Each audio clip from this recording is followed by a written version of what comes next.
Hello everyone, welcome to What If Naruto Was Banished by Village and Became Emperor movie. Before we start, please go support Mariah for writing that awesome fanfic. This is the translated version I made. There will be some mistaken characters' gender, but of course Naruto is a male. Chapter 1 Cry of Freedom. Naruto. You are here accused of being responsible for the loss of the Uchiha heir, interfering with a mission above your rank, and endangering your fellow shinobi. How do you plead? A blonde man asked a younger version of himself in a room full of adults. The boy just stared at the man. He was tied up and being accused of false crimes. He looked into the eyes of half the people in the room and knew he couldn't say anything to save himself. In his eyes, they were very happy to see him being punished and were most likely plotting something against him. It's pointless, you've already made your decision. This is just a formality. Naruto said as he began to recount his life story.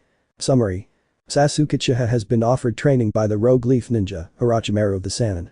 Sasuke's desire for power to kill his brother led to the killing of the entire Uchiha clan under the guise of testing his power. However, unknown to the public, some knew that the Uchiha clan was planning a coup after the injustice they faced. 13 years ago, the nine-tailed fox was released by a rogue Uchiha and sent to attack the Hidden Leaf village.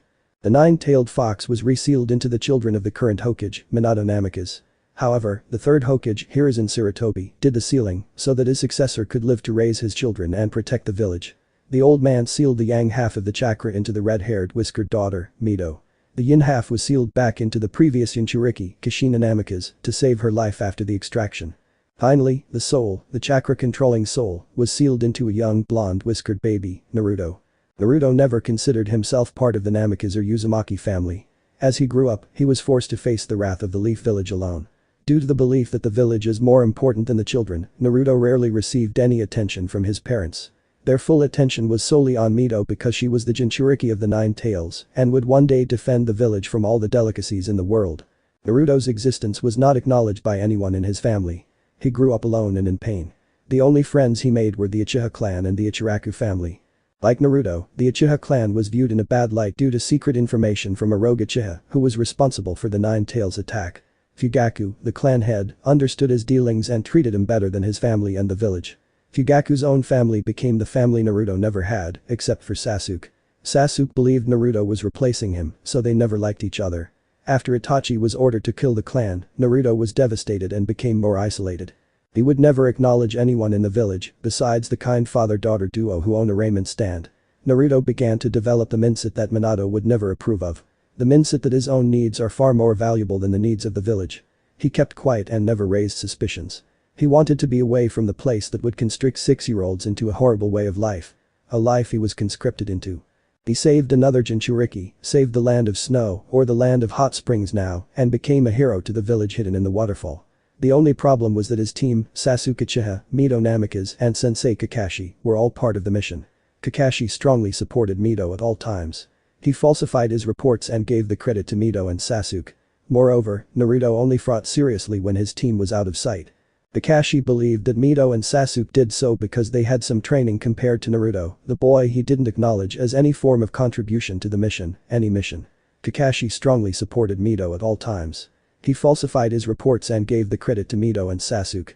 Moreover, Naruto only fought seriously when his team was out of sight. Kakashi believed that Mito and Sasuke did it because they had some training compared to Naruto, the boy he didn't recognize as any form of contribution to the mission, any mission. Kakashi strongly supported Mito at all times. He falsified his reports and gave the credit to Mito and Sasuke. Furthermore, Naruto only fought seriously when his team was out of sight. Kakashi believed that Mito and Sasuke did it because they had some training compared to Naruto, the boy he didn't recognize as any form of contribution to the mission, any mission. Then came the Nadeshiko incident. An all-female shinobi village came to the Leaf to fulfill the promise Jiraiya made in the past. Sadly, Mito was Jiraiya's only student, so he couldn't form an alliance. Jiraiya and Minato cursed this because the Nadeshiko village was a powerful village, even if it was a small one. The thought of Naruto being used never crossed my mind. Naruto never had any real friends other than the people who used him to get close to Mito. He rarely relies on his comrades. He'll come up with plans that suit his needs. Kakashi brought this issue up in a team meeting. He suggests working together, but only trains Mito and Sasuke. He tells Naruto to do chakra control exercises. Naruto did them all and created some himself. This only widens the gap between him and the Leaf. During the Chunin exam, in which the 5 great villages participated, Naruto was recognized as an orphan by the outsiders. It didn't bother him, but when he defeated Niji and Mito in their match, it raised questions for the other cage. They noticed the whiskers, blue eyes, and blonde hair he shares with Mito and Minato. Minato said he was his son. That was it. He couldn't think of anything else to say because this was the first time in his life he thought about Naruto. All the cage saw the look on his face and knew what it meant.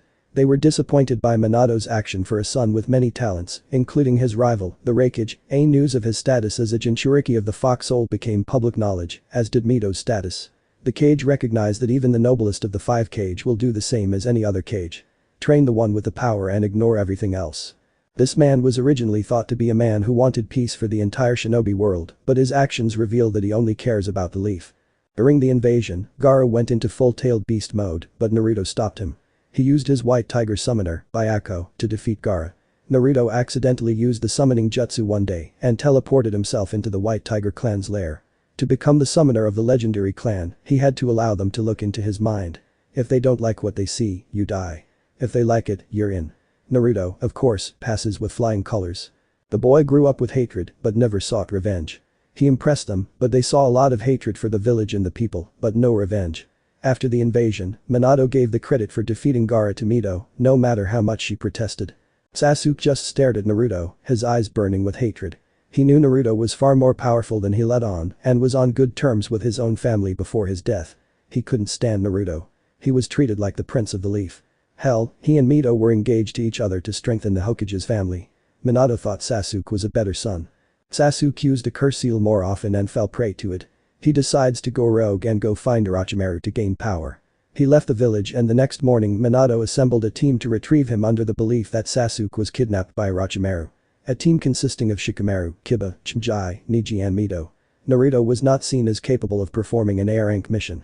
A mission where any Chunin or Anbu could have been sent, instead Genins and a Chunin were sent because they were friends of Sasuke.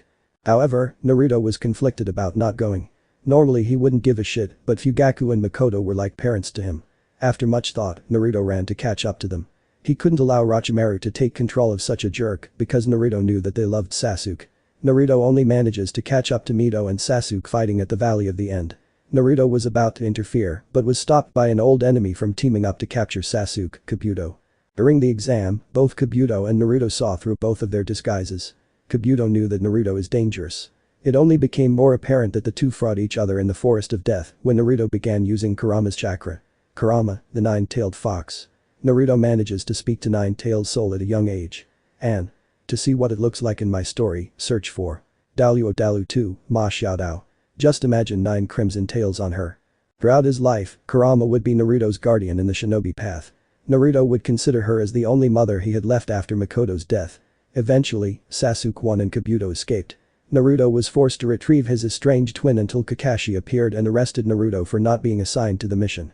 End of summary. Is that your plea? Minato asked in a calm tone. Naruto knew it was all over for him. He could see the civilian members drooling over the punishment against him. He'd known they'd wanted him dead since he was born. Naruto tried to bring up the possibility that Rock Lee would also join the mission without the Hokage's authority, but a member of the civilian council lied, saying he assigned Lee as backup. Something only the Hokage can do. Just get it over with. That asshole wants me dead. I bet they're the ones leading this trial against me. Something only a high-ranking shinobi could do. Naruto said in an attempt to anger them. He knew they only desired power.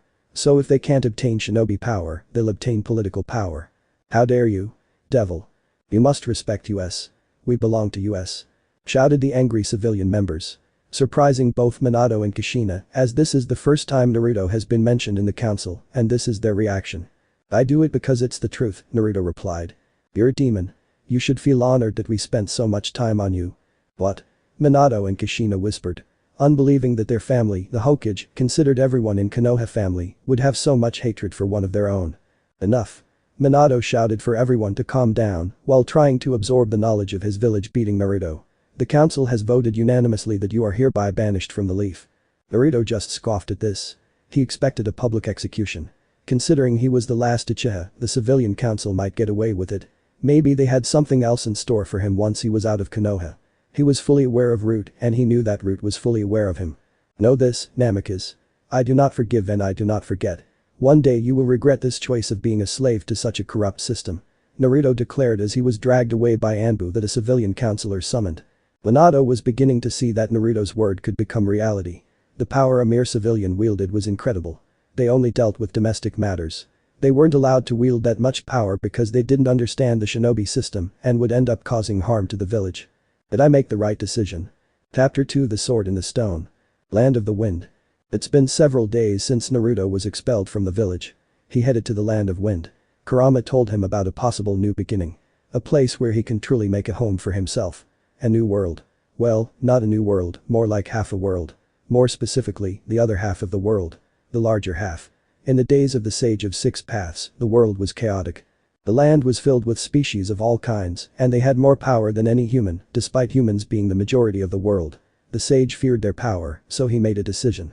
After becoming the Jinchuriki of the Ten Tails, he used his power to separate the world into East and West. The East becomes the elemental nation, and the West becomes the nation of endless war. When the wall was formed, he abandoned all humans in the West to fend for themselves. Later, he purged every single non-human in the East. Under the belief that only humanity could achieve peace, while all non-humans would only bring death and destruction. He slaughtered all non-humans single-handedly. Women and children were not spared. He became more of a godlike figure in the East, but is better known as a monster in the West, as some in the West had the power to shine over the wall. This is where the fear of anything non-human came from for the shinobi race. The surviving demons went into hiding because they were trapped in the East. Demons like the tailed beasts that split from the Ten Tails and others like Moroyo. They grew a hatred for the sage. Moroyo decided to target humans for revenge. The tailed beasts decided to target humans after breaking free from the sage. The tailed beasts would never forgive him for taking them from their home, as the Ten Tails was originally created by someone powerful in the West. They too attack humans in the name of revenge. However, the humans were left with a newfound power to fight for themselves. The sage created ninjutsu to bring humanity closer together, but they remade ninjutsu into ninjutsu. They use it for war, just like every other race uses power. They use it to fight tailed beasts. Then, he sealed them into humans, creating Jinchuriki. Tailed beasts were immortal, so they couldn't be killed, so they were sealed. Upon the birth of Jinchurikis, they were immediately shunned by society. Any connection with non-humans made them enemies. They were treated like human weapons. Or arms, depending on who you ask. Very few humans in the East understood the feelings of demons. They, too, were killed as demon lovers. Just like every other race uses power. They use it to fight tailed beasts. Then, he sealed them into humans, creating Jinchurikis. Tailed beasts were immortal, so they couldn't be killed, so they were sealed. After the Jinchuriki were born, they were immediately rejected by society. Any connection with non-humans turned them into enemies. They were treated as human weapons. Or weapons, depending on who you ask. Very few humans in the East understood the feelings of demons. They, too, were killed as demon lovers. Just like all other races, they use power. They use it to fight tailed beasts. Then, they sealed them into humans, creating Jinchuriki. Tailed beasts were immortal, so they couldn't be killed, so they were sealed. After the Jinchuriki were born, they were immediately rejected by society. Any connection with non-humans turned them into enemies. They were treated as human weapons. Or weapons, depending on who you ask. Very few humans in the East understood the feelings of demons. They, too, were killed as demon lovers. They were treated as human weapons. Or weapons, depending on who you ask. Very few humans in the East understood the feelings of demons. They, too, were killed as demon lovers. They were treated as human weapons. Or weapons, depending on who you ask. Very few humans in the East understood the feelings of demons. They, too, were killed as demon lovers. It's hot. Naruto shouted. Just like when he reached the border, Byakko, the leader of White Tiger Summons, went home. Naruto has been traveling for 2 days in the endless desert. Are you sure this is the only way to get to the wall, Kurama? It's either this way or you go through the land of Earth. I'm pretty sure they won't appreciate you entering their territory. Even when you've been banished. Just move on, Kitsune replied, enjoying watching his host walk under the scorching sun in the middle of the desert. After a few more hours of scorching ride. Hey. I see it. It's the wall. He started jumping for joy. Then, suddenly, he stopped. How do I get past it? You said the sage made it, so chakra can't affect it. True, chakra can't touch the wall, so humans won't explore the other side. But you have me. I still have some power to cross the wall. Don't worry and leave it to me. Kurama said as she began to take over Naruto's body and Naruto's consciousness left control of his body. Naruto's hair changed to red and his whiskers became more defined as she took the wheel. There should be Here's the secret door. Thank you, bastard, she said as she channeled her spiritual power, prana or mana or magic whatever you want to call it, into the wall and a door opened. I never thought having a piece of your power would lead me back home. She smiled as she thought of the man who sealed and split her original form. In the west. Naruto then regained control of his body again. His hair turned blonde and his whiskers became less noticeable. Naruto opened his eyes and gazed at the new world. So this is the West, huh? I thought I'd see bodies and destruction everywhere. He saw only beautiful scenery. Nature seemed peaceful. A wonderful forest around him, birds singing, and the sound of a nearby river. It reminded him of the forest surrounding Konoha. The place where he used to stay and hide during his days in Konoha. Yes, this place is definitely peaceful. Probably because people aren't around the wall. It can't be torn down without the power of the sage, which I inherited after the sage's death. I wish my other brother would see this. How I miss home. She said she was relieved to be home where she would be accepted. And now what? Go north. I remember the largest human city was there. The city of Camelot. The other race might not like you, so be careful. It was true. There are many races besides humans. There were demons like her. Also, demons are the weaker version of demons, but they have more potential to become stronger like humans. Then, the angels that God sent to protect the world, also their counterpart, fallen angel. Yaokai, like Kitsune, Nekomata, and many more. Ghouls, the mutated humans who are much stronger and faster, but have the problem of the ability to eat only humans. Finally, there are humans. The race with only the potential to become strong and are more adaptable. They can handle the biology of any other race, so there are many humans who fell in love with the other races. Their children usually become one race, a human or the race that is the human's wife. Even then, they would only be seen as half-breeds. Or the last time Kurama was here. Who knows how much has changed in a few thousand years. I will, but I want to meet the other races. They seem like they could be good friends. I mean, look at us. We're family. Naruto said with a smile. Kanade could only smile at this. It's been a month since Naruto began his adventure. He encountered the other races, but it didn't go as he wanted. Most of them attack Naruto on sight. Naruto barely survives his encounter. If Kurama didn't take care of him, Naruto would be dead. There, he realizes that the race's full power is far stronger than chakra. If the war were to spread to the elemental nation, then the shinobi villages would surely lose. Naruto encountered some of the friendliest people. Flashback. Hey, I'm not here to hurt you. I'm just a simple traveler. Naruto said as he raised his hands to show that he wasn't a danger to the ghoul. How can I trust you? Humans always hurt me, said the demon. Wait. How can humans hurt a ghoul? I mean, aren't we weak? Naruto said, surprised that a ghoul would be hurt by humans. The ghoul looked at him in confusion. I'm from the other side of the wall. A friendly demon who lives in the east told me I could have a fresh start if I came here. I'm just trying to start over. The ghoul carefully studies Naruto. The idea alone seems impossible. As the ghoul watched him, he realized that there wasn't a single eye in Naruto's eyes. An explanation later. Man, humans sound pathetic in the east, the ghoul said after hearing Naruto's story. Wait. Humans can also fight at the same level as others. Naruto yelled in surprise. Your senjutsu sounds weak. I mean, senjutsu is one of the powers closest to God, but it can only take down your shinobi, who are barely on the same level as a warlord's lieutenant. I think you guys are weakening the nature energy you take in by mixing it with your chakra. Chances are, the nature energy is diluted by your chakra, so you can handle it. I mean, anyone can learn to use nature energy, but that doesn't mean you should. Some races, like Kitsune and Nekomata, are more known for having an affinity with nature energy. For everyone else, it might as well be suicide. Using pure nature energy can easily turn you into a warlord of a demon territory, the ghoul said, surprising Naruto that it is now possible to learn a stronger form of energy. However, it can only take down your shinobi who are barely on the same level as a warlord's lieutenant. I believe that you guys are weakening the nature energy you take in by mixing it with your chakra. Chances are the nature energy is diluted by your chakra, which is why you can handle it. I mean, anyone can learn to use nature energy, but that doesn't mean you should. Some races, like Kitsune and Nekomata, are more known for having an affinity with nature energy. Everyone else, it might as well be suicide.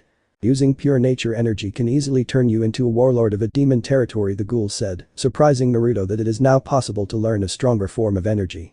However, it can only take down your shinobi who are barely on the same level as a warlord's lieutenant. I think you guys are weakening the nature energy you take in by mixing it with your chakra. Chances are the nature energy is diluted by your chakra, so you can handle it. I mean, anyone can learn to use nature energy, but that doesn't mean you should. Some races, like Kitsune and Nekomata, are more known for having an affinity for nature energy. For everyone else, it might as well be suicide. Using pure nature energy can easily turn you into a warlord of a demon territory, the ghoul said, surprising Naruto that it's now possible to learn a stronger form of energy by mixing it with your chakra. Nature energy is most likely diluted by your chakra, which is why you can handle it. I mean, anyone can learn to use nature energy, but that doesn't mean you should. Some races, like Kitsune and Nekomata, are more known for having an affinity with nature energy. For everyone else, it might as well be suicide. Using Pure nature energy can easily turn you into a warlord of a demon territory, the ghoul said, surprising Naruto that it is now possible to learn a stronger form of energy by mixing it with your chakra. Chances are the nature energy is diluted by your chakra, which is why you can handle it. I mean, anyone can learn to use nature energy, but that doesn't mean you should. Some races, like Kitsune and Nekomata, are more known for having an affinity with nature energy. Everyone else, it might as well be suicide. Using pure nature energy can easily turn you into a warlord of a demon territory, the ghoul said, surprising Naruto that it is now possible to learn a stronger form of energy. Thank you very much. I hope to call you a friend in the future. Naruto said as he began his journey to Camelot. Are you sure you don't want me to bite you? I mean, I don't want you to starve to death. He said with a worried face. I can't bite a cute boy like you. I'll feel bad about it later, she said with a wink, making him blush. I hope we see each other in the future, he said. Me too. By the way, his name is Naruto, he said as he said goodbye to his new friend. My name is Taka Kirishima. I hope you find happiness here. Smiling back. End of retrospective. Naruto spent his journey learning how to harness one side of his energy, but failed each time. He decided to give it a rest until he reached Camelot, eventually reaching Camelot's gate in human territory. Stop. What's your business here? A pair of guards shouted, pointing their halberds at him. Naruto simply raised his arm. I'm just a traveler looking for a new home, Naruto said. What do you have to offer Lord Oda Nobunaga then? To join his kingdom, you have to offer something to our warlord. What? You have to give up something to their leader in order to join. He thought, confusing Naruto. Believing they would accept all humans.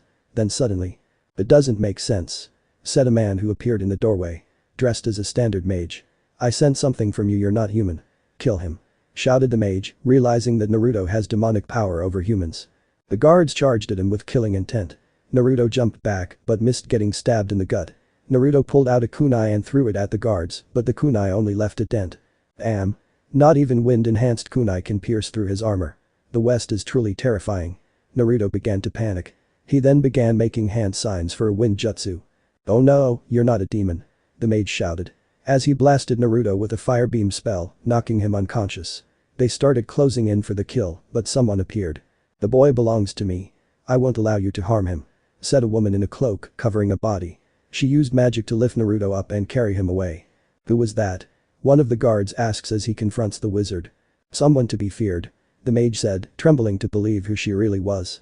The large amount of mana she was giving away only indicated one person, and he hoped it wasn't her. The forest far from Camelot. Naruto was just left in the forest by a lake after being rescued by our mysterious woman. Then a blonde woman with blue-green eyes walked in as he went to the nearby lake to bathe. Who is he? He wondered. Ah. Naruto groaned as he began to wake up. He opened his eyes to look around. He found himself in a forest after being attacked. Find me, said an unknown voice. Kurama did. Don't worry, a wizard saved you and left you here. Take some time to rest and we'll think of something else to do. Kurama interrupted Naruto, assuming he would ask about the last thing he remembered. Okay, but did you hear that? Naruto thought, but was interrupted. Hey, are you okay? Asks a girl with blonde hair and blue-green eyes as she gives you a hand. I'm fine, thank you. Naruto said as he reached for her hand to pull himself back up. I'm Naruto. Who are you, Ms.? I'm Arturia Britannicus, the woman said as she picked Naruto up. How did you end up looking beaten up, Naruto? I was heading to Camelot, but I got attacked because I couldn't pay. He lied to her. Not wanting the cute girl in her casual clothes and Saber's casual outfit in Fate's Day Night to be afraid of him. Yeah, going to Camelot isn't the smartest thing to do. Nobunaga is nothing but a tyrant. Why would you go with him? He asked as he began to analyze it. Hey, I'm new here. I came from the other side of the wall and heard Camelot is where the humans are strongest. So I need some kind of starting point. Surprising Arturia. Impossible. No one can cross the wall. It's simply impossible. He expressed his doubts about Naruto's story. That's where you're wrong, miss. Said a woman's voice that appeared out of nowhere. The same person who saved Naruto. There spoke a legend that everyone here knows. Wait, who are you? Both Naruto and Arturia said as they took out a kunai and a sword respectively. You should have heard of me, ma'am. I am Merlin. The boar's sin of gluttony. One of the 7 deadly sins. Merlin said as she took off her cloak. She is seen as a slim, attractive and tall woman with 3 moles under her right eye. Her outfit consists of a long coat with a very revealing and open fur collar, with heart-shaped buttons, shorts with a heart, and thigh-high boots. Merlin's hair is shoulder length and black. I thought sins died out long ago, Lady Melon, Arturia said as she began to bow in respect. They did it. All the other members are dead. I'm the last survivor and I plan to rebuild the sins with the help of this young man, Merlin said. Whoa, whoa, whoa. Time out. First of all, who are you? Naruto said as he drew their attention to him. Of course you wouldn't know. You're from the east. Surprising Arturia. She didn't believe him at first, but hearing it from a legendary figure makes it more believable. I saw you cross, but first, an introduction. I am Merlin, the boar's sin of gluttony. The last member of the legendary 7 deadly sins. Each sin represents a person's power. My power is close to that of gluttony. You know about the 7 sins, right? Getting a nod from Naruto. Well, I'm Arturia Britain. I'm just a simple woman trying to make a life. She then turns to Naruto. Find me, said the mysterious voice, as Naruto ignored it while paying attention to the situation in front of him. So I am Naruto. The backstory afterward. I thought the sage was a peaceful man. I never expected him to be such a cold man. Merlin said in surprise. She'd always heard that the sage fought for peace. Apparently, he sought a peaceful world for humans only. Well, at least now I know that humans don't change. Even in the peaceful East, there is trouble and corruption. Arturia said as she gave Naruto a sad smile. Seeing him fight in the land that is more peaceful than the West. Alright. Now, what's this legend you keep talking about? Naruto asks as he looks at Merlin. She simply looked at Arturia. She sighed. There's an old story my mother always told me when I was younger. Ever since the endless war began, all the races prayed for a miracle. For someone to stop the fighting and save us all. God answered that prayer. But, it wasn't what we wanted. God crafted a sword. A sword that is proof of one's right to save the land and rule the West. God placed the sword in a stone somewhere near Camelot. Whoever pulls the sword from the stone will either save us or conquer us. The golden sword of the victorious, Caliburn. Arturia said as she told that fairy tale. Amazing Naruto. Come to me, said the mysterious voice. Naruto still ignores it. That's part of it. Time forgot one thing, Merlin said, receiving a surprised look from Arturia. Legends say that a man who did the impossible would be the one to unite the lands. Gathering the two girls, they focused on Naruto. What? I mean, I didn't do anything impossible. How can it be me? Naruto said as he starts waving his hand in denial. You crossed a border between East and West. It is said that that alone is impossible. I saw you cross the wall, so I followed you ever since. You should at least try to draw the sword. The world needs a king. A fair and just king. So far, Naruto, you are a kind man. You chose not to kill the demon that stumbled upon you, you saved anyone who was in danger, and you have yet to kill anyone when you crossed. Merlin said confident that he was the chosen one. What? Arturia cried out in deep surprise. You're telling me you haven't killed anyone in the West, but you've killed people in the East. People in the West are more dangerous, and you shouldn't let them kill others. I don't care about that. I gave them the chance to leave and not harm anyone. They took it, and that was enough to satisfy me. As I said, that sounds like an ideal king for a peaceful world. At least try to draw the sword. You've met all the requirements for drawing the sword. And most importantly, you'd be the one uniting the West instead of conquering it, Merlin said. There's still a problem. No one has found Caliburn. Camelot says it's in the forest. That's why I live here. To find it and stop the fighting. Arturia said proudly, while Naruto smiled at her. Having the same thought if he had Caliburn. It was meant for the once and future king. Do you really think anyone can find it? Merlin said, scoffing at Arturia's statement. Wait, you mean? Yes, I think Naruto could find it. He'll most likely be the one to find the sword, so the sword can call him, Merlin said, but was interrupted by a wave of a hand. By Naruto's hand. Ladies, I've been hearing a voice since I woke up. I think it might be related to Caliburn. Naruto said, looking embarrassed. He widened his eyes at both women. Really? Arturia yelled. Don't lie. Did you really hear a voice? Merlin asked in a serious voice. Why yeah. He keeps saying find me for a while. Then, after hearing about Caliburn, he said come to me, Naruto said. It must be true then. Arturia said. You're the one who will save us. As she holds his hand. Let's follow him then. Merlin said. Getting a nod from the two as they got up and followed Naruto. A few hours of walking through the forest. I'm starting to think you're leading us on a wild goose chase, Naruto. A tired Arturia said. Merlin keeps walking. Then they both stop. Arturia didn't notice them stop and bumped into Naruto. Making them both fall. Hey.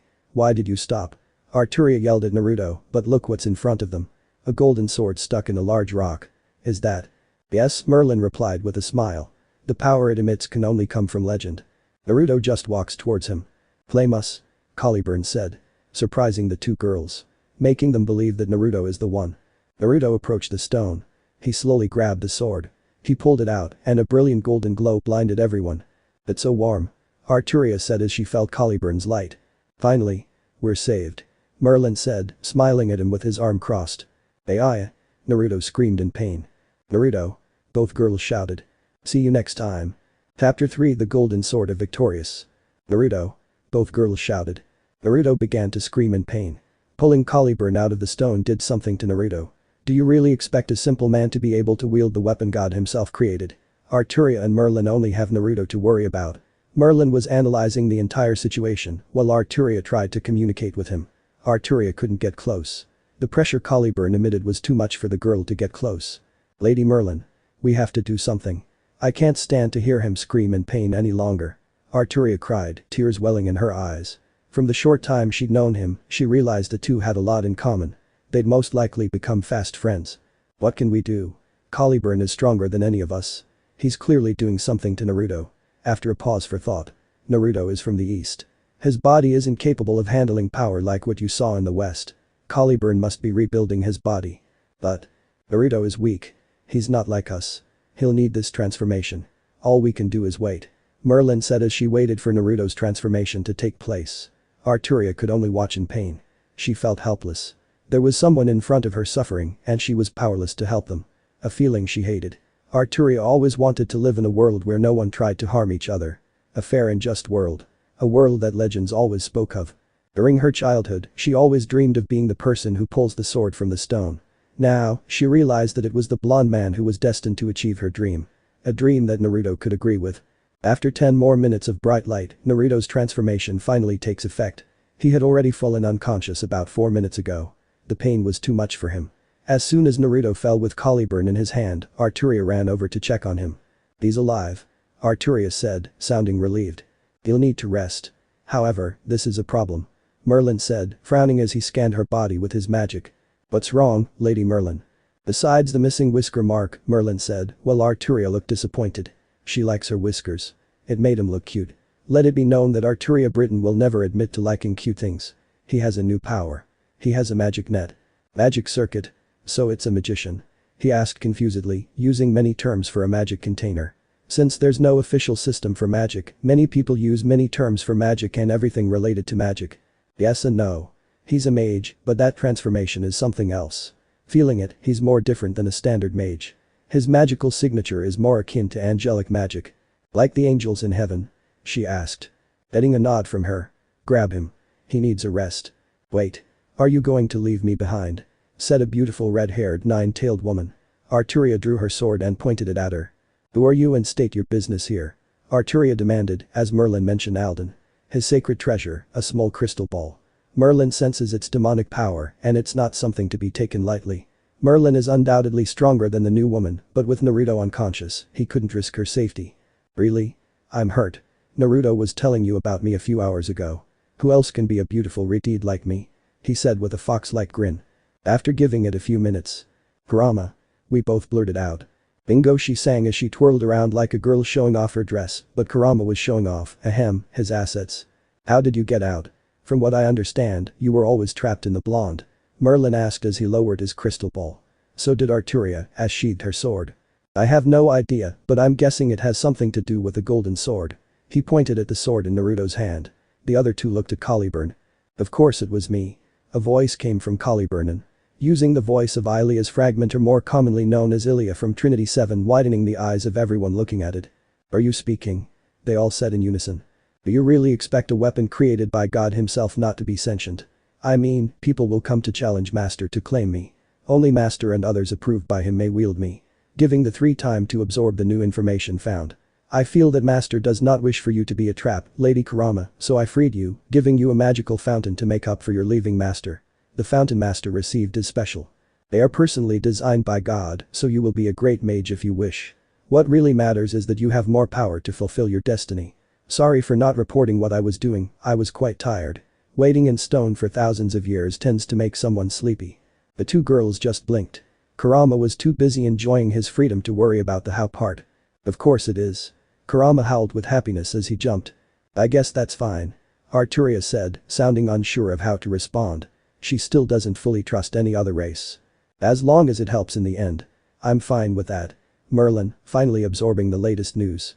Arturia took Naruto back to her home while the other two just talked. Merlin couldn't let thousands of years of knowledge pass without discovering something for herself. Caliburn was in its sheath.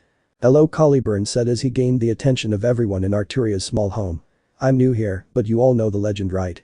Receiving a nod from the two humans, so the master will accept his role to unite the land. Receiving a nod from Kurama. Knowing his former host for a long time and how he wants to help people. "I watched the land from the beginning. The only way it stands a chance if the master gains more power. I recommend starting with the help of the two celestial dragons." "What? How can we get those two monsters to help unite the land? They spent their time destroying instead of helping." Arturia shouted. "I don't like the plan anymore." "Calm down. That's true, Albion and Drake have been rampaging through the land for a long time. However, they were sent with me by God, so they will answer to Master if he shows me. They are loyal to the once and future king. Now he finally arrives. They will accept him as their master. However, they may prove it, so Master must focus on gaining power." Getting a nod of agreement from the three. 4 days later. "Ah." Naruto groans in pain as he finally wakes up. "What's wrong with me?" He starts to get up and look around the room. He only sees a sword. "Oh, Master. You're finally awake," Caliburn said with glee. Blink blink. "Okay, I'm going back to sleep. I'm still dreaming." Naruto hid back under the covers. "How rude, Master. I'm real. This isn't a dream." "So how are you talking? Swords don't talk." He pointed at the sword. "Simple. I was created by God." Blink. "Good. You're real." He agreed. "Any creation of God is special, so this should have been expected. So, what do I call you?" "Caliburn is fine, Master." "Oh, I should mention I modified you." "What?" He cried in disbelief. He didn't like the idea of messing up his biology. "I'm sorry, Master. You're weak." The word stabbed him right in the heart. Human, another attack on his heart lacking power, and another attack and can't face anyone on this side of the world alone. And finally making Naruto fall to the ground on his knees in tears. "I don't mean to hurt your feelings, Master. I did a good thing for you. Is there anything else different about me?" He said weakly. Still weak from her words hitting his pride. "Your eye color change." "Really? What color are they now?" "Well, one eye is still blue. Your other eye is red now. I think the red eye represents your new discovered magical power." "That's great. At least I'll be able to stand out now. So what's this great magical power I have?" Not really caring about his now heterochromatic eyes. In fact, he found it pretty cool. "Well, your magic fountain is special. They were designed by God." Naruto's eyes widened. "They have the power to connect to the king's treasury. I believe she called it Babylon Gate. It's a special gate that only you can summon. It's a pocket dimension that contains every weapon ever created. God believes the world's treasure belongs to his chosen one. That's you." 3. "So let me get this straight. Can I summon any weapon I want that's been created?" "Yeah. Even the one in the east?" "Yeah." "Damn. A whole arsenal of the best weapons sounds amazing." Naruto shouted in happiness. "Hey Kurama. Did you hear that?" He got no response from her. Kurama, still no response. "Oh, Master," he called out, "due to the immense power of your new circuits, I was able to safely free Lady Kurama from her imprisonment. She, as well as Lady Arturia and Lady Merlin, are out now." "Really? Please don't lie." Naruto yelled. Not wanting to believe this was a lie. He'd always wanted her to be free. "Yes. They'll be back at the end of the day." Although, Lady Merlin had to leave. She said she needed to rebuild the 7 deadly sins for the upcoming war. "What war?" he said with concern. "The War of Unity. You will fight to unite the land, won't you?" After a minute of silence. "What? I can't fight a war. They're too powerful. I mean, I want peace in the West, but I can't do it. Now. You have new powers and can train to become stronger. Lady Kurama told us about your wish to see the races living together in peace. If you train hard, it will become a reality. It is also your destiny to rule the West. You taking me out of the stone is proof. I am only happy that you are a just and fair man." Making him smile. "I accept. So how are we going to do this?" Naruto asked with fire in his eyes. "First, you will train in swordsmanship with me and Lady Arturia. Master, I believe she has fallen quite in love with you in the short time you spent with her, making him blush. He found her beautiful. Then Lady Kurama will teach you tactics and understanding of the other races with Lady Merlin. Lady Merlin will appear whenever she pleases." "Who will teach me magic?" "Oh, Lady Merlin went to speak with one of the remaining noble family members who knows sorcery. You shouldn't learn any form of magic. Your circuits are designed to learn magic. There's a family who offered to teach you." I'm feeling a but. But it's not a family. It's more of a person. The Tasaka family. There's only one person left. Her name is Rin Tasaka. She's about your age, but she's a genius when it comes to magic. Okay. I can handle that. Is there anything else I need to do now? One last thing. Arturia said she'll join you on your adventure from now on. That. See you next time. Past. Arturia Pendragon, Saber, Fate Stay Night. Aoka Kirishima Tokyo Ghoul. Merlin the Seven Deadly Sins. Kurama, Femkai Ubi, appearances of Ma Xiaodao from Daluo Dalu 2. Imagine her with 9 red tails. Rin Tosaka Fate Stay Night. Chapter 4 Naruto Goes East. Time jump 3 years. It's been 3 years since Naruto took Caliburn out of the stone. 3 years since he began his training with his friends to prepare before starting his conquest. He became a great swordsman during his training period. He mastered Caliburn to the point that he can summon enough holy power to defeat an ultimate class devil. However, training wasn't the only thing he focused on during those 3 years. He spent his time with Arturia, where they became close. To the point where it was obvious they loved each other but were too afraid to admit it or change their relationship. He then learns to be a magician under the tutelage of Rin Tosaka. The twin-tailed girl in red was a great teacher to Naruto. Her harsh teachings really pierced his thick head. However, he still had trouble handling current technology, such as the radio, which was common in both the East and the West. He ended up destroying it when someone tried to call them. Also, they became great friends. Then she started to have feelings for him, but she was at Sundeer, so it was hard for her to admit her feelings. Naruto was always insulted and hit by her when he got close to her. The two girls knew that they both liked Naruto and Naruto couldn't choose one of them because he didn't want to hurt either of them. He cared about both of them too much to satisfy his love life. So they agreed to share Naruto with any other girl who truly loves him as much as they do. That was the beginning of Naruto's harem. Although it was a great thing for him, he said that Arturia will always be his first love and nothing can change that. Of course Rin understood that, but it didn't change her status as Tsundere.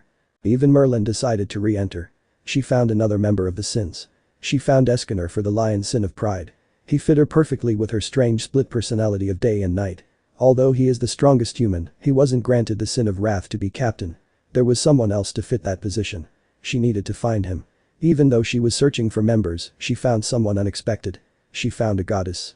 The Lady of the Lake, Lady Vivian. The ruler of Avalon knew the legend of Naruto becoming king, so she decided to help him. She orders Merlin to bring Naruto to her. She gave Naruto a sacred sword, but not just any sacred sword. The sword of promised victory. The sword forged by the planet as the crystallization of humanity's wishes stored and tempered within the planet. A sword that was formed from the prayer of victory of all races and that the fairies made come true. It was a sword designed specifically for him and him alone. Along with Excalibur, she gave him Excalibur's scabbard, Avalon. Avalon grants the ultimate defense against anyone. Even against time to a certain extent. Avalon is capable of extending a person's youth. Which she shared with the girls. In addition, there is the amazing healing effect that surpasses the healing abilities of Jinchuriki. After receiving Excalibur, she gave Caliburn to Arturia. She could not accept it, but Naruto responded with the power she will need and as a token of being the first woman he loved. After hearing a speech of love, she accepted Caliburn. Naruto knew how much Arturia always dreamed of pulling the sword from the stone and becoming a noble knight. Now she possesses the sword she always wanted since her childhood. Of course, she could not stop thanking Naruto. Naruto did not sleep at all during the night and Rin was angrier than ever the next morning. Even after mastering Excalibur, he still uses his Gate of Babylon. He mastered some weapons in his treasury such as Gate-Bold, and Enkidu. Although he usually uses the gate as a projectile weapon, he would summon the gate and fire the weapons at high speed to finish off his enemies. Upon experimenting with the Gate of Babylon, Rin notices that its circuit does not connect to the dimension containing the treasure. It was he himself who connects to the gate. It only raised many questions for him about the once and future king because this is the first evidence in both the East and West that it was the person, not the power, that allowed such a miracle to happen. He develops his own technique to counter any physical or magical attack. He called it Banishing Shift. Banishing Shift is an ability that can only be unleashed as a counter to an opponent's attack. It could repel or disperse any type of attack, physical or magical. Its true form is capable of erasing everything to the zero dimension, erasing anything to nothing. The perfect technique against any powerful attack, but Naruto only uses it when necessary. He prefers the challenge of battle and sees this technique as a last resort. Or when he's too lazy to deal with an attack. After finishing his training, he and his friends went to the wall that divided the world. There was Naruto in black armor that resembled a knight's. Berserker's armor from Fate Zero. Lancelot's armor while it's still black Arturia in her armor and the same armor in Fate Stay Night and Rin in her usual red high-collared shirt, black skirt and long black socks under brown leather flats. Kurama decided to sleep inside Naruto. Even though she's free, she's still part magical creature and part kitsune. That means she's very lazy. She spent most of her time in Naruto because it's not the Sora prison for her anymore. Now she switches to more of a hotel. So we're going back to your old house? Rin asks. Yep, said the blonde. Will they be able to recognize you? Arturia asks. She's afraid that if someone sees him, they'll take him away. Not really. I have heterochromia eyes now and the whiskers are gone. I also have this helmet. He takes out his knight helmet and shows it to her. Making Arturia a little sad. She still misses his whisker mark. One day, Naruto brought a puppy to the Tasaka estate where they lived and Arturia went into full child mode and played with the dog all day. Rin never let it go. Naruto found it cute. Both of them never stopped teasing her about it. Don't worry master, no one can hurt you with me here. A voice came from Excalibur and, using the voice of a still manuscript or more commonly known as Sora from Trinity 7 on the left side of Naruto's waist. Me too. Even though I serve Lady Arturia now, I will always come to your aid. Caliburn exclaimed from Arturia's side. Why are we heading to the other side, by the way? I mean, it's a weaker world compared to ours, according to your stories. Don't get me wrong. I want to see how different it is from here. Rin asked. I wanted to see some people before we start the war. It might be the last time I see them, he said with a sad smile. Don't worry. We'll survive the next war. Whatever happens, we'll get through it together. Arturia hugs him comfortingly. Thank you. As he hugs her back. Alright. It's time to go through the wall. I'm kind of excited to see the other side, Rin said with some joy. Naruto placed his hand on the wall as he channeled Kurama's chakra to open the door. Then the door opened like a spiraling portal. The group walked to see Naruto's world. The first thing that came to mind was. It's hot, both girls said in an expressionless tone. We're in a desert. Rin, don't you have anything for this heat? Being in the armor is cooking me alive here, he asked Rin. I have some jewelry that will keep us cool in the heat, she says as she hands out a blue gem to her friends. Much better, Naruto shouted in relief. Wearing full knight armor isn't a good idea in the sun. First, we're heading to the village hidden in the sand. He pointed toward the village. It didn't take long for them to arrive. Naruto summoned Byako again to rush him there. It only took a few hours to reach the village. However, when they arrived, they found a bloody scene. Debris and a few corpses lay at the gate. It seemed they had been attacked recently. Only Temari stood at the main gate, waiting for a squad. What's going on here? Naruto yelled at him, using his helmet to hide his identity. Rin and Arturia stayed back and let Naruto do the talking. Stop. State your business. Temari shouted as she readied her fan. I'm not sure if they're friendly or not, given the current circumstances. So you don't remember me? He asked, shaking his head. Temari looked confused. I guess wearing the armor is a good idea to hide who I am. He began to remove his helmet. Temari saw the blonde hair and one blue eye and said Naruto. I'm still not sure because of the missing whiskers and the red eye. It wasn't uncommon for a shinobi to get an eye transplant due to a shinobi's lifespan. So you remember me? He exclaimed. I came here to see Gaara. So what happened? Naruto. You're alive. We thought you were dead since no one could find you. She walked over to give him a hug. Gaara has been kidnapped right now. Can you help us? What? Where is it? Just tell me where it went and I'll get it back. Naruto said with concern for his friend. Just follow me. Kankuro and I are about to go rescue him. Naruto and his team followed. On the way to rescue Gaara, Naruto learned a lot. He learned that a terrorist group, Akatsuki, is gathering the tailed beast for some kind of plan. Gaara was the start of the plan. Naruto told him that he had crossed the wall and had been living on the other side of the world. He couldn't believe it, but Rin and Arturia supported his claim. Plus, Excalibur and Caliburn were very good at convincing non-believers. Temari still couldn't believe that Naruto was destined for something as big as this. Becoming king of the West was amazing. Temari also told him what happened after her banishment. Leaf Village lost its treaties with the Land of Waves, the Land of Spring, formerly called the Land of Snow, the village hidden in the waterfall, and the village hidden in the sand as well. News of her unjust banishment spread. The entire Land of Fire went into economic decline. The Fire Daimyo wasn't pleased with the loss of treaties. He went to the Leaf Village and threw a tantrum at the council. He ended up cutting 30% of the annual budget. He then ordered Naruto Namikaze to return and lifted his banishment. Too bad Naruto Namikaze never existed. Naruto was never accepted by the Namikaze or the Uzumaki, and during the trial, Minato only referred to Naruto as Naruto, so giving a last name now was meaningless. Jiraiya used his spy network to find him, but he couldn't find Naruto anywhere, so it was concluded that he died. It was a good thing that he was wearing a helmet, so no one he trusted can know he's alive, including the Akatsuki. However, the current problem is saving Gaara, and they already broke the alliance with the Leaf, so they're not getting any help from them. Well, like them now. The Leaf are more than aware of Akatsuki's movement. They knew about Gaara's attack, so they might have planned something. Damn. It sucks being a Leaf ninja now. Naruto said. Bloody hell. Temari asked with a question mark in her head. Just a term often used in the West. It grew on me, Naruto replied. That explains your new accent. It's completely different from anything I've heard, Tamari said. I think it's nice, said Arturia. I call it going native, Rin said. Naruto quickly adapted to life in the West without issue.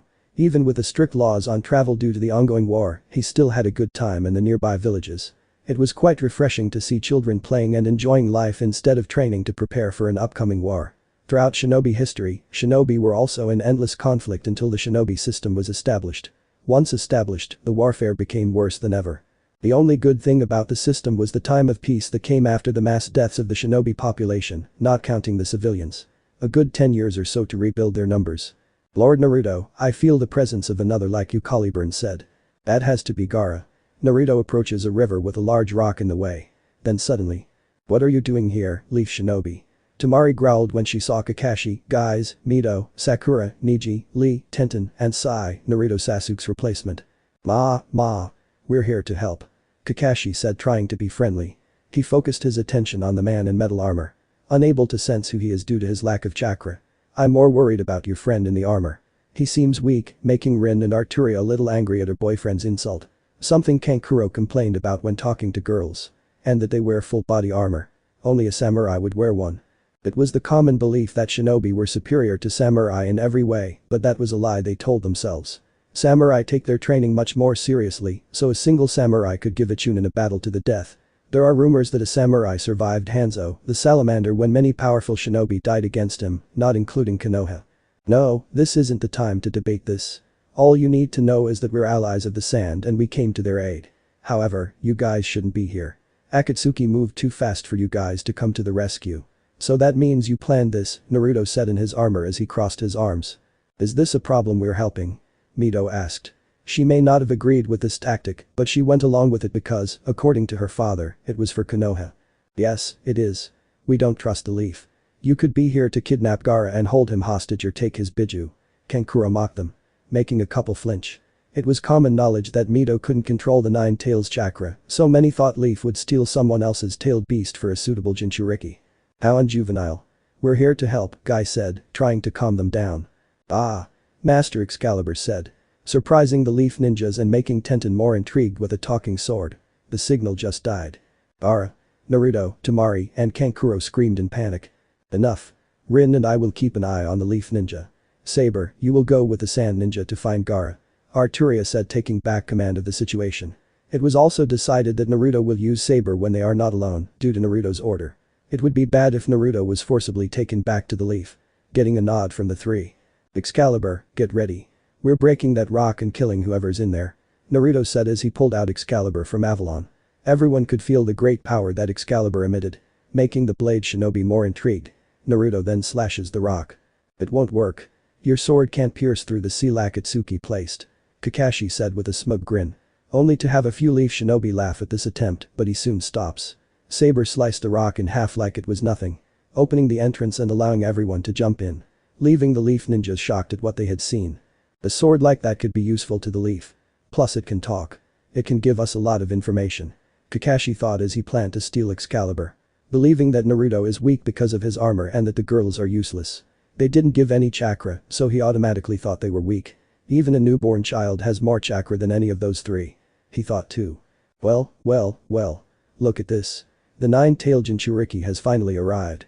Now the blonde-haired bomber, Deidre said as she sat on Gaara's body. Get away from him, bastard. Naruto yelled as he grabbed Excalibur. Who's going to force me? Deidre mocked, shifting her attention to the armored individual. He then saw many golden waves appear behind Saber. Swords, axes, spears, and many other weapons emerged from them. It was then that the Leaf ninjas jumped in to witness Saber's power. What the heck is that? Everyone thought, except Rin and Arturia. The two just gave a smug smile. Let me show you what happens when you hurt my friends. Naruto fired one of his weapons at them at incredible speed, causing Deidre to jump. What the hell is that? Deidre cried out in surprise. She saw the hole behind him, and it was deep and large. Something a sword can never do. Hahaha. Time to show you the power of a king. Naruto fired more projectiles at the two members. He managed to force Deidre onto her bird and destroyed Sasori's puppet. 1. Damn you. King or not, I'll make you pay for destroying that puppet. Sasori shouted angrily as he pulled out another puppet. Rin, can you save Gaara? Receiving a nod from her. Good. Go revive him. It will be good to see an old friend again. Naruto ordered her and she complied. Arturia, Kankuro, Tamari, watch the leaf ninjas and protect Rin. She revived me once before, she can save him from dying. I'll take care of the Akatsuki members. Receiving a nod from the three of them. It was true that Naruto was revived by Rin. Naruto was killed by Escanor once and she used one of her best jewels to save him. She had another one just in case for times like this. That day she learned to be very respectful of Escanor during the day. What? You're crazy. You can't handle Akatsuki alone. Mito yelled at Naruto, worried about the supposed weakling. Don't doubt my power, child. Naruto said as he looked at Mito. I am a king. He is no match for me. Like hell we are. Deidre screamed as she charged at Naruto. Deidre was under orders to focus on the Nine-Tails Jinchuriki, but Naruto was pestering her. Kakashi ordered his team not to interfere so he could see Saber's power. Kakashi had never seen anything like it before and needed to gather information on the self-proclaimed king. Furthermore, he hoped Naruto would be killed so he could take his sword for the leaf. His home was facing a crisis due to a power shortage, so an energy sword like Excalibur would help them. Naruto just launched more projectiles at Deidre and Destructor Bird. Sasori then summoned the third Kazekage to fight. However, the iron sand wasn't strong enough to fight Naruto's weapons. It ended up destroying the Kazekage's puppet. How dare you? That puppet was one of the weirdest I had. Damn you. Don't think you've beaten me yet. Deidre prepared a clay dragon and Sasori revealed himself as a puppet. The onlookers stared in amazement. It's okay. I have a heartbeat. Gaara should be fine now. He'll need to rest. There aren't any injuries left that I haven't fixed. Rin said as she finished bringing Gaara back. Thank you, Tamari shouted as she hugged her. Yeah. Thanks. Kankuro said, smiling at him as he checked on Gaara. He was relieved to see him breathing. Of course, I only did it for that idiot up there. I swear, he likes to show off. Rin said as she shook her head in disagreement with Naruto flaunting his power at this point. Excuse me, Miss Sakura asked, trying to figure out what brought a dead person without the resurrection jutsu. Rin Tasaka are in your culture, Tasaka Rin. Is Tasaka? How did you bring him back? I checked. The Kazekage's heart stopped and he was dead. Sakura asked. Extremely intriguing given that she's a doctor. That's none of your business. It's a technique that belongs to my family, she said. That's impossible. There's no bloodline that can bring back the dead. Sakura retorted. She knew many healing jutsu and healing bloodlines, but none that could bring back the dead. According to her teacher, Tsunade Senju, you can't heal the dead to bring them back. She should do it now, she tried. I never said bloodline. I said it's a family technique. Rin said while flaunting her twin-tailed hair. Boom. A loud explosion came from the fight between the Akatsuki pair and Naruto. Naruto simply stopped using the door as a projectile and started Enkidu and Excalibur to fight them. Naruto used the chains of heaven, Enkidu, to grab onto the clay dragon and bring it down in front of him, so the flamethrower Sasori fired at it hit it instead of Naruto. He's a tough son of a hitch. Deidre yelled at Sasori as she jumped to his side after her dragon was defeated. I've had enough of you. Sasori shouted. He lost his patience dealing with the reclusive king. He took out a scroll and summoned 100 puppets. Deidre had already lost all hope. When Naruto used his chains, he pulled his arm out of his body as the dragon collapsed. Ha! Do you think an army is enough to stop this king? Naruto said with a lot of arrogance in his voice. As he drew Excalibur. Get ready, he whispered to Excalibur. Excalibur simply glowed in response. I've leveled entire villages with this jutsu. You won't be a problem. Sasori said with a laugh. Deidre already left him to save herself and inform the others. Deidre was smart enough to know when she lost. Naruto just raised his sword. Then everyone turned their attention to Naruto and Excalibur. It gave off a golden glow. A beautiful glow that no one could resist looking at. Golden light began to appear all around the room, like drops. Then some people began to hear voices. Kakashi stared at the sword. With such beauty, how could he not? Then he heard a voice. Son. An older version of Kakashi appeared, unmasked. He just gave Kakashi a sad smile and shook his head. Disappointed by what he'd done, Kakashi could only shed a tear. Then Guy looks at a man who looks like him, but with a mustache and beard. I'm proud of you, he said, giving his son a thumbs up. I began to cry tears of youth. Neji saw his father. The same father who sacrificed himself to save his brother. He just smiled at him, making Neji cry. Sasori was ready to attack him to stop the next attack.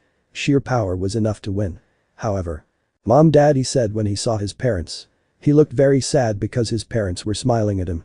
No matter what his father said as he hugged him on the left side of his body. We love you, his mother said as she hugged him on the right side of his body. Sasori started to cry, but he had no eyes and no tears. Then all the spirits disappear. What was that? Mito said, stuttering as she pointed at Excalibur. So did the others, since they too were witnesses to those dead people. While one could say that there are many other swords more splendidly crafted and with better skill, this sword is an illusion far, far superior to them. To call it beautiful would be to sully its appearance. Instead, it is something sacred, forged from people's conceptions, legends woven only with hope, Arturia said with such compassion. She continued. It is a crystal formed by the solitudes of humanity, making it reign as the strongest fantasy. The crystallization of the glory of prayer and of all things engraved in the hearts of those who scatter before the exuberance of the sword. The nostalgic, the afflicted, and the sacred dreams of those who found themselves in the bloody hell called the sword represents a wish of all warriors, past, present, and future, who have been fully exposed to the nightmares of the battlefield. And that wish? To be exalted. Arturia added. The plus one of the two who knew the most about holy swords. Her name transcends all boundaries. Time and space. Cultures and languages. Nations and borders. For her name is Arturia finished. Naruto shouted as he raised his sword. Preparing to take down the army. Sasori sent all his puppets to attack after he stopped seeing his parents. Caliber. He swung his sword down. Destroying all the puppets. Including Sasori. Sasori just smiled and welcomed the golden light that is here to claim his life. I'm coming, Mom Dad. She thought with a smile. Naruto saw that she smiled. Find peace and happiness in the ever-distant utopia. Anne. The ever-distant utopia is Avalon. The afterlife. If that's wrong, I don't care. It's what Naruto believes in. Naruto said quickly enough so that Sasori could hear him. Even against people he doesn't like, Naruto is kind enough to pray for his enemy to rest in peace. Thank you my king. Sasori finally accepted him as king. Being destroyed by his attack. Naruto let out a smile. The explosion left a large hole in the mountainside they were on. Naruto went to Gaara to check on him. Then Kakashi walked towards him, but Rin stood in front of him. Would you like to join the Hidden Leaf Village? Kakashi asked. Trying to bring a powerful village into the hands of the Leaf. Ha! You think I would abandon my family? I know all about your reputation and it's not noble at all. We are a family. We never abandon our own. Rin said as she smiled at them when they widened their eyes upon hearing her devotion to her family. Naruto and Arturia's family. I asked nicely, but it seems you left me no choice. Kakashi said as he drew his kunai. As did the rest of Konoha shinobi. Then Kuro and Temari prepared for battle. Naruto wasn't paying attention, he was picking up Gaara. However, Arturia was already one step ahead. I wouldn't do that if I were you, Arturia said, ready to slit Mito's throat with Caliburn. She knew the Hokage's daughter was worth a lot at the bounty office. Naruto told the girls that the shinobi system operated more like a mercenary guild than an actual government. I didn't feel her, Kakashi and Nichi thought. The squad's best censors didn't see a girl step behind them and get into position to kill them. I'll say it once. Back down or you'll be at war with us. The Leaf sent 2 squads to fight 2 Akatsuki members, and we only need 1 person to fight the pair of criminals. Do you really think we stand a chance? He asked the group. After giving him a moment to think about his situation, everyone, let's return to the Leaf, Kakashi ordered, surprising his team. They knew how important the mission was to their village. What? We can't leave yet. The Akatsuki are a threat. We can take them here and now. Besides, those strange people have incredible powers. If we Mito shouted before being interrupted. She understood that the village's needs outweigh her own needs and morals. Do that and you'll start a war with the sand. They're our allies and promised to help us in our time of need. We won't abandon them. Temari yelled at him, believing that allying with Naruto would be worth it in the long run. We can't start a war over a few people. Fall back. Kakashi ordered as all the remaining Leaf Ninja left. Chapter 5 Seeing Old Friends. In an open field with the sand group. What is that? Gaara thought as he felt some pain. I thought I was dead. He still feels a pain that feels like someone kicked him. Hey, wake up. You're worrying your family and friends, Sleeping Beauty. A voice reached his ear. Gaara begins to open his eyes. Only to see a man in black armor. Who are you? Gaara asks when confronted by a stranger after being kidnapped by Akatsuki. Gaara. Temari dove straight into her little brother's arm to hug him. Temari, he said in surprise. What happened? I saved you? Came the armored man. Well, more like she saved you. He gestured to Rin. May, do I know the name of the person who rescued me? I didn't expect you to remember me after all this time. Of course the armor doesn't help. Getting a confused look from the retreat. You can call me Saber when I'm wearing the helmet, but she took out her helmet. Gaara only saw blonde hair and red blue eyes. You can call me Naruto. Gaara's eyes widened. I thought you died. Gaara stuttered as he saw his first friend in 3 years. Let's keep it that way. I don't need any attention right now, he said with his signature smile as he offered his hand to help her up. You've always been the unpredictable one, my old friend. As if reaching out to grab him. Okage Tower in Hidden Leaf Village, 3 days later. There, in the Hokage's office, Minato, Jiraiya, Tsunade, and Kushina wait Team Kakashi and Team Guy. Jiraiya gathered information on Akatsuki's first target, Gaara. Minato planned to rescue the Kazekage and have the village sign an agreement where the sand sells the precious metals found only in the land of wind at a price of their choosing and an alliance where only the leaf benefits.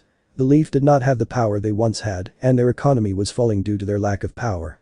They needed money and power to bring the leaf back to the top of the shinobi world. Report to Kakashi, Minato ordered, frowning. Not seeing the Kazekage with them didn't sit well with him. You're not going to like this, sensei, said a tentative Kakashi. Okay. Everyone except Kakashi, Guy, and Mito are dismissed. An explanation later. So this saber managed to fight two of the most destructive ninja capable of jutsus to level battalions by themselves and managed to kill one and cripple the other. Getting a nod from Kakashi. He also has this strange ability that forms golden waves out of thin air and weapons of incredible power shoot out to fight the two of them. Another nod. So he has a friend who is capable of bringing back the dead without Orochimaru's resurrection jutsu and another person capable of sneaking up behind and in a position ready to kill Mito. Another nod and an embarrassed look from Mito. She was a proud shinobi of the leaf and she allowed someone who was in her eyes, a moving dead body, to be in a position to be killed.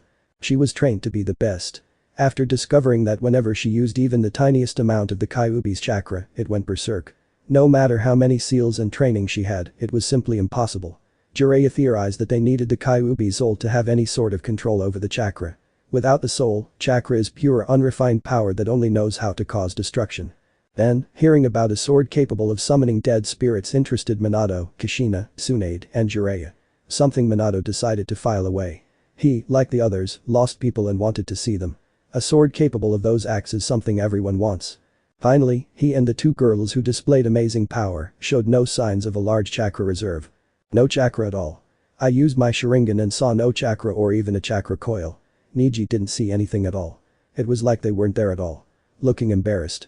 He's one of the best the leaf has to offer and he couldn't calculate the power level of 3 people. That's impossible. You need chakra to stay alive, said Tsunade. An expert in the anatomy of the shinobi body. Ah, he said, rubbing his head. Do you know anything about them? He asked the 3 of them. The girl's sword and that boy, Saber, can talk.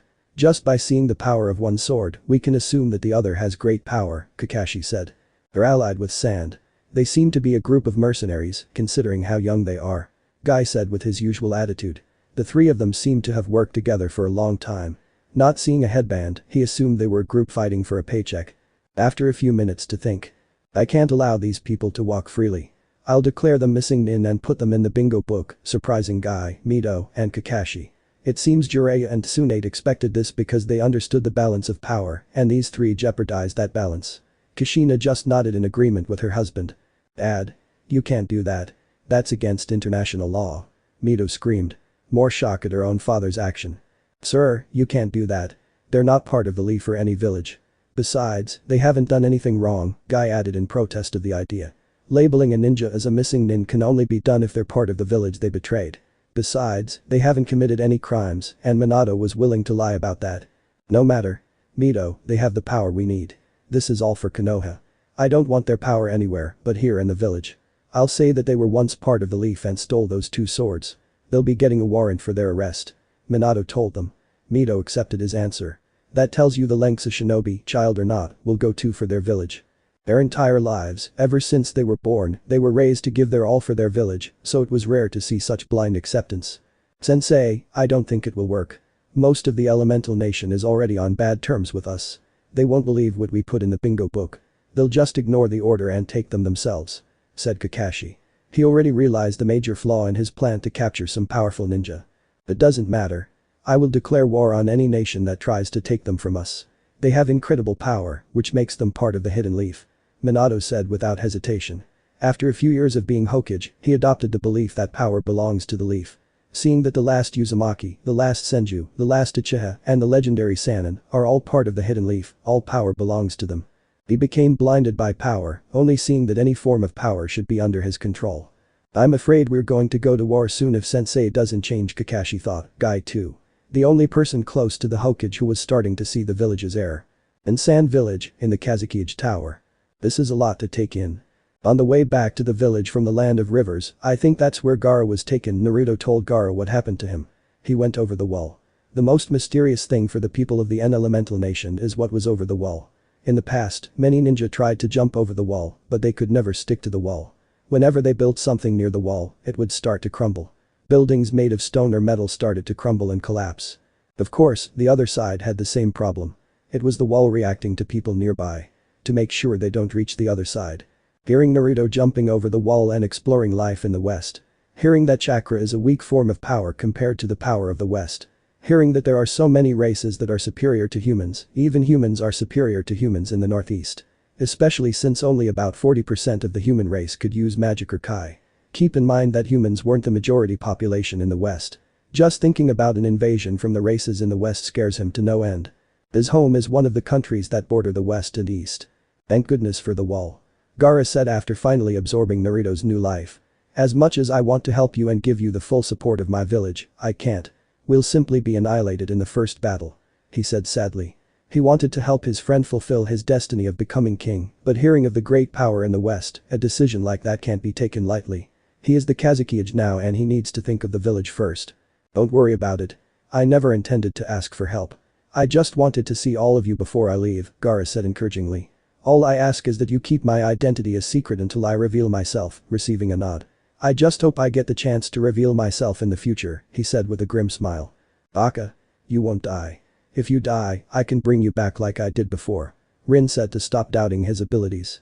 Still, I want to thank you for all your help in reviving me, Gaara said. Well, there's one thing Naruto said while scratching his head. A growl from Naruto and Arturia's stomach caught the attention of everyone in the room. Rin just facepalmed and Kurama was laughing at the two of them. 1. Hunger is an enemy we must all overcome, Arturia said with a passive expression as she placed her hands on her hungry stomach. Okay. Can we get some food? He asked. Tamari laughed, Kankura mocked them, and Gaara smiled. Of course. Gaara said as he stood up from his chair to take everyone to eat. 4 months later in the land of the falls. After Naruto's group time in the arena, they left to visit others. Gaara promised that he'd wait for the wall to come down and welcomed the idea of an alliance with Naruto when he became king. Naruto headed to the land of waves to see Tazuna and Inari. They were happy to see the blonde idiot alive and happy. He then went to the land of snow to visit Koyuki. He left the country with new bruises. Apparently, Koyuki decided to give him a deep and passionate kiss after hearing his plan for the future. After the kiss, she told him, I'll wait. And left. Leaving Naruto confused by her message and angering Rin and Arturia for her stubbornness. 1. Later, Kurama decided to tell the group about one of the last demons in the east, Moroyo. He wanted to offer her a chance to return to the west. All demons have long lifespans that make them seem immortal, so Moroyo was likely alive and shinobi were weak against him. The group headed to the land of demons and volunteered to protect its priestess, Shion. Shion was a brat who didn't get along with Naruto very well. Arturia was the person who would watch over her. Upon arriving at the temple, Arturia and Rin fought the army and Naruto took Shion to seal Moroyo. Of course, Naruto stopped her so he could offer Moroyo a chance to go home. He refused his offer and went on an attack from the east. He was consumed by hatred and wanted revenge on the sage, but he died before he could exact revenge, so he decided to target her people instead. Shion fell into despair and was prepared to die sealing Moroyo. However, Naruto fought hard with Excalibur, and by combining his sword and Shion's mystical bell, they were able to defeat Moroyo. Shion fell in love with Naruto and asked him to pass on his power, to which he agreed. He received another beating from Rin because she knew Naruto didn't understand what Shion really meant. Also, there was the time he encountered a couple of women when he decided to train in a more secluded place. While training with his swordsmanship and magical abilities, a couple of women watched him. They realized he was powerful, very powerful. They came out and introduced themselves to him. They were Shizuka and Takiwa. They were looking for powerful men to challenge and take home for Shizuka. It was no surprise that Shizuka lost. Watching how Naruto trains was terrifying. He used the Gate of Babylon to surround himself and fired many noble phantasms at him. Noble phantasm is the general name he gave his weapon in the gate because of the power belonging to a noble king, and power could be something found in the dreams of the powerful. Naruto would use his Excalibur, or one of the legendary weapons in the gate, to deflect or destroy them. This was to improve his strength, reaction time, and speed. Shizuka was not ashamed of losing to Naruto and happily accepted him as her new husband. However, there was a problem, he wasn't ready. He told them his story after making them promise not to tell anyone. They were shocked to learn that he was the former Hokage's son. Even more shocked to learn about the mysterious West.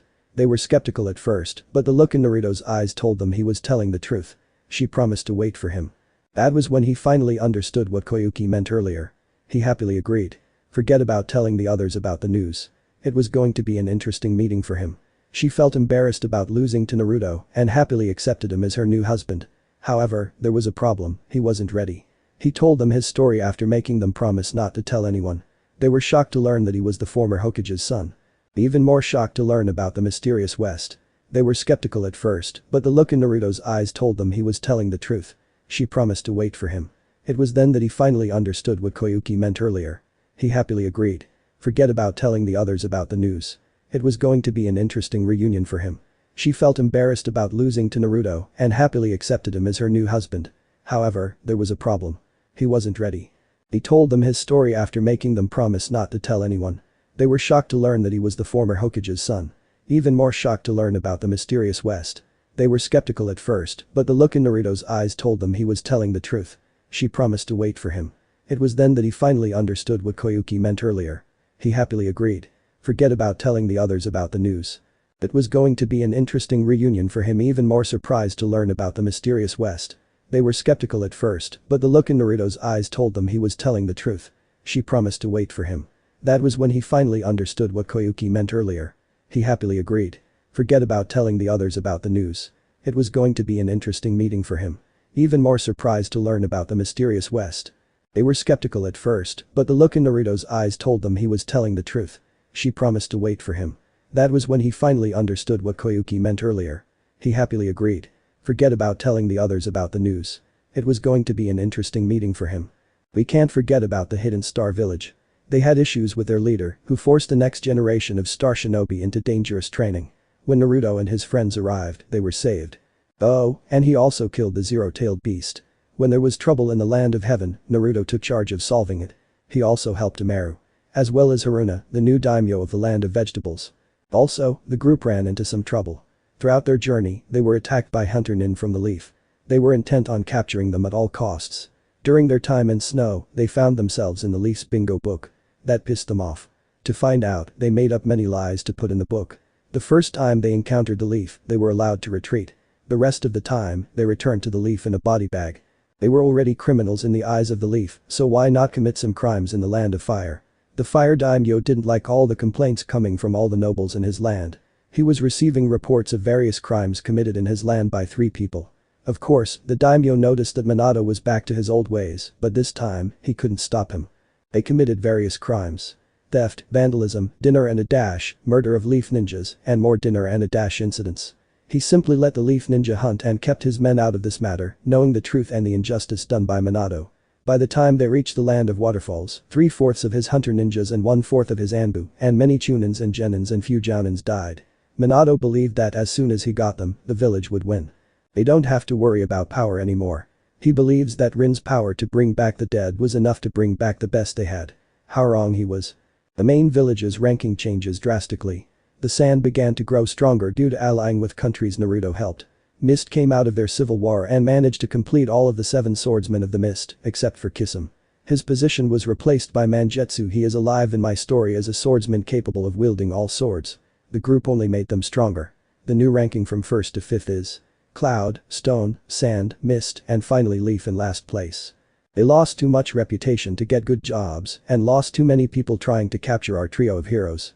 The village was in such bad shape that Jiraiya started donating his Icha money back to the village. Also, the Uzumaki wealth was drastically reduced. Kushina uses all of the old Uzumaki clan village's money to help keep the village afloat. Now, we find our band of heroes in Waterfall Country. So this is our last stop? Asked Arturia. Yeah. I want to say goodbye to Shibuki. He's a good man, Naruto replied. How far is it? Rin asks, already tired from all the walking. Not that far. Just another hour's walk. What was that?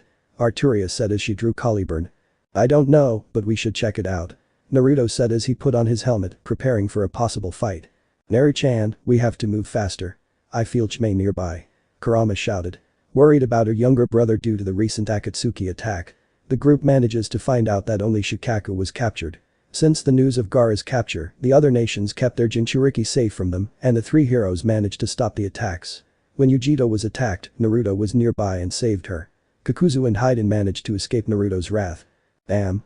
I think Akatsuki is going after the 7 tails Jinchuriki. Naruto said as he picked up the pace. The group hid in the trees near a battle between the Akatsuki zombie duo and a tan girl with mint green hair. Looking at the girl, it seemed she was ready to surrender to their capture. "Give up your Jinchuriki. You won't escape us this time," Kakuzu said. Seeing that the girl is on her last legs. "Come on. Keep fighting so I can sacrifice you for Jashin-sama." The crazed priest, Haiden shouted. "I can't go on like this." FK thought as she began to accept her fate of being captured by them.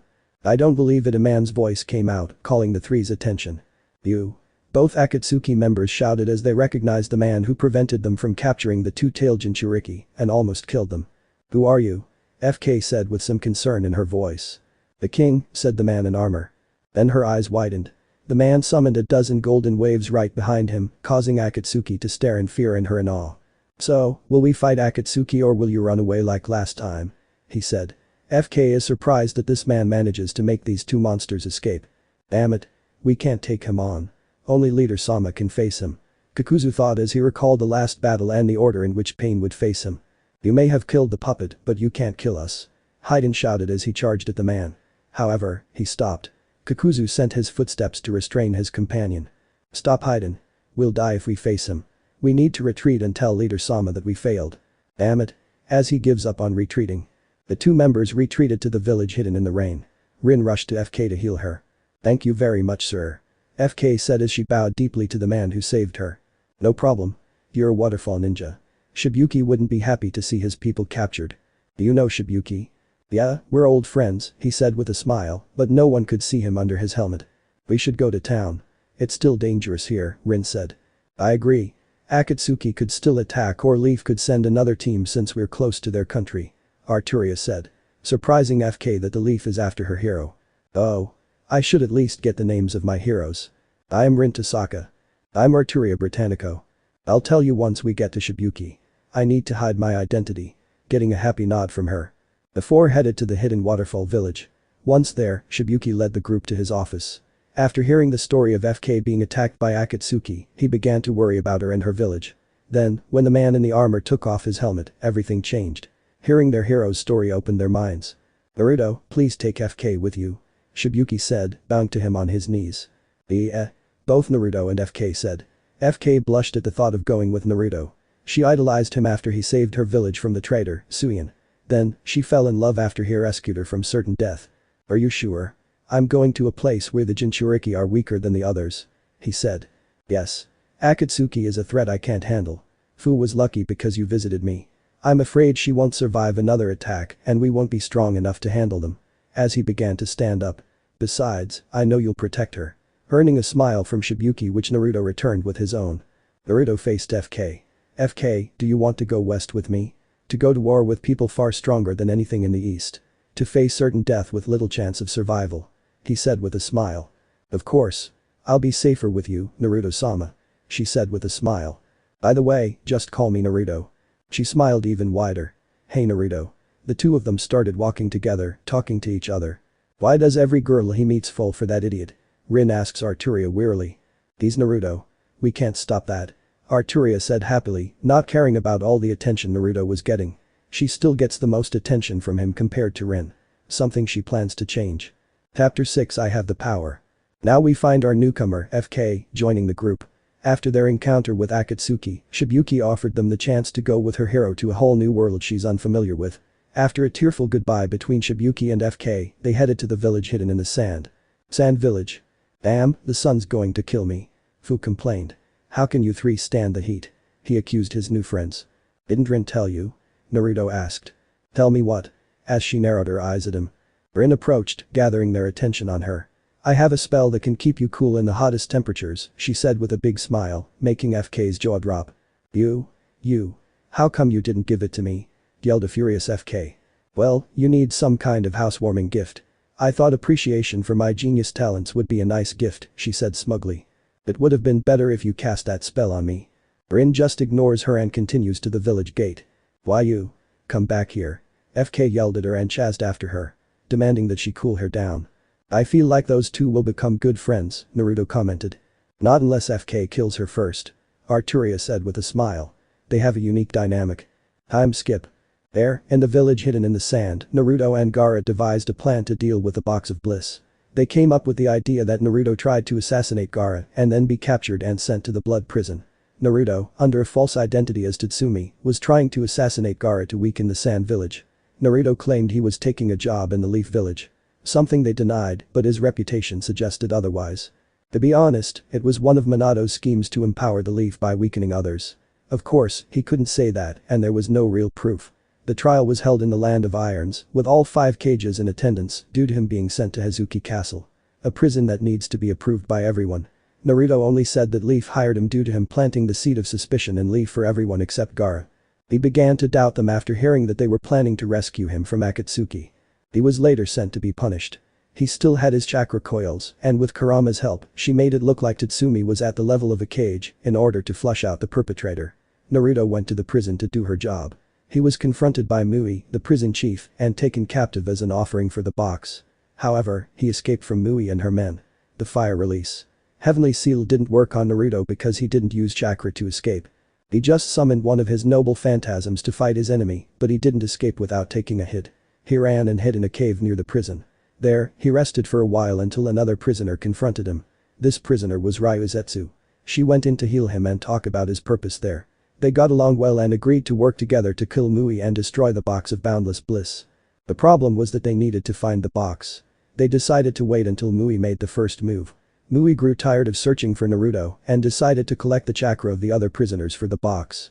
There, Mui finally confronted her son, Myuku, whom she wanted to see for a long time.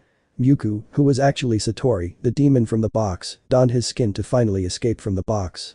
Just before Myuku was about to impale Mui, Naruto and Ryuzetsu entered and Naruto used Enkidu, the chains of heaven to restrain Myuku and save Mui.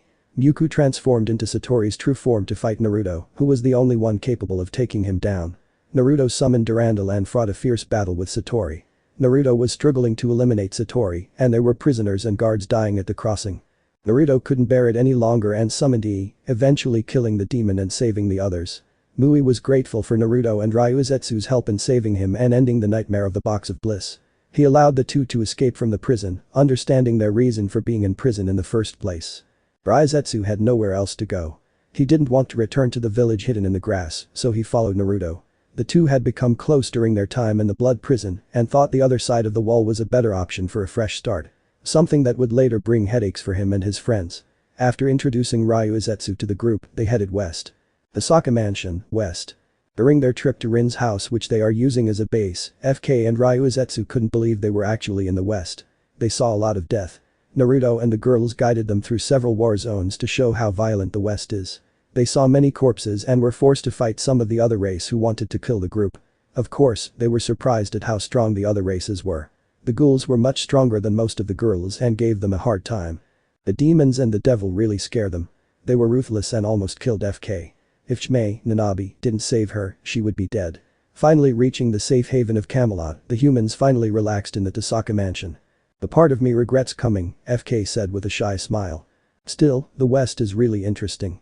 The culture is very different and the food is pretty good. Ryuzetsu said as he ate some fish and chips Rin made for the group. Something all the ninjas from the East could tell you was delicious. The girls nodded in agreement as soon as they tried it. Thank you. Glad to know you like our cooking. Rin said with a smile. The entire group spent the next couple of hours eating and enjoying their time at the mansion. Especially Arturia, Rin rarely makes much food.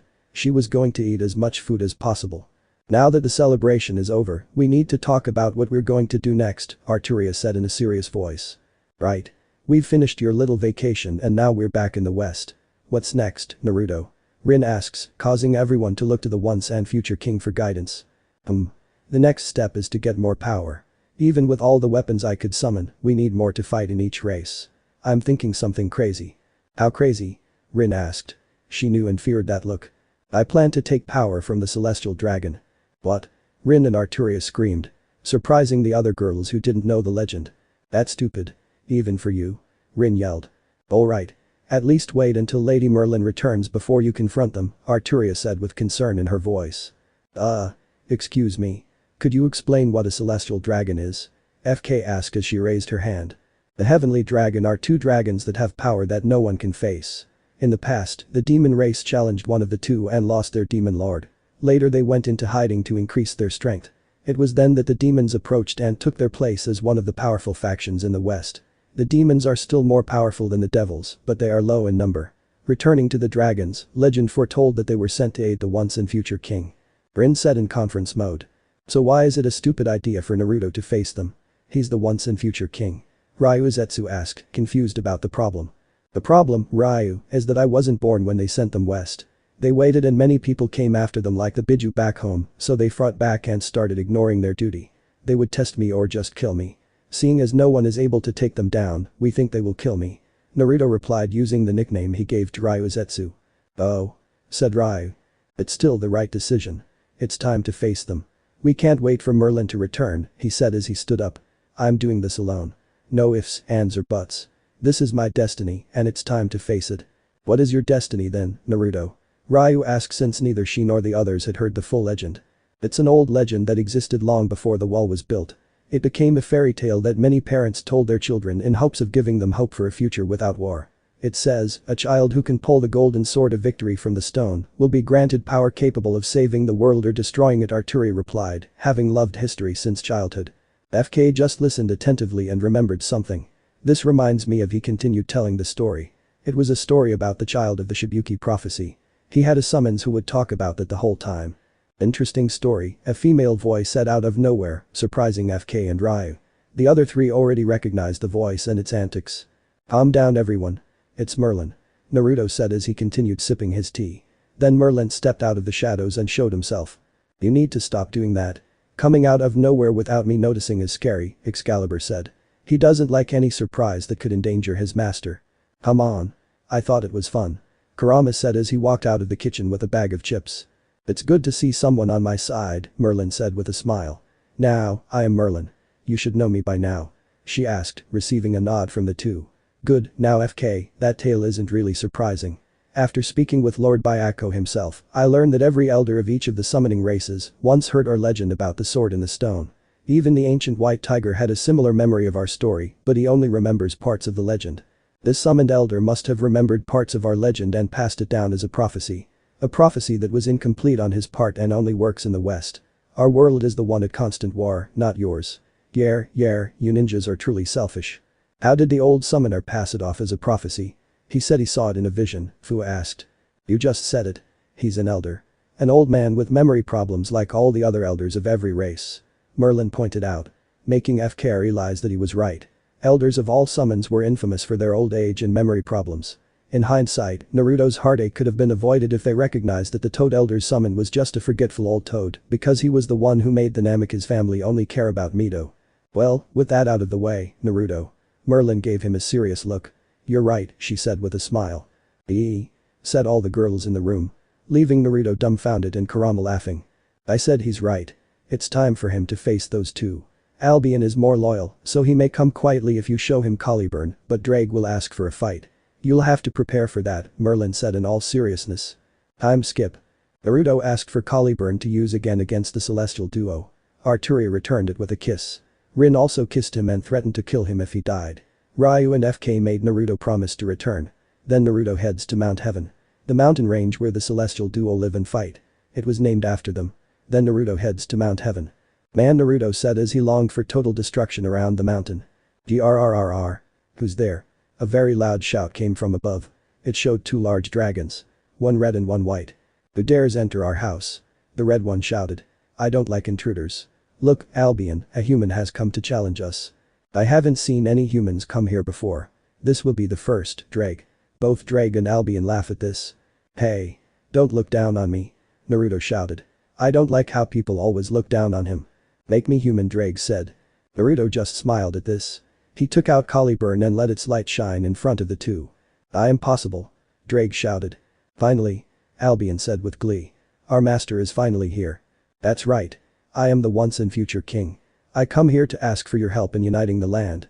I'm honored to help, Albion said, showing his respect. He was the more respectful of the duo. Not me. You have to beat me if you want my help. What are you doing, Drake? He is the one we were born to help. Will you deny our birthright? Albion asked. Damn it. He needs to prove himself worthy of my power. How dare you, Albion shouted, but was interrupted. I will fight. But Albion tried to protest. No buts. My whole life, I've never asked for anything. Everything I have, besides Caliburn and a few other things, I work hard to get. I won't let this stop me. If you want to fight, I'll give it to you. Naruto shouted as he took out Excalibur as well. "We are with you, Master my king," said Excalibur and Caliburn as they prepared to fight. "Albion, I appreciate that you show me respect, but I have to do this. This isn't about power. It's about proving my worth," he said, causing Albion to look at him with more respect, and he decided to leave the battlefield. "You earn a little human respect. I hope you're ready. Mother, God is a woman and created the celestial dragons, so they are her mother, promised me that her chosen king would be strong. Bring it." Naruto, Caliburn, and Excalibur shouted. Naruto charged at the Welsh dragon, while the vanishing dragon sat back and watched. Naruto began to cut Drake's scales, but it proved fruitless. "Damn, your scale is tough." He then changes tactics and leaps back after a powerful fire attack. He summons dozens of noble phantasms from the Gate of Babylon and sends them at Drake. "So you know about the gate. Interesting," Albion said with a smile. "Do you think those puny weapons are enough to break my scales?" Drake shouted. "Master, there is a weak point showing," Excalibur informs his master. "There's a weakness. It's at the base of the tail," Caliburn added. "That's not going to be easy." Naruto pressed his twin holy swords into Drake's stomach, only to notice a powerful glow begin to emit. Naruto immediately jumped back to watch for his next attack. "I wonder if you can survive this. Take this." Long Ina Smasher, Drake shouted as he shot a beam of pure green energy at him, destroying everything in its path. "I'm not good with names. Damn it," he thought as he approached. He stabbed Excalibur into the ground and gathered prana into Caliburn. "Shift banishment." He shouted as he slammed Caliburn into Long Ina Smasher and sent the attack into the zero dimension, shocking the two dragons. "Ha! How do you like that?" he mocked. "That's an interesting move," Albion thought. What the heck was that? That wasn't the Gate of Babylon, and it sure wasn't one of Caliburn's attacks. Drake shouted in anger as one of his most powerful attacks was countered so easily. "Oh. That was the gate in a way, though." Getting a confused look from the red dragon. "Gob is just dimensional magic. I experimented with Gob and tapped into other dimensions. Banishing Shift is a counterspell that dispels any form of attack by sending it to the zero dimension. The dimension where everything turns into nothing," he said with a smile. "Why you?" Drake said as he swiped his claw at him. Then, smiling, he succeeded until. "Faggot." Allowing Caliburn to fall to the ground when Naruto poofs. "What?" Drake shouted in anger and confusion. Seeing how he can do that. Not realizing that it's a ninja technique that's new to the West. Ninjutsu may be weak compared to sorcery, but it has its uses. "That was my shadow clone jutsu. I'll explain later," Naruto said from behind Drake. Drake felt a large amount of prana coming from behind which he didn't notice due to the clone's distraction. The original Naruto silently took Excalibur and went behind Drake. Naruto was behind with Excalibur raised and gathering power to use his ultimate attack. "Excalibur!" Naruto shouted as he spun down, aiming for the base of the tail with Excalibur. It did a lot of damage to Drake. After the light went out. "Hahaha. I haven't taken this much damage since my fight with Albion a few years ago," Drake said with a smile. Naruto could only stare in surprise as Drake took that attack and only took minimal damage. "Human. No king. I accept you as the only mother who sent us to help," Drake said with a big smile. "Yada. I did it," Naruto shouted and jumped for joy. "Time skip to Sokka Mansion. I hope she's okay," Ryu said as he lay down on the couch and watched television. She, along with FK, were amazed at how magic can be used to create technology for life instead of death. The West has some low-tech cars and Naruto's favorite, a motorcycle, kitchen appliances, and medical devices. All low-tech, of course, but more advanced than what the ninjas find in the land of snow. "Of course that idiot is fine," Rin said. "Hey Rin, I still don't understand why you don't like all this cool stuff." FK asked Rin about all the technology in the house. "I just don't like it. It's confusing. I'm a mage, and tradition is everything. I was raised to do things the old-fashioned way. Arturia and Naruto brought the technology," she replied. She really didn't like technology. No matter how much she was taught about it, she still struggled. Roar. Rin, FK, Arturia and Ryu heard a loud roar outside and went out to see what it was. Only to see a red and white dragon approaching with a blonde on top of the white one. Everyone looks dumbfounded. Arturia and Rin especially. All their lives they were told how dangerous the duo was and now they watch their lover ride one like it was nothing. They expected Naruto to live and fight another day after losing to the dragon.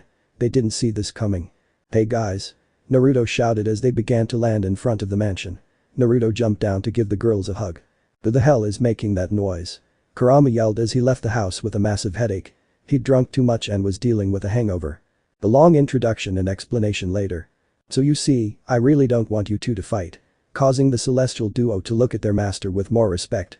The two of them could have easily conquered the entire West for him, but Naruto said he wanted to do it himself.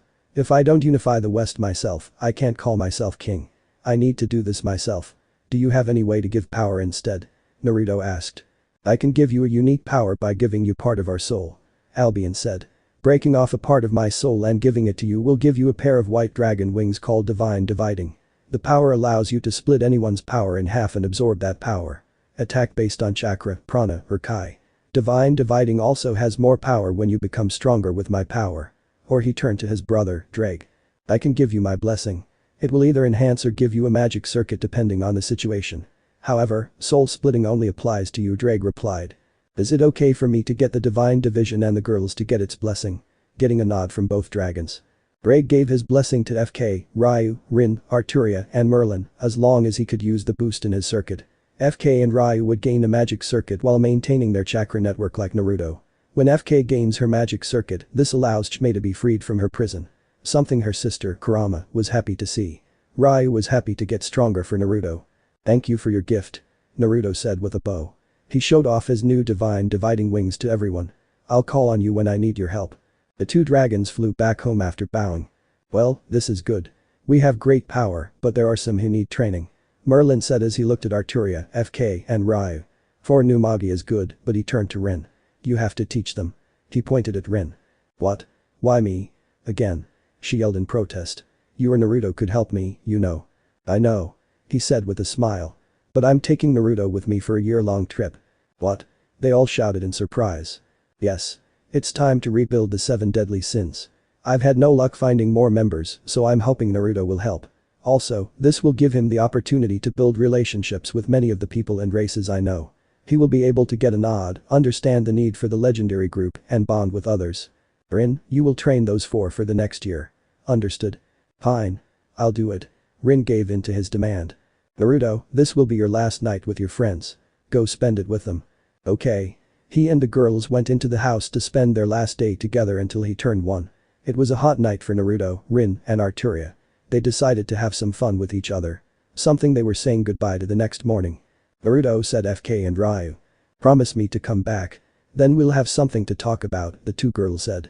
Okay, Naruto said as he kissed both of them on the cheek. Goodbye, Chime. I wish I could spend time going out. Be careful with your older sister, she's always getting into trouble. Naruto said as he hugged Chime. A beautiful green-haired girl. Hey. Kurama said in protest at that statement. Caliburn, take care of Arturia for me. Your great sword I was lucky to have, he said to Caliburn in its sheath beside Arturia. I will, my king. I promise to return alive, Caliburn replied. Of course, he said with a smile. Naruto, it's time to go, Merlin said. Bye-bye. Chapter 7 Flashback in the East. Somewhere is in the West. So Naruto, how was your trip back east? Merlin asked as they traveled the land in search of members. Mostly great. However. Flashback. During Naruto's short vacation in the Elemental Nation, not everything was pleasant. It was a simple visit to see all his friends and help people along the way. Suddenly, it turns into a manhunt for him and his friends. It was the right call to find a full bodysuit of knight armor during their reunion trip. However, it made him an easy target to identify. Not only did the Leaf Village hunt them down to kidnap them, but there were other groups interested in them. Well. Look what we have here. A voice reached the trio at the camp. Naruto, Arturia, and Rin drew their weapons and prepared to fight whoever approached them. It turned out to be a pair wearing black cloaks with red clouds and their signature hat. What does Akatsuki want with 3 random people? Naruto asked the leader. We came here to recruit you 3. Seeing how you easily defeated ours, Leader Sama, I hope you'll join, the leader said. The pair removed their hats to reveal themselves. Itachi Uchiha and Kisame Hashigaki. Rin said as she recognized them from the bingo book she took from one of the dead leaf nin hunters. We have no intention of joining your organization, Arturia said as she readied Caliburn. Do much. Kisame said with a mad grin. That means we'll take you by force. He said as he charged Samehada. Don't kill them, Kisame, Itachi ordered as he continued to stare at the man in the armor. Support Arturia if she needs it, Rin. I'll handle this, Naruto said. Rin nodded at his order. Arturia easily blocks Kisame's attack. You're pretty strong for a girl, Kisame said with his crazy grin. This only infuriated Arturia. She began to push the mist monster back. Don't think a woman can't beat a man. She shouted as she pushed Kisame. Kisame noticed a cut on her cheek. Haha. Looks like I underestimated you. Next time, I won't let it happen again. Kisame went in for another strike. Caliburn began to glow with prana from the blow. As soon as his sword made contact, Samehada tried to shred it. What's going on? My Samahata should eat the chakra coming out of the blade and break it, said a confused Kisum. The trio just smiled at his statement. Itachi caught that smile. It's not chakra. How can your sword beat mine if it can only eat chakra? She once again overpowers Samahata. Then she charges at him with a slash ready. Kisum barely dodges. That's it. Water style. Water explosion colliding with a wave, Kisum shouted while making some hand signs. Then, a large wave of water came to hit her. Caliburn. Arturia shouted at her sword. Correct. Caliburn said as she prepared more prana for her next attack.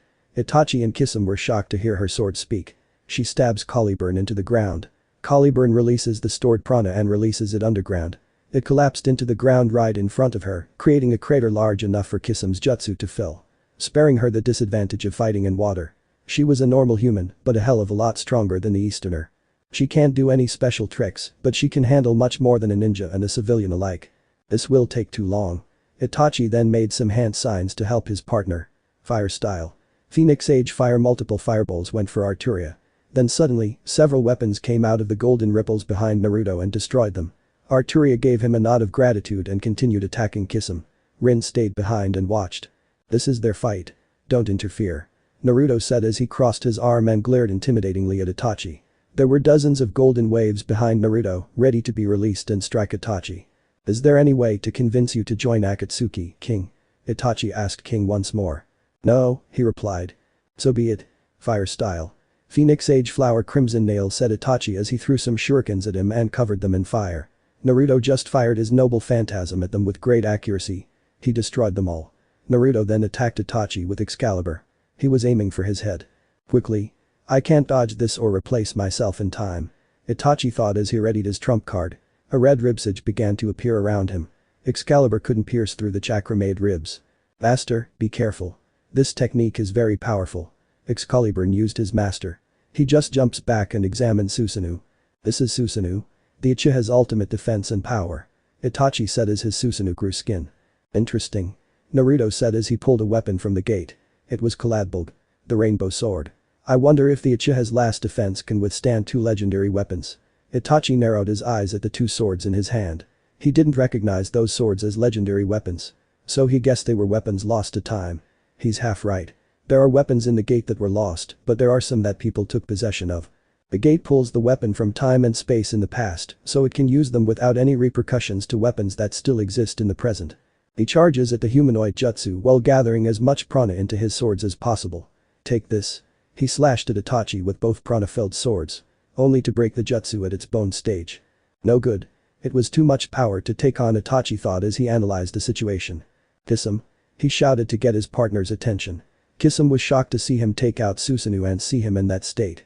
Kisum struggled with his masks to get him in that state. Naruto did so without any problem. We won't win this. Retreat. Itachi then turned into a flock of crows and disappeared. Go ahead. I've seen enough to be strong enough to stand my ground against one of this nation's finest, Arturia said. Kisum referred to this nation. People would say country or people. He said nation, as in elemental nation. This was something she needed to bring up later with her partner. End of memory. So the Akatsuki are interested in recruiting you three. At least we know there isn't much to deal with. Merlin responded to her story. True, but they were annoying. We ran into the zombie duo, Haiden and Kakuzu. They were kidnapping the two-tailed Jinchuriki. We stopped them, but we ran into them more often. They tried to kill us or recruit us. However, the Leaf was persistent in their attempt to kidnap us. He said tiredly. How so? She asked. Flashback. Damn it. Minato slammed his fist against his desk. How can you defeat all the hunter ninja I sent? He shouted in frustration. Minato, calm down. We knew you were powerful enough to take on Akatsuki on your own.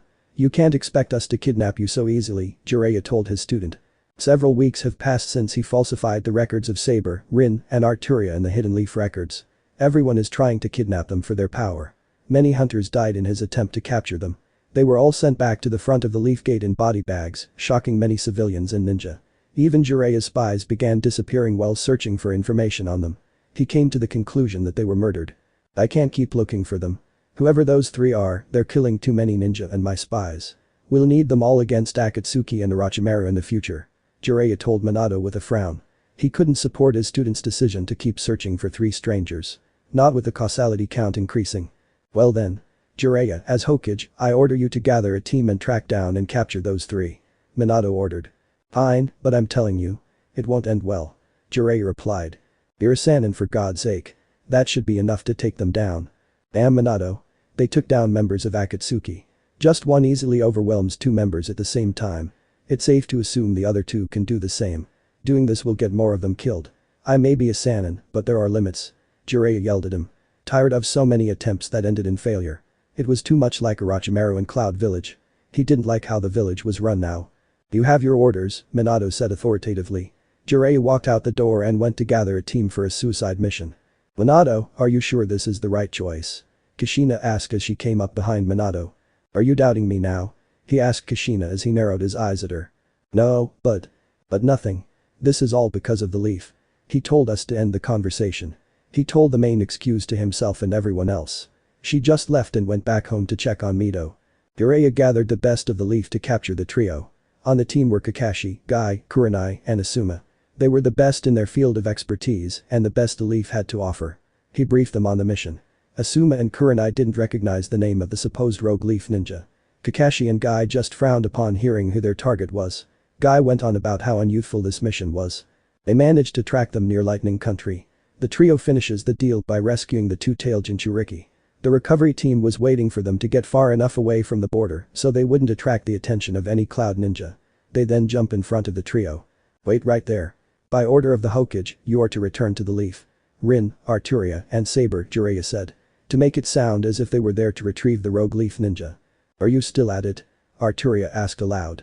They don't even know our full names, Rin said. I bet they don't even know Saber is just a name I made up, Naruto said aloud. His comments confused Asuma and Kurenai, who didn't yet know the truth. They looked at their supposedly traitorous companions and didn't recognize them, but they had orders to capture them. Rin, Arturia. I'll take care of the guy with the big white hair. You guys take care of the break.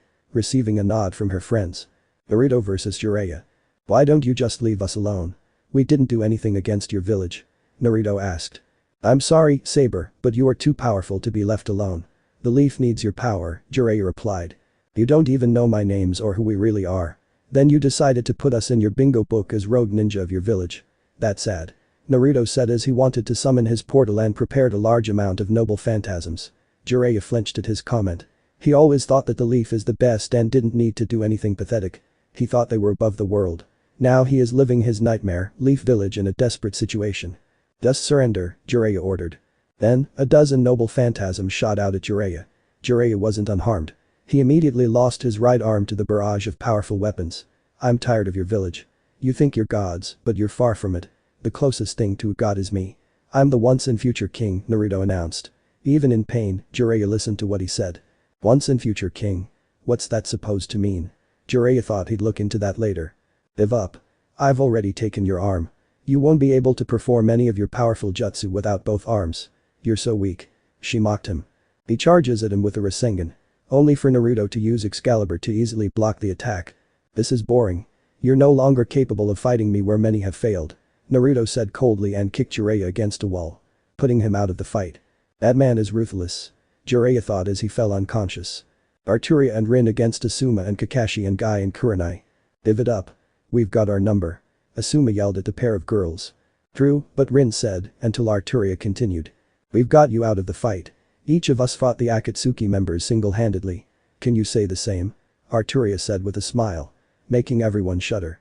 They knew all the members were powerful and couldn't face them alone. Upon hearing that they could, they abandoned their morale. It doesn't matter, we'll catch them all, Kakashi replied. Hey Arturia. Since this isn't a fair fight, you might want to abandon the code of chivalry for now. Rin said as she took out multiple jewels. Just this once. Arturia said as she drew Caliburn. I'll take the green one and the one-eyed one. They're close combatants. They can get as strong as Kisame.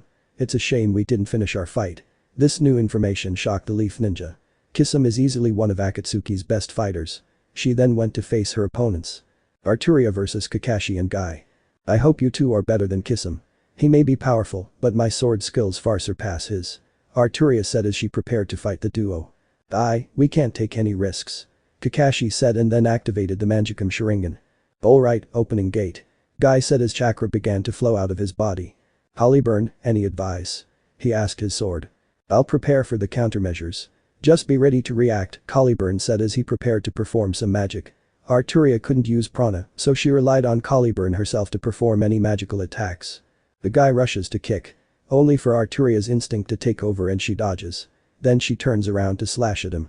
Her reaction speed is so fast. Guy thought as he watched her move faster to counter his attack. Kakashi jumps between them to block her blow with a kunai. He could have attacked her, but he didn't want to risk losing his friend. The two jump back after countering her. Kakashi, she moves fast. We won't be able to face her without taking a few hits, Guy told Kakashi. Fine. Just keep pushing her and I'll look for an opportunity, Kakashi said. Gate of healing. Gate of life. Guy shouted and went back inside. Guy came in with a barrage of attacks. Arturia could only block them. Then Guy jumped over her. Arturia noticed that Kakashi sent a fireball at her. She hit the ball with enough prana to split it in half and avoided. Guy came in to attack her from behind. He knocked her down, but his armor took most of the damage. This man hits hard, he thought, feeling the pain in his back from the kick. Are you ready, Caliburn? She asked. She was starting to worry about the fight. She didn't think she could take on both at once. Just hit the ugly one. It will take away his power. This technique is a link to his life. I can disturb him, Caliburn said as it began to glow golden. She went to attack Kakashi because Guy was faster than her. Arturia came in with many slashes to keep Kakashi in CQB. Then Guy came up to attack her from behind. She was prepared this time. She placed the edge on his back to slash block his attack. Guy was going too fast to stop. His leg was cut by the blade. Then suddenly, he started coughing blood as the doors that were open were forced shut. Boy! Kakashi cried out in fear for his partner. What did you do? He said menacingly to Arturia. I force him to close all the points in his body. As a result, his body destroys itself from the chakra circulating throughout his body. With all the chakra circulation and closed points, he is dying. Caliburn replied. You can let your partner die or leave and save his life. Damn it. I need to capture them, but Kakashi thought. Those who abandon their mission are scum. Those who abandon their comrades are worse than scum. Kakashi heard his own statement and thought about his father again. Guy's life is more important. Kakashi went to grab Guy and left the battlefield to get him help. Damn it. Why didn't we bring a medic? He thought in frustration. The reason was that there were no medic nin who would be useful. Shizune and Tsunade were the ones capable of fighting and healing, but they left. Rin versus Asuma and Kurenai. Do you really think you can capture us? Rin asked them as blue lines began to form on both her legs and arms. Even if you defeat an Akatsuki member, you're still outnumbered, Kurenai told him. She made some hand signals to cast a Jinjutsu on him. Do you know that each member of Akatsuki is capable of taking down squads of elite ninjas? Rin replied. What the hell is going on? You should be in my Jinjutsu. Kurenai screamed when she saw that she was not affected by his jutsu. Does Jinjutsu work on people who have a chakra network to mess with? Rin replied, surprising both Leaf Ninja. Hearing that she doesn't have a chakra network is unbelievable. In her mind, you need chakra to be powerful. Rin charges straight at Kurenai with a powerful punch. She is sent flying. Kurenai. Asuma yelled as he saw his wife fly away like a bug being squashed. You mustn't take your eyes off your opponent, he whispers to Asuma as he punches him.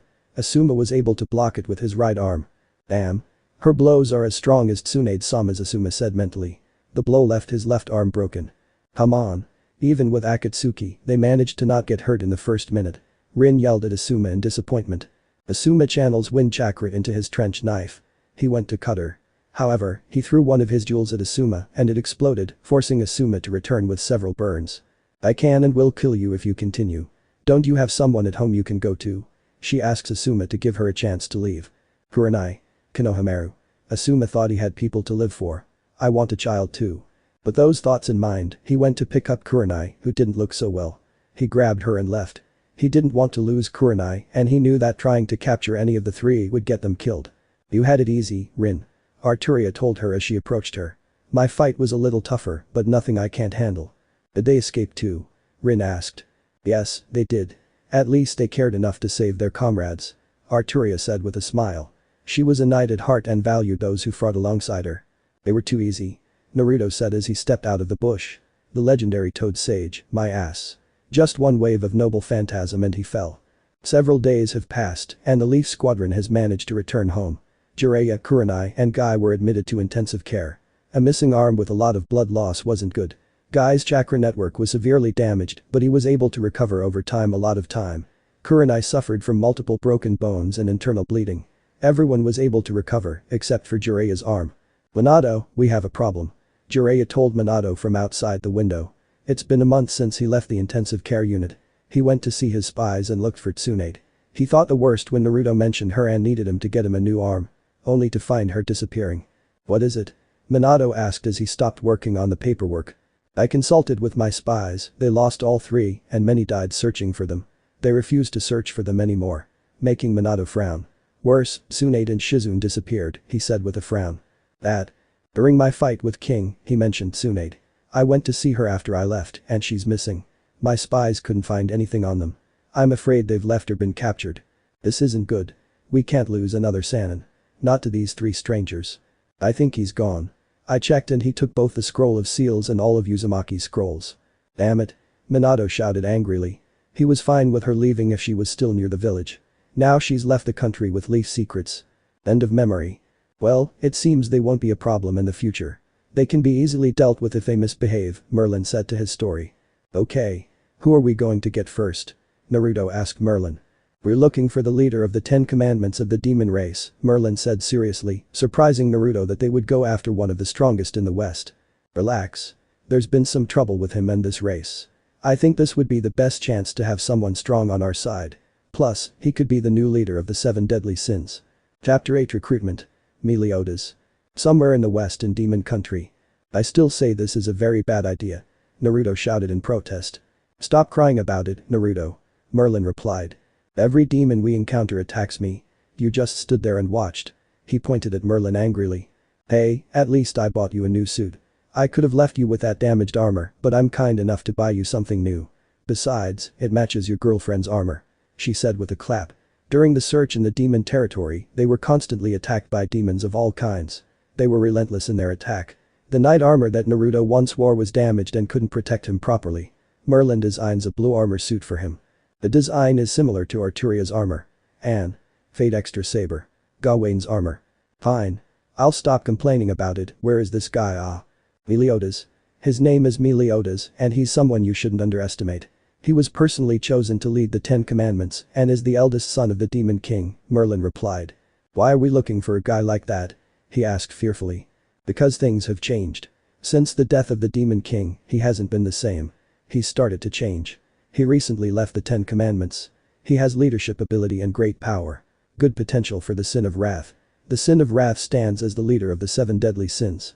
Okay, but how do we find him? Naruto asked once again. Why don't you look behind you? Suggested an unfamiliar voice. Naruto immediately pulled out Excalibur and turned around. Merlin was still relaxed and wasn't worried. He turned around slowly instead of quickly. Only to find a boy with messy blonde hair and emerald green eyes. Who are you, kid? Naruto asked as he put away Excalibur. He didn't believe a child was a threat. Besides that, Excalibur hasn't said anything about him. She would warn him if there was danger nearby like the previous attacks. Who am I? Who are you? Asked the blonde boy. Oh. I didn't introduce myself. I'm Naruto. This is Merlin. He pointed at Merlin. She didn't seem surprised to see the boy. Oh, I know Merlin. I was wondering who you are. The boy asked again. I already told you. I'm Naruto. He said to the boy again. He won't understand. Just show up before nightfall, Merlin said, earning a confused look from Naruto. Fine then. The boy replied to Merlin. I'm Meliodas, former leader of the 10 commandments. Nice to meet you. Meliodas said with a smile. Naruto surprised. After a few minutes of shock on Naruto's part, I thought you would have been older. He deadpanned. Rude. I'm over 3,000 years old. Meliodas retorted, causing Naruto to faint from the shocking evidence. He fainted. Are you going to tell me who Merlin really is?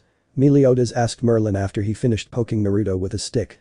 He's the one who draws the sword from the sword, Merlin said with a sly smile.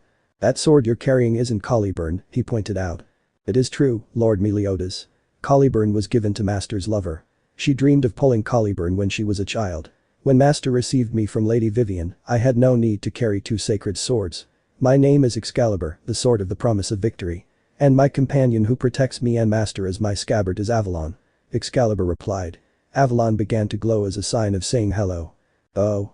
Then it's fine. Why are you looking for me, Merlin? I want to recruit you for the 7 deadly sins. Why should I join? Naruto wants to unite the land. To unite all races and find peace with everyone.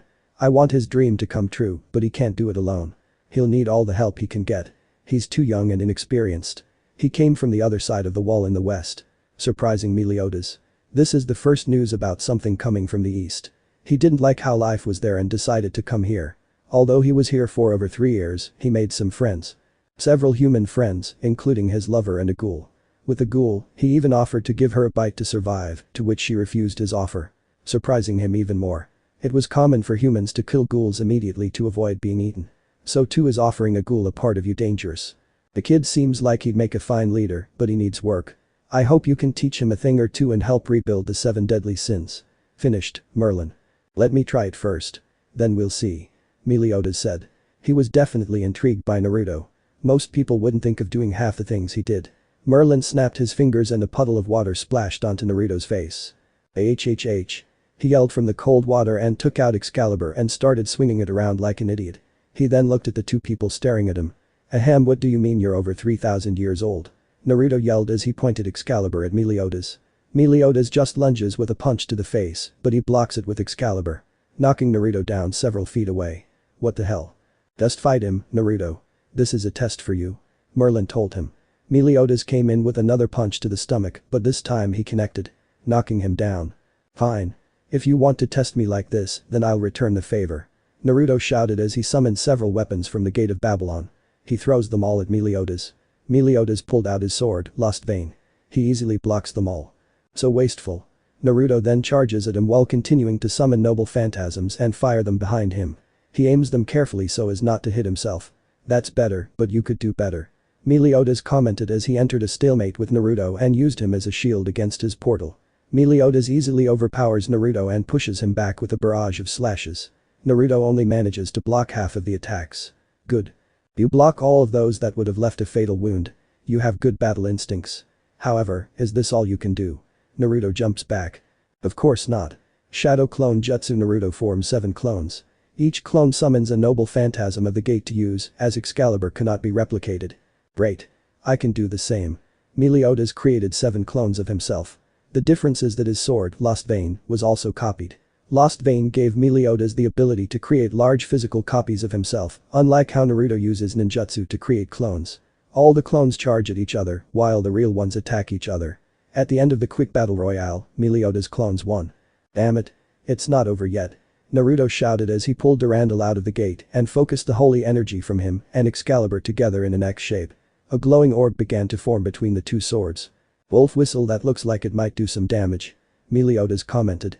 However, it won't be enough to defeat me. He said with a smile. Holy flash bang. Naruto pointed the swords at Meliodas and released the orb of holy energy. The technique grew out of the idea of Kurama's tailed beast bomb. Concentrating energy into a single point and building it up. Then releasing it to land on the target and explode in a furious blast. Naruto used holy energy instead of chakra or prana. He could do it with either of those energy sources, but holy energy is unique in its own way and is much easier for Naruto to use. Considering he possesses many holy swords and is the chosen one of God himself. Counter complete. Meliodas swung his sword at the right moment to make contact with the orb and sent it flying back. Shit. Naruto thought as he closed his eyes to take his own attack. Only to feel like nothing hit him. Naruto opened his eyes to see Merlin erupting a powerful barrier in front of him to block the attack. You did pretty well for a kid. Meliodas said as he walked towards him after the barrier fell. That last attack seems very dangerous and could have killed me considering I am a demon. Naruto just looked embarrassed and rubbed the back of his head while letting out a weak laugh. Meliodas then turns to Merlin. Alright, I'll join the sins. I'll also teach the kid a lesson. A lesson? Naruto asks. You're a good boy, but not good enough. You're a decent soldier, but being a leader is something you'll need to learn. Who better to train you in leadership than the one rumored to be the next demon king? Meliodas replied with a smile. After some thought, fine. I'll try, but what about the 180? I heard you were once a ruthless killer, well respected by all the devils and other races. What happened to you? Naruto asked once more. During his years in the West, he learned a lot about the major players in the West. Meliodas was described as a ruthless killer. He would show absolutely no mercy to anyone here and had a great hatred for other races. Oh. Things happen. Meliodas said in his usual happy tone. Naruto thought he wouldn't want to talk about it and should be happy to be like this now. Chapter 9 Long Live the King. It's been almost a year since Meliodas joined the 7 deadly sins and Naruto's quest to unite the entire western continent. During the year, he trains Naruto in swordsmanship, much to his disappointment. He wanted to learn some cool techniques. Naruto didn't see the full potential of his power as the once and future king. Naruto only took the time to use a few weapons at a time from the Gate of Babylon and a few powerful techniques he learned. That alone made him a powerful opponent, but it wasn't enough. Meliodas gave him a few lessons on how to better utilize his gate in combat.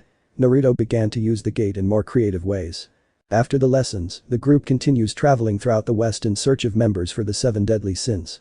At the beginning of the journey, the only members were the boar's sin of gluttony, Merlin, the lion's sin of pride, Escanor, and the dragon's sin of wrath, Meliodas. 3 of the 7 sins were fulfilled, but Merlin was determined to revive the group. During one of their journeys, they heard news of an immortal lurking in the countryside. Meliodas was intrigued by this and went off on his own to find this person. He returned a few weeks later with Ban. Like an undead Banner now, Fox's sin of greed. Ban. Ever since Ban joined the group, he and Meliodas became best friends. A few months later, Naruto decided to temporarily separate.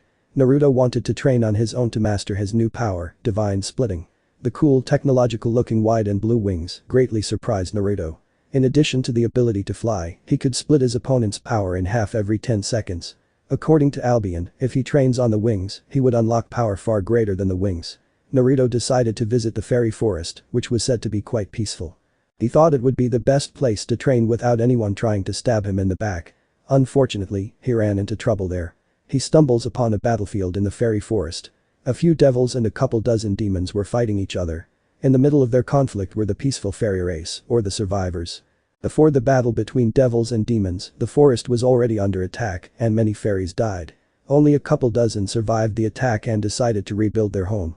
The fairies were left without their protector to fight off the final attack that destroyed their home.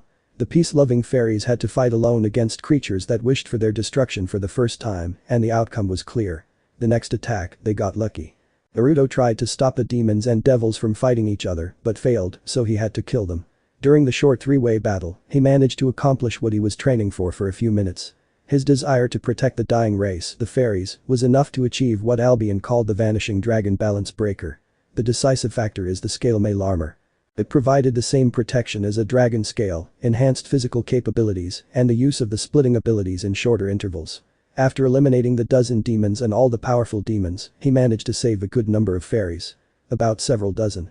Naruto promised to stay for a while to protect them, so they could put up a barrier to keep everyone out. Naruto helped create the barrier by changing it, so it would keep out those with negative emotions. He learned this by sensing Kurama's emotion and Rin's barriers.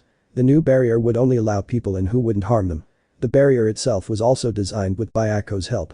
She may not know much about magecraft, but upon meeting Naruto in the forest, she realized that the forest has an unlimited supply of natural energy. He was quite jealous of this place because of the supply. He worked with Naruto to adjust the barrier so it would absorb nature's energy to strengthen the barrier for an eternity. After a few more weeks of training in the forest, the protector decided to return, only to be devastated by how his home was destroyed in his absences. The fairies refused to acknowledge their protector, King Harlequin, as their leader. He was not welcomed by his fellow fairies. Even if the other fairies ridiculed King, he would always look out for them. He decided to repay Naruto. Naruto needed help in aerial combat, so King began teaching him how to fight while flying. By the end of his training period, he came out ready for aerial combat.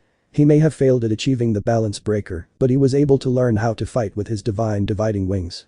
King couldn't help but feel guilty about what happened to his people and his sister when he left, so he followed Naruto. He would later join the 7 deadly sins as the grisly sin of sloth. King. During his friends' gathering, they managed to recruit a new member whom Meliodas stumbles upon. A giant lady, Diane or now, serpent sin of envy. Diane. The 7 deadly sins began to go their own way, traveling across the west. They needed to know what they would face. The only ones who stayed with Naruto to return to the human world were Meliodas and Ban. Escanor followed Merlin to find the last sin. King and Diane left to travel across the lands to help in any way they could, as they had done in the past with each other. During the disappearance of the king of the fairy forest, she was searching for someone. During her hunt, she lost her memory and ran into Diane. The two stayed together for a few hundred years. Giants and fairies naturally live long lives, so 100 years didn't seem like much to them. She later regained her memory and returned to the forest alone to find Naruto. Diane waited for a month, but soon left when she saw that her friend hadn't appeared. It was then that she ran into Meliodas. Naruto, Ban, and Meliodas headed to the Tasaka estate to see their old friends and begin their crazy plan. But the girls, they had an eventful time with each other. FK and Ryu had been learning about Sorcery 1. FK decided to learn more about flying magic and a couple of elemental magic. Since Chmei's elimination, FK didn't want her to be imprisoned again, but she missed the wings that allowed her to fly. She took up air magic too to grow a pair of wings to fly once again. Seeing that she wanted to help Naruto in his attempt to unite the West, she learned another set of magic. She learns lightning and water magic. Using lightning from the sky to cast long-range lightning spells at the enemy and water magic for close quarters or long-range combat. She wanted to learn how to generate water using magic so that she could use ninjutsu to use water-style jutsu in remembrance of her home. Bigzetsu, Ryu, wanted to be a cross between a spy and a witch. She learned the reflector spell. By distorting the light around her, the user is able to hide her body, disappearing from sight in a blue flash and then becoming invisible. In this way, she would be an effective spy and reconnaissance spell. Arturia and Rin only polished their skills. Her magic resistance was quite high, so she didn't need to worry about attack spells. She develops a magic technique that works well with her swordsmanship. It was mana that infuses and accumulates magical energy into her weapon and body, momentarily injecting an arbitrary vector that allows for an exceptional boost to her skills by instantly releasing the magical energy to reinforce herself. A jet of magical energy can be called upon to augment her movements in close combat, and executing a large-scale body reinforcement through mana burst is only possible with her immense magical power. She has immense magical powers compared to the others who obtained magic circuits from Drake. Rin theorizes that it was the gift of Caliburn that augmented it. Rin, not jealous, did not want to learn about any other spells. She still wanted to base herself on a knight, not a mage. Hello, Naruto sang from the gate of the Tasaka estate to see if anyone was home. Naruto. Two girls shouted. They were Arturia and FK. Arturia gave him a long passionate kiss. Ban and Meliodas just whistled at her action. Arturia. Fu. It's great to see you too. She said happily and walked over to give Fu a hug. Where are the others? Imei and Kurama went somewhere. They wanted to visit a place a few months ago. They wanted to see how much it's changed. They haven't returned yet, Fu replied. You deserve this break. You've been away from home for too long, Naruto said. Rin and Ryu went to get supplies, Arturia told her. Supplies? Naruto asks. Mainly herbs and other medicinal or poisonous ingredients. I didn't like the idea of poison, but Rin pointed out that some poisonous ingredients could act as a cure for poison and are used in many potions. They won't be back until the end of this month. Ban said. We can't wait that long for them. The five of us can do it, Meliodas said. Oh, excuse me. Who are you two and what do you mean? Fu asked. A couple of introductions and travel stories later. If we attack Camelot in a few days, we can eliminate that bastard, Nobunaga, and take control of his entire human territory. Ban explained his plan. During their return trip, they learned that Camelot is under surveillance due to tax collection. Usually, it would be at unknown times, but they will know when Nobunaga plans to collect taxes from the entire territory. This tax collection forcibly takes supplies and money from every human being. Even the people who don't receive his protection from the other race. If we do this, how do we know no one will turn against us? Arturia asked. She knew it was wise to get rid of Nobunaga. Simple. This. Meliodas said as he tossed a piece of paper with several names on it. Arturia and FK looked at the note. Those are the names of people who support Nobunaga and their pockets are getting lined. If we eliminate Nobunaga and those people, we'll be able to make the most of the army and all the humans on our side. Many people don't like either of them. Several corrupt officials would need to be eliminated or replaced. With all that done, we have an army and a base of operations. That still leaves one problem. Who will kill Nobunaga? I've heard he's not someone to be underestimated, Fu asked. He should be the strongest of us all. Sir Meliodas should Arturia said, but was interrupted. No. I'll take it. He said. Meliodas just smiled at her while the girls looked worried. He realizes what it takes to be a leader. Leading by example is the best way to convince people, Meliodas thought. There are several leaders in the West who have generals leading their army while they simply sit on the throne and make decisions. Those leaders are rarely respected and would end up being assassinated, so someone else would take their place. And Naruto, it's too dangerous, Arturia and FK tried to protest. They didn't doubt his ability, but Nobunaga was someone capable of fighting and leading humans, the weakest race in the West, against all other races for many years. That alone speaks volumes about his leadership and power. It's only his failure that people don't like. No. It has to be me. If I'm going to unite the West, I can't hide behind others while they fight for me. They won't recognize me and they'll doubt me if I let others fight my battle. This isn't a fight for humanity. It's a test for me. It's to see if I'm worthy of being the once and future king. You remember my fight with Drake. He didn't listen to me because he didn't think I was worthy as the king. Others would think the same and only a select few like Albion would acknowledge my rule based solely on Caliburn. I won't accept that. My fight to rule will be the blood and sweat on the battlefield. I will sign as my right to rule. Naruto explains. Fine, Arturia nodded reluctantly. I'll let you fight him alone. Good. Now, FK and Ban would eliminate the targets. Their skills are better suited for assassinations. Meliodas and Arturia will gain the attention of all the guards and keep the focus on the two of you. Try to kill as few as possible. Those soldiers have families to go home to. Getting a wink from him, Meliodas was proud of his plan. The plan was to do as little damage as possible, but effectively eliminate all corruption and danger to the territory. It showed that he is not out to kill, but to save and unite. Hopefully, the other race would see it that way and not another human power struggle. I will take care of Nobunaga. Naruto explains his plan. Correct. The four people said together.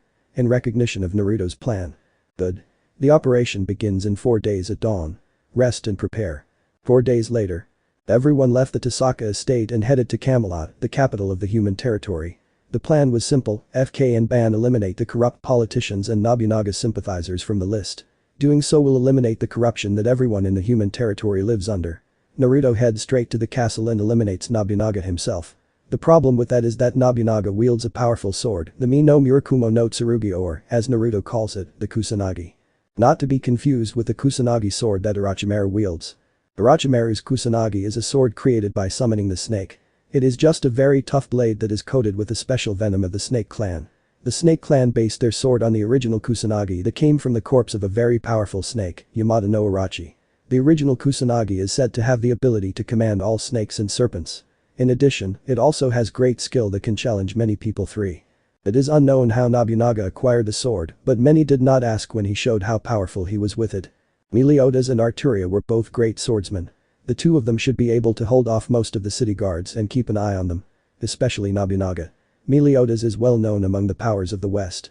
Challenging him without 2 or 3 other powers would be considered suicide.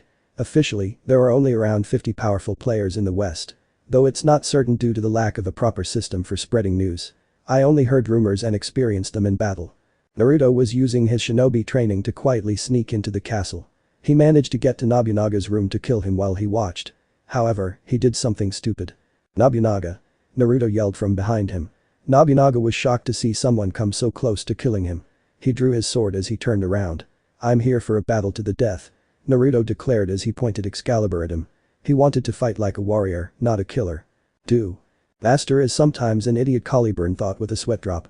I mean, I could have just killed him right there and accomplished the mission. Before the battle, Naruto asked Arturia to switch swords for this battle. Seeing how Excalibur and Caliburn functioned similarly, but Excalibur was always the superior holy sword, confused her. He confided in her his plan to properly challenge him as a knight, warrior, and king. He wanted to fight like the once and future king when he started. Who are you, boy? He demanded. I am Naruto. He held Caliburn up vertically, parallel to his face and body. Showing Caliburn in all its glory. I am the one who pulled the sword from the stone. I am the once and future king and I will unite the West. Once and future king. Ha ha ha ha. He laughs like a maniac. The legendary sword, Caliburn, in the hands of a child.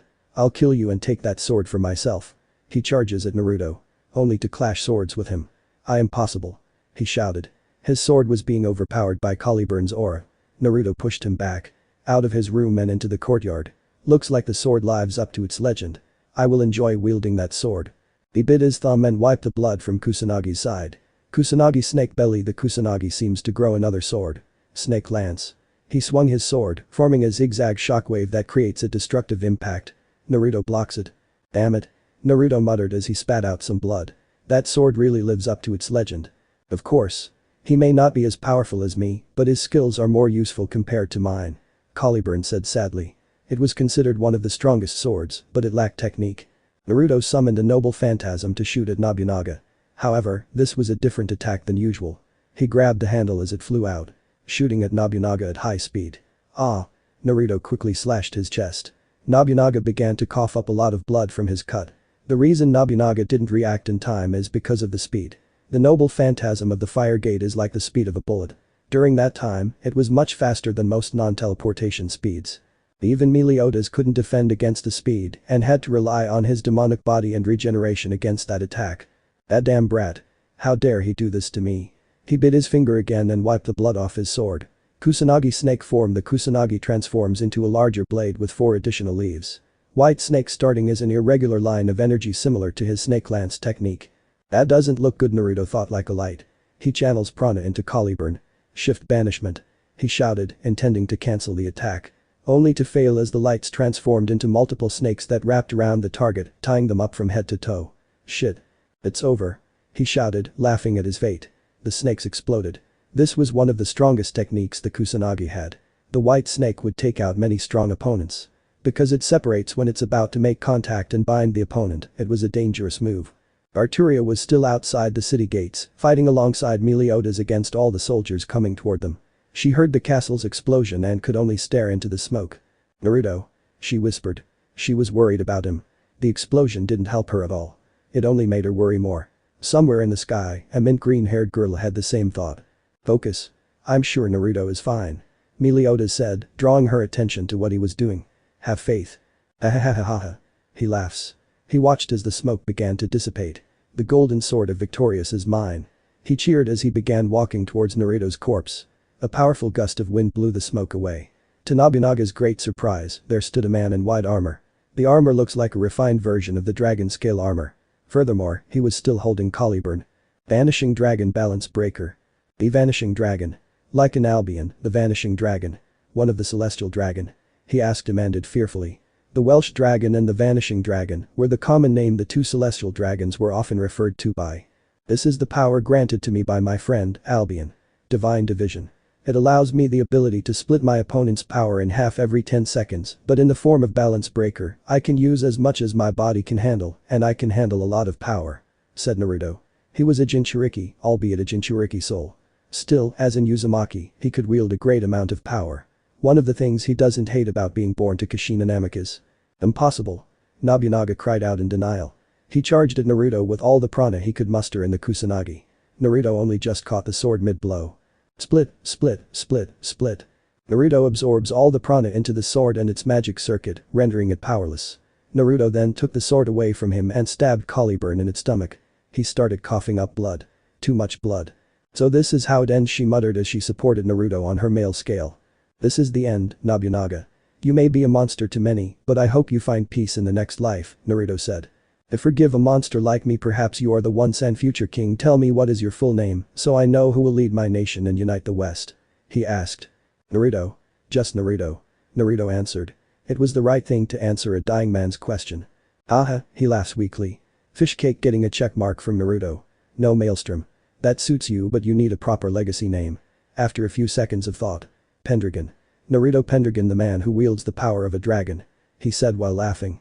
Naruto places it down. He started laughing as he died. A man should always smile when he dies. It shows he has no regrets. "You may have been a monster to your people, but you have the heart of a warrior. Rest in peace," Naruto said as he closed Nobunaga's eye. The battle is over. The targets are killed. Order is slowly being restored. A few weeks later, the rest of the girls return. Only to find that everyone else is back in Camelot, doing their best to restore order and unite the people. Surprisingly, it was much easier. When Naruto went out to face all the city soldiers and citizens, he waved both Caliburn and Kusanagi in the air. There, many accepted him. For a strong warrior because he had his old king's sword and a king for holding the golden sword of Victorious. Many humans knew the legend and how it is described because many placed their hope in it. Funny enough, Excalibur was built from everyone's wish and hope when it was placed in Caliburn. Merlin returns in time to see Naruto. She was proud of what he had done. The girl scolded him for a crazy plan and his recklessness. Naruto was injured and left in bed before Rin and Rai returned. Word has spread that the once and future king will finally arrive in the west. The majority of the army serving Nobunaga had no problem serving Naruto. The citizens of the human territory heard about his action and his attempt to help all of them, including other races. Many accepted him as the new king to lead them. In Camelot, many people gathered at the castle, including all of the 7 deadly sins. Including the newest member, Goat Sin of Lust. Gother. It was the day to announce the rebirth of the legendary 7 deadly sins and their new king. After Merlin gave a long speech about the group and Naruto. "I present to you the once and future king. Naruto Pendragon," Merlin announces, earning a round of applause for the blue-armored king. Behind him were his friends, lovers, and family. Felix was there as well. "I, Naruto Pendragon, am the one who drew the golden sword of Victorious, Caliburn." He drew the sword and held it up to the sky for everyone to bask in its golden light. "I swear that I will unite all of the West. I wish for peace. But not just peace for humans. But peace for the angels, devils, demons, fairies, humans, and all other races." Receiving loud applause. "We will unite this war-torn world. We will stand together as one and fight as one." I know it will be hard for you to find peace with the other race that once persecuted you, but I have faith in you and them. We will find peace. We will find a happy ending. Every single one of us.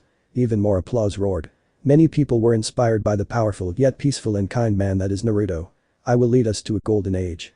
Long live the king. Meliodas shouted after Naruto finished his speech. Long live the king. Long live the king. Long live the king. Long live the king. Everyone began to chant, bringing tears of joy to the young king. Chapter 10 Meeting. 1 month later. Camelot. Deep breath. Naruto woke up from his bed. His eyes began to scan the room. Only to find himself naked with Rin and Arturia equally naked. Then the memories of last night's event came flooding back to him. The threesome. I didn't see that one coming. Naruto thought. After a night of drinking and celebrating and those two dragged me into bed. Haha, I thought men were the perverts, not women. Naruto quietly got out of bed and replaced himself with a clone for the girls to cuddle with. Naruto dressed in black pants and a red shirt. He then went out to fulfill his duty as king. It's been a week since Naruto was crowned king of humanity. Since his declaration, everything has been going very smoothly. Naruto managed to gain control of the entire human territory with little resistance. Apparently, people were willing to listen to the once and future king more easily than he thought. However, there were still several rogue elements in his small kingdom, but it was nothing he couldn't handle. Naruto took down all of the corrupt families that supported his predecessor. One of those families was the Matu family. One of the most powerful magical families in humans. They were known for their cruelty and ill-considered methods. What really caught Naruto's attention was the next heir to the family, or should I say heiress. Sakura Matu, formerly Sakura Tasaka. This case was difficult for Naruto. The first was that the clan refused to recognize Naruto's rule. He had the choice of leaving them alone where they could cause a lot of trouble in the future or dealing with them now. It was one of the first choices he had to make as king, and it was difficult. He knew that not all of them were evil like the current chief, but they were powerful and dangerous enough to cause enough trouble and death in the future. Naruto asked for a full file on the family. So far, there were very few who seemed good, so Naruto decided to launch a rescue mission and eliminate the rest of the family. Overall, it was a success. Some Matu were saved, including Sakura. Most of the family, including the monsters Aokun, the rapist Shinji and others, were killed by Naruto, Meliodas, and Merlin. The current problem was Sakura. She was very lifeless and had the cursed crest worms in her. Thankfully, Merlin was able to get rid of all the crest worms inside her, but she still needed therapy for all the trauma she had been through. For the past few weeks, Naruto visited her and spent time with her to help her regain her humanity. He usually sent his clone to take care of his friends and family or his duties because he wanted to personally take care of Sakura. There was also the fact that she is Rin's sister, whom her father gave to the Matu family. In the past few weeks, Sakura has changed radically since Naruto first saw her. From a lifeless little girl to a kind and shy girl. It's not much, but it's a huge step forward. She became very attached to Naruto and developed romantic feelings for him, calling him her shining knight. Naruto noticed she had a pink ribbon in her hair and told her it was a gift from Rin when they were still sisters. She held onto it because it gave her hope that her sister would rescue her. There were times when she becomes very dark, but she quickly grows out of it. Her dark side came from the years of endless torture from her adoptive family. Now was the day to check on her. He hoped she was ready to live her life without any pain and finally reunite with her sister, something he was trying to surprise Rin with. Naruto headed off to meet the purple-haired girl. Knock knock. Sakura. It's me. Naruto said as he knocked on her room door. Naruto. Click come in. Please. She said happily as she let Naruto into her room. Naruto took a seat at the table where Sakura sat across from him. How are you feeling? I feel much better now. Good. You've been through a lot, Sakura. You deserve to be happy. Thank you. Today, we'll see how far you've come. I know you don't get out much, but it's time you saw what life has to offer, so let's go on a date. Sakura gasped at the news. She hadn't expected a date with the man she'd fallen in love with, and she definitely wasn't against it. Okay. Let me get some change first. She said happily. Naruto couldn't help but smile. She was acting well for her age. A happy schoolgirl hanging out with her senpai. He couldn't say that for himself. He took on so many responsibilities at such a young age, but that had to do with his life in the East. Children were groomed and indoctrinated to become child soldiers, ninjas. A practice that is very rare in the West since races in the West fight for their children, not arm them to fight for the home. It was I guess old habits die hard, he thought bitterly. He never liked the idea of children not getting the chance to live life. That's why he's doing everything he can, so Sakura can enjoy the happiness that was taken away from her as a child. If he could make one person smile, like Sakura, then he would continue through all the hardships the world has for him. Naruto took Sakura for a pleasant walk through the local park. It was morning, so the scenery was breathtaking. Sakura enjoyed being in Naruto's company throughout the walk. She even began interacting with the townspeople who were awake in the morning. After the walk, he took her to a nice family restaurant for breakfast. Overall, the date was a success. She enjoyed her time with Naruto and got a taste of life. She also seemed to be adjusting to the sudden change of environment. She seemed ready to be reintroduced to the world. Free from the cage the Matu had put her in. Walking back to Camelot Castle. Sakura, do you think you're ready to reunite with your sister? Naruto asked. Naruto noticed her body trembling at the question. I am scared. What if she doesn't accept me? She asked, tears in her eyes. Naruto wiped her tears and pulled her into a hug. Rin isn't like that. I've spent enough time with her to know that's not the case. She's rude, loud, stingy, sneaky, bossy. She's right about a lot of things. He said with a slight sweat as he realized there were a lot of things to describe Rin. But she's not cruel. I remember her once telling me that her biggest regret in life is that she failed someone she loves. She may not have talked about you, but it was clear she was thinking about you. I know she failed to save you, but you must give her the chance to be the big sister she always wanted to be. Just do as I say, and I'll show you that she loves you very much. He let her go. He reminded her of the plan for their meeting with Rin. Sakura began to wipe away her tears, feeling the newfound courage to face her sister. Thank you, she said as she gave Naruto a quick kiss on the lips and walked into the room where she was supposed to wait. Small laugh. You're definitely Rin's sister, Sakura. Naruto muttered as he remembered Sakura's soft lips. Naruto went to find Rin. While searching the castle for a certain twin tail, Naruto saw a certain green-haired girl with tanned skin. Naruto-sama. 1FK shouted with joy at the sight. Sai, how many times did I tell you to drop the honorific FK? He asked. A lot. She replied happily. You're not going to stop, are you? She shook her head. Whatever. Did you hear anything from Chimay? She asked. FK looked sad and shook her head. No. I haven't seen her or Kurama since they left. I'm getting worried. What if they abandon us? Fu feared. She may not have been treated as poorly as other Jinchuriki, but she was alone for most of her life. Chimay was one of the constant people who was there for her in the land of the waterfall. No way. Naruto pulled her into a hug. He knew that since she was alone for most of her life, Chimay meant a lot to her, just as Kurama means a lot to Naruto. This is the first time you've had freedom and are home. You must be enjoying being free and home now. You'll come back when you're ready. Hi. He said happily, agreeing with her statement. Naruto started to walk away before yelling back at her. Have you seen Rin? Yes. She's in the library. She said something about looking for something, she replied. Thanks. I'll see you later. Naruto walks off toward the library, leaving a happy FK doing whatever she was doing before. Naruto walks towards the library to find his lover. Naruto arrives at the library to find Rin looking through various documents. Documents that were blocked off due to privacy.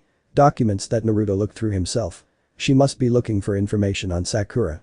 I made it difficult for anyone to obtain those documents. He thought as he recalled various decrees he made as king. One of those laws is regarding the privacy of his citizens. Records would be kept of them, but they won't be open to the public, only high-ranking people would be able to get their hands on them. A position Rin didn't hold. Naruto passed her to check the unlocked cabinet containing information on magical families and search it to see if she took the folder he wrote about Sakura. He found the file was in the cabinet. She must be looking at the Matu file. He didn't know that Sakura's personal file already exists. Naruto took out several papers from the file that had details of her recovery and therapy and put them in his pocket. Naruto took Sakura's file to Rin. It only detailed her horrible life with the Matu family. He then grabbed one of Rin's twin tails and began dragging her out of the room. Ow. Ow. Ow. Ow. The hair. Naruto. She screamed at Naruto in pain. She finally let go. Rin, follow me, he said sternly, surprising her. This can't wait. I'm busy. He said as he fixed her hair. Naruto just continued to stare at her. It surprises her that Naruto seems so cold toward her. She shuddered a little. What's with the look? He demanded. Even if he is the king, he would always be her stupid idiot. We should talk in private, Naruto told her. She refuses to move. Not until you tell me what happened to you. Sakura Matu. Rin froze at those words. What? She muttered in shock. After several seconds for her to recover, he continued. I don't know what you're talking about. She stuttered due to the topic of conversation. Naruto simply took her hand and dragged her to the room Sakura was hiding in. The room was more of an interrogation room. A table with 2 seats, a pair of doors, and an air vent.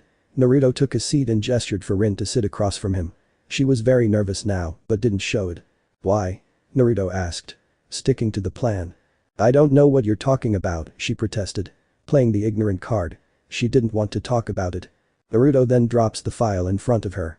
The whole time, he claimed and acted like he didn't care about a Sakura Matthew, but he immediately began reading the file. Not caring what Naruto thought of her now. Let me break it down for you. Sakura Matthew, formerly Sakura Tasaka. Your younger sister. She ignored Naruto as she was still reading the file. A girl who went through hell. She was abused, tortured, and raped. Rin froze. The Matthew family was one of the few to go against my rule, so I had to deal with them. Little Sakura was the heir to the Matthew family, Naruto said coldly.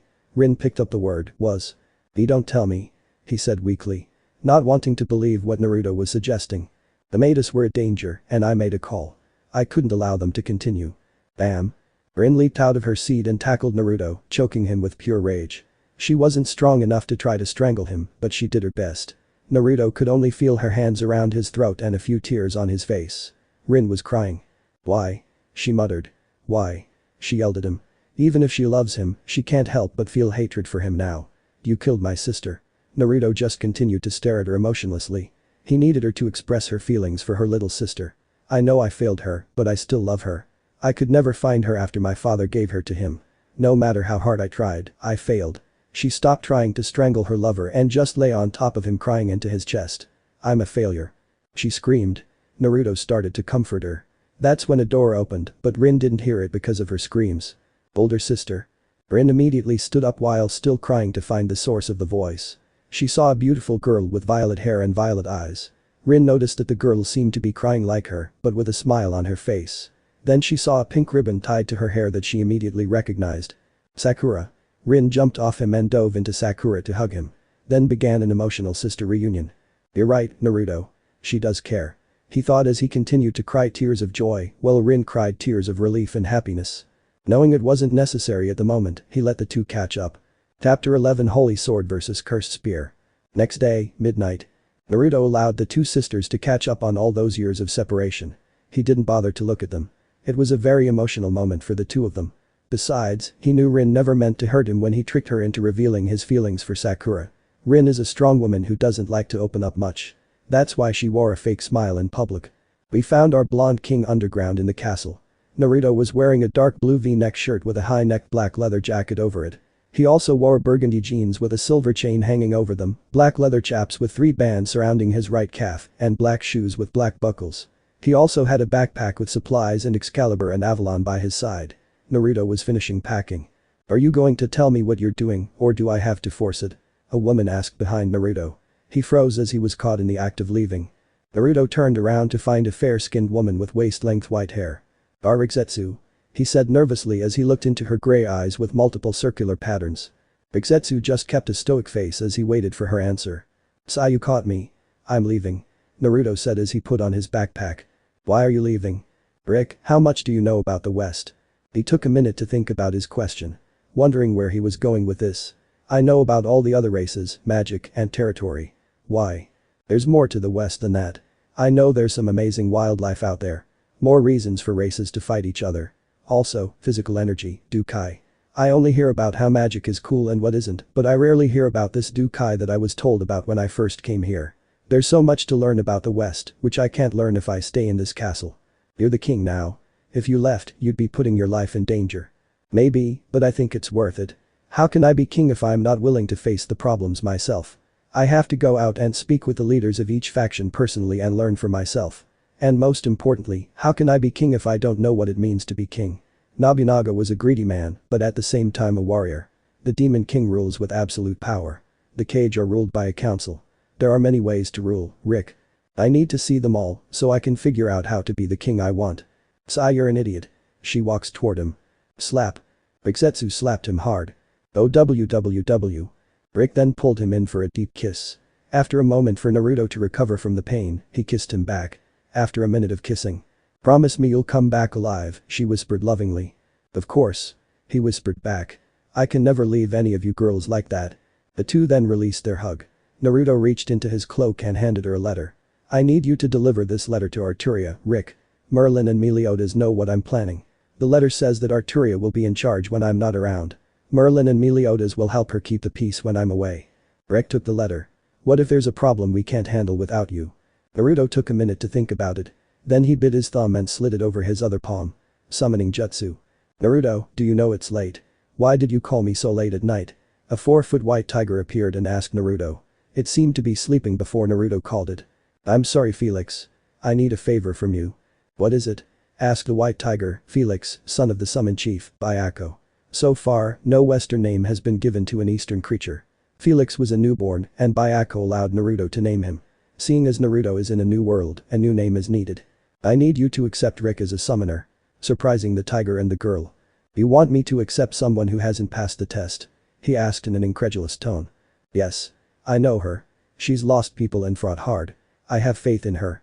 Trust me on this," he told him. Rick was still in a slight state of shock. Felix simply stared into his friend's eyes. Seeing that he had no doubt in his statement, he said, "Fine, but you owe me." He disappeared to retrieve the contract scroll. "What did you just do?" she asked. "I just made you a summoner of the legendary white tigers. Be proud because now we are the only 2 summoners." "I didn't mean that." "Why did you do that?" "I did it because I know you deserve it. You've been through a lot back east and you followed me all the way to the west even after going through all that shit. You did all that alone and you'll have to work harder when you do. You're here. Besides, this way, we can keep in touch with each other." "Of course, the others don't need to know about this," he said with a wink, causing her to blush slightly and smile. 1 week later. During the week-long journey west, Naruto made little progress on his journey. He traveled throughout the kingdom of Camelot and personally assisted the villages in his land. Many were dealing with bandits or the corruption that still lingered after the coup against the previous king. Of course, Naruto couldn't stay in the small villages for long. He would find Camelot guards and knights sent there to retrieve him under the command of his beloved Arturia. Man, she must be pissed off. Naruto thought as he walked through the forest that should lead to the outskirts of his kingdom. To responsibly drop all that on her all of a sudden, chuckle. "I have faith in her ruling in my place." "Your Majesty," a male voice shouted mockingly. Naruto took out Excalibur and began searching the area until he looked up into the trees. Only to find a rough-looking man in his 20s. The man wore blue clothing covered in heavy silver armor and a wolf head that held a crescent moon amulet. The man had blue hair tied back in a ponytail. The most notable feature he had is the red spear that screamed danger to anyone with the ability to sense magic. "One. Who the hell are you, Ponytail?" Naruto asks.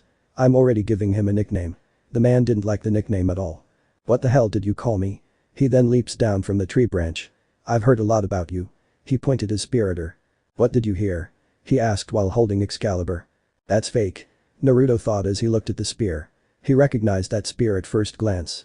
Gaebolg. The cursed demonic spear. Created from the demon, Kurud. The spear that will curse whoever it pierces. Also, the weapon that will always strike the heart.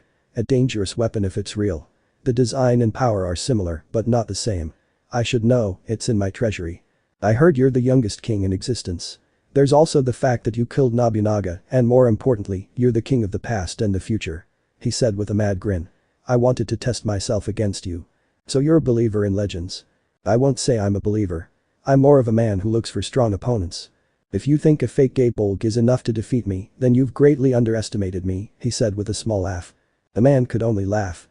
Then he looked at his spear and began twirling it. "You could say that. I suppose there are some perks to being the man of the legends. My master, Scathach, made a copy of his spear to give me as a reward for being his student. It couldn't be separated from the original. I suppose, but being a fake doesn't mean I become any weaker. I can still be a challenge to anyone I face. Name's Kuchulin, by the way, what do you think?" He got into his stance. Naruto also took his stance. "I guess I have no other choice." The battlefield was silent. The two stared at each other, waiting for the other to make the first move.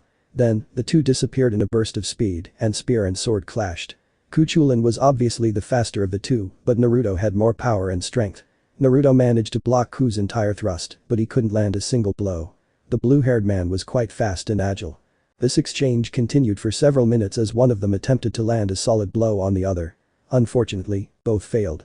"There seems to be some truth to the legend," he said with a smile. Naruto could only smile back. He's quite enjoying the battle, but his speed is making him nervous. "You're not bad yourself, but I'm getting tired of you dodging my attacks. It's time I took it to the next level." Kuchulin's eyes widened as he saw golden ripples appear on Naruto's back with weapons protruding from them. His instincts told him those weapons were dangerous. He then quickly unbuckled his armor to gain more speed. Naruto lets the man take off his armor so he can see his full potential. As soon as the last piece of armor fell, he fired all the weapons he prepared. Ku, of course, dodged them, but Naruto was able to predict where he would dodge due to shooting at him from a certain angle.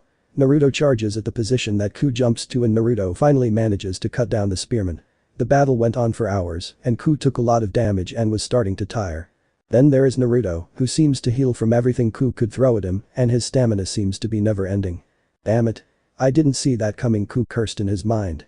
Even with the extra speed, he can counter it with more weapons and the right strategy. Ku quickly recovered from the attack and managed to land a powerful kick that sent Naruto crashing into a tree. The two then clashed. Naruto easily pressured Ku, but upon getting close to him, Ku was able to kick him and then charge at him to push him back with Gabolg. Naruto was affected by the curse inflicted by the spear too. Whistles, that's impressive. You managed to ignore the curse. Even though this spear is fake, it's a very good forgery that Scathach created. I can't take all the credit, Naruto said. He then gestured to his scabbard. Avalon, Excalibur's scabbard is my ultimate defense. It gives me protection and amazing healing abilities, but then again, I was born with great healing abilities. How about we get this over with? Guchulin could only smile at this. He then jumped back. Alright. I have a feeling you'll be the first to survive my next attack. He then took a crouching position on all fours. He then began running towards Naruto before leaping into the air. He arched his back as if drawing a bow. So this is Gabolg's full potential, he thought. He was very impressed by the amount of power Ku was building up. Master, you won't be able to tank this attack. I recommend using me and Avalon. Excalibur advised Naruto. No. I think the demonic spear deserves to fight a dragon. Vanishing dragon balance breaker.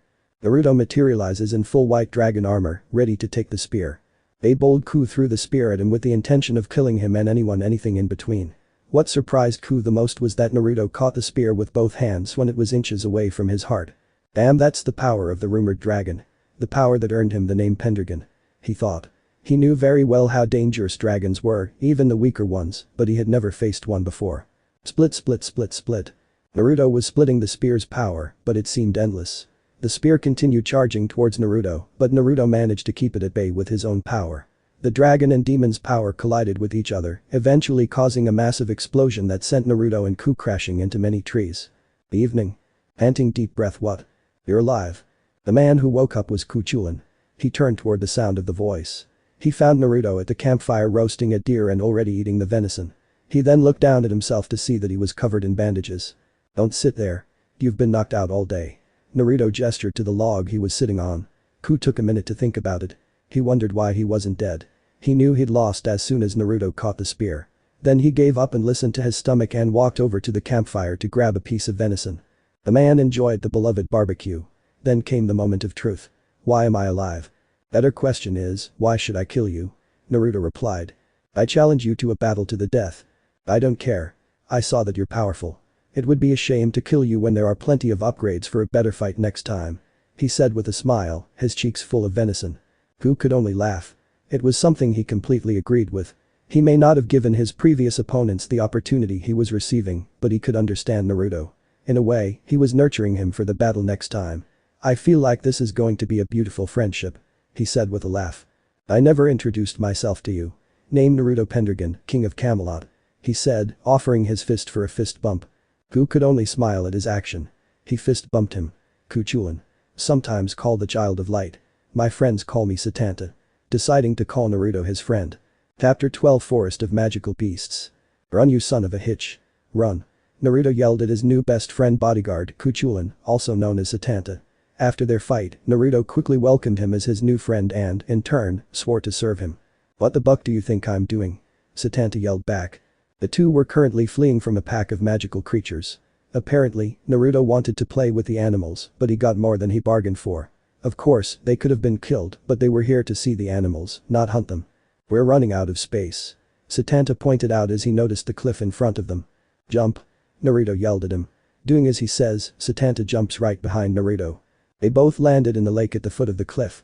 They both swam to land and took a breath. I hope you're happy, Satanta said grumpily. How was I supposed to know they would attack us from behind? He retorted. I warn you, they were territorial creatures. They don't like strangers. He replied. What? He muttered. Since it was his fault this happened. The plan to see the wildlife in the forest of magical beasts may not have been the brightest idea. The two idiots decided to camp inside the cave behind the waterfall.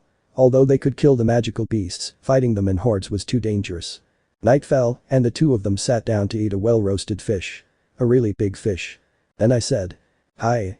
Satanta was telling Naruto a story from his past, but was interrupted by the scream. Fuck. Who's out there at night? Satanta questioned aloud. Nighttime was for predators to come out and eat. Sai, let's go. Naruto ordered as he pulled out Excalibur to go save whoever was screaming out there. Satanta just shrugged before picking up his spear. Split. The two went their separate ways, searching for the idiot in the woods. Sure, he and Satanta were idiots in general, but they were empowered idiots. They could take care of themselves, unlike the screamer. Naruto finally found the source of the scream. It appeared to be a horde of blood-sucking demonic bats feasting on their prey. Naruto saw a woman in the middle of the swarm. She had long pale blue hair, purple eyes, and a symbol in the middle of her forehead. She was wearing a blue outfit and carrying a sword. It seemed the woman fainted during the bat attack. Damn it, Naruto growled. Seeing no other way to save her, he leaps straight into the swarm and picks her up. Get out of here. Bats are a pain in the ass. Satanta shouted as he began jumping into the swarm to kill as many bats as he could. His plan was to buy himself enough time to escape back to the cave with the woman, while keeping them busy. The blood-sucking demon bats were known to stay together in groups of hundreds and rarely give up on their prey. You better get back to the cave alive, idiot. Naruto yelled as he felt fewer bats biting him. He then left to take the woman to safety. A few hours later, Naruto took the woman to the cave and healed her. Bat bites came with their own poison, but Avalon had no trouble curing the poison with such a weak potency. All he had to do was let Avalon be near her. Satanta is going to need Avalon to help him heal himself. He murmured. Damn it, I'm doing it. Satanta yelled as he charged into the cave. Naruto noticed him covered in blood and bit down. He gestured for him to sit next to the unconscious woman. Seeing that he was annoyed from fighting all the bats, Naruto brought his fine wine out from the door. He needed a good drink. Before summoning golden cups to drink from, Satanta took the bottle and began to gulp it down, earning a laugh from him. Do you know anything about this woman? A minute passed before Satanta's eyes opened. How the hell was she defeated by such weak magical creatures? I suppose you know her. I know about her. Her name is Yun Yun too, she is the leader of the Yunland sect. What really bothers me is how the hell can a Do Emperor lose to bats? Do? As in Dukai. The complete physical energy of life. Satanta nodded. Naruto did some research on Dukai. Mainly because he can use a small portion of Dukai through chakra. Unlike magic and chakra, there are ranks for Dukai fighters. There are 10 levels per rank and 12 ranks, God Practitioner. Magic is easier to use and learn to fight, but Dukai requires complete physical energy and a strong spirit. Unlike chakra, Dukai requires a strong soul, so the practitioner won't die from the overwhelming change of the body. As the old saying goes, a strong body is a strong soul. In the West, Dukai practitioners are more feared than magicians. Of course, a magician can create unimaginable things, but a Do King can easily defeat an army, but a Do Emperor can defeat 2 Do Kings. Their great power was known and feared. Challenging those with Dukai practitioners was dangerous compared to magicians. Only the best magicians can hold their own against a Do King or Emperor. However, there hasn't been a single Dukai user who has been able to destroy countries in the blink of an eye since the construction of the wall. Magicians could still have such power today, but now there were only 10 magicians capable of such feats. I've never heard of the Yunland sect. Amazing Satanta. Really? They're officially the strongest Dukai sect. They're based in the Jaima Empire. Satanta told him. He knew that, officially, they were the strongest, but there were always reserved people everywhere. Naruto's eyes widened before he grew tired. Of course they would be located in the middle of the hot zone. Naruto knew a lot about the West. Deeper in the country, it was a complete war zone. It's technically where the endless war started thousands of years ago. The place the Sage of Six Paths feared and created the wall to keep all those monsters away from his people. The man who preaches the peach would allow the war to continue because he couldn't understand it due to the war starting before his own mother was born. It was too terrifying for the half-human, half-alien to handle. The Jaima Empire was the second largest human country after Naruto's Camelot, but they had more veteran warriors for humanity. Camelot was able to hold on longer because they had quality over quantity. Sure, the empire had a lot of strong people of its own, but compared to someone like Merlin, Ban, himself, or the now deceased Nobunaga. These people could fight off entire countries single-handedly, but they never venture outside their own country for no real purpose unless it was to protect. What are you going to do with her? Satanta asked seriously. This could be his first test as king. As king, Naruto had to put his country first. He needed to get rid of those who would oppose him, so killing Yun Yun will weaken the Yunland sect and in turn allow the Jaima Empire to fall apart due to constant warfare without powerful people fighting for them. It would be one less country for him to deal with. Or he could force her into his own country. Have her fight for him. He may be a mage, but he only focuses on runes and spells that will help him with the spear. Using some spell to erase his memory might do the trick. Or it might help her. Knowing Naruto, he would help her and the Jaima Empire achieve peace through love and understanding, Satanta thought. She's been with Naruto long enough to know that he'll help those he believes need it, and in turn, the people he helps will understand and follow him. Probably because of his kind heart and charisma. I'm going to let her rest. She'll get up tomorrow. Correct. The two begin to spend the night. In the morning, the two simply relax outside by fishing in caves. I'll never understand how fishing is fun. Naruto complains. Satanta just laughs at him. It's peaceful and requires a lot of patience. Someone as hyperactive as you will never enjoy the beauty of fishing, he commented. It was one of her favorite pastimes. It was then that the two heard a splash. It came from the waterfall that hid the cave entrance. It was Yun Yun, and she didn't look happy, but she wasn't angry at the same time either. She looked indifferent as she looked at the two. Look, look. The princess is awake. Hey sleeping beauty. Naruto said as he started to feel a tug on his pole. Oh. Here comes another one. He said excitedly. What the hell? That's the seventh. And you hate fishing. Satanta raged. How the hell can he say it's boring and then get all excited when he catches a fish? Hell. How the hell is he catching all the fish? He thought. He doesn't like Naruto's luck. His luck made fishing pointless in his opinion. Who are you? Yun Yun demanded as she pointed her sword at Naruto's neck. Naruto didn't flinch, but Satanta immediately pulled out a bowl and held it behind his back, ready to pierce her. Now. Let's all put down our weapons. He asked politely, but Yun Yun refused until she got her answer. Seeing that she wasn't backing down, Naruto unleashed his control over her power so that everyone in the area could feel its raw power. Yun Yun began to tremble for a moment before compassing herself. You're the leader of the Yunlan sect. You can't show fear. She thought. Feeling his power, she knew she couldn't beat him, but she has her reputation to protect. She lowered her weapon. Then Satanta lowered his, but kept a close eye on her. He swore to serve and protect Naruto, and that is what he would do. Now let's relax and enjoy some nice grilled fish fish. As he pointed to all the fish he and Satanta caught. Before she could object to this. Complain. She was hungry. Her face lit up like Christmas lights before she started nodding. The three of them enjoy grilled fish. Naruto decided to break the ice. Now. Do you want to tell me why the beautiful Yun Yun fell victim to a group of weak bats? Naruto asked, causing her to blush at his comment on her beauty. Most men didn't have the courage to call her beautiful like he did, insulting her strength. She also blushed as she remembered what happened last night. What was that? Asked Satanta. Can you speak a little louder? Satanta said with a big smile, he knew it was going to be fun. I'm afraid of bats. She screamed. She's no longer able to mumble it. The sight of bats will render her unconscious, and that's what happened last night. She could have died from the poison or the constant blood-sucking if the duo hadn't saved her. A moment passed, so they could both process what had happened to them. Ha ha ha ha ha. They both laughed out loud. Rolling on the floor. Holding their insides in. Yun Yun was very embarrassed and angry because they now know her weakness and saw her like this. She rarely acted like a lady, well, more like a child. An embarrassed child. So she reacted the only way her instincts would tell her how to react. Bam bam. Oh why. Satanta and Naruto cried out in pain from the blow to the head. She just snorted in anger and embarrassment. After a few minutes of rolling on the floor in pain.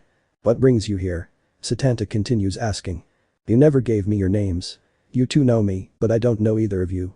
She pointed out. It seemed like she was going to be around these two for a while, so I should at least know their names. Right, my mistake. Kuchulin. The Child of Light? She asked, completely surprised. He nodded. She'd heard of him. The Child of Light was said to be a powerful caster and mage. His runes and natural connection with nature made him a powerful warrior. Then she turned to Naruto. Sai Naruto Pendragon. King of Camelot. The once and future king. Naruto told him. All the village nonsense was out of his system and all that was left was a king. She didn't believe it. She'd heard the legends like everyone else, but she'd passed off Naruto's story as hearsay. But the news of Camelot's change caught her attention. He was something that threatened her home and she was afraid of him because he defeated a man, Nobunaga, who allowed her to live because she was beautiful. She turned to Satanta for confirmation. Unfortunately for her, he nodded. Now I ask, what brings you to the forest of magical beasts? He asked, still using his kingly tone. She felt that if she lied, he would find out and punish her. She unconsciously answered truthfully. There's a magical beast awakening soon. I need to kill it. Its bones and its power will make me stronger. Because? Still terrified by the idea of lying to the man in front of her. I need to protect my home. After a minute of thought, she looked to Satanta to send him a message. He nodded and went to get the supplies from the cave. Satanta knew Naruto could easily take what she was looking for, but he wasn't the one to do something as base as that. One last question. She asked, using her royal tone. Then he flashed a kind smile and offered her his hand. Would you allow me to help? she asked gently. She was completely stunned. All she could see were his deep blue eyes and the hand he offered to help her. Helping her home. Helping her enemy. What was his game? She wondered, but she couldn't continue with that line of thought. His tone was too genuine to be faked, and that smile made her happy. Truly happy. Chapter 13 Snakes in the Desert. Tagir Desert. It's hot, Satanta said bluntly. Damn it, damn it. That's it. Naruto yelled in frustration and began beating his friend. The two entered a massive ball of violence where punches and kicks could be seen coming out of the bubble cloud. Naruto emerged victorious as Satanta lay down defeated. The two were currently in the Tagir Desert after aiding Yun Yun in her quest to kill a powerful magical beast.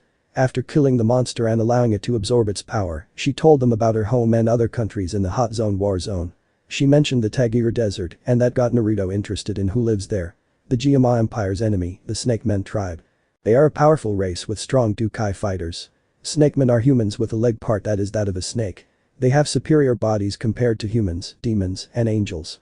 The only race considered superior in body are ghouls and demons, but they rarely venture outside their own territory unless they are marching into a major battle. Naruto wanted to go there for the Kusanagi he got from killing Nobunaga. The sword originally belonged to them and Naruto wanted to return it. He already had one in his treasury, so having two is excessive, but then again, his treasury is excessive. Stop whining. We're almost there, Excalibur said to Satanta. He only complained about a couple of jobs about the damn heat and Naruto's annoying chivalry that his beloved Arturia appreciated so much. The two eventually headed to the Snakeman tribe's capital to request an audience with their queen and return the sword. Satanta mentioned that it was a foolish idea because they might be attacked by the Snakemen. Naruto didn't care about the consequences of his choice. All he cared about was doing the right thing. Get out, humans. A rather large and muscular purple snake man yelled at the pair as he sent a punch using a Dukai wave technique. Satanta jumped out of the way, but Naruto stood in front of the path, letting it hit him. Naruto stood his ground without moving or flinching. I actually felt that. It wasn't much, but it was something. It usually takes a powerful magical attack for him to feel pain when his guard is up. This was his first experience with Dukai and he wasn't disappointed. In fact, it was powerful. Satanta returns to his king's side and raises his spear, ready for a fight. We've come here for an audience with your king, he answered for Naruto. Do you think a lowly human is worthy of seeing our queen, scum? The purple snake man yelled at Satanta. Don't disrespect my king. He yelled angrily at the snake man for his disrespect toward Naruto. He then gestured to Naruto. This is the once and future king. He has every right to meet with whomever he wants. Scoff the king of the past and future. Chuckle, don't make me laugh. That's just a legend. This man is just a fake. He commented as he looked at Naruto. Not at all impressed with his appearance. Before things could get any worse, a beautiful tan snake woman with blonde hair came flying towards the other snake man. Those wings. They're not as cool as my divine dividing, but they're a display of power. A power that belongs to a Duke King. Naruto took note of the newcomer. Mobasi. We have trouble. The snake woman said to the purple snake man, Mobasi. Who's attacking, Yume?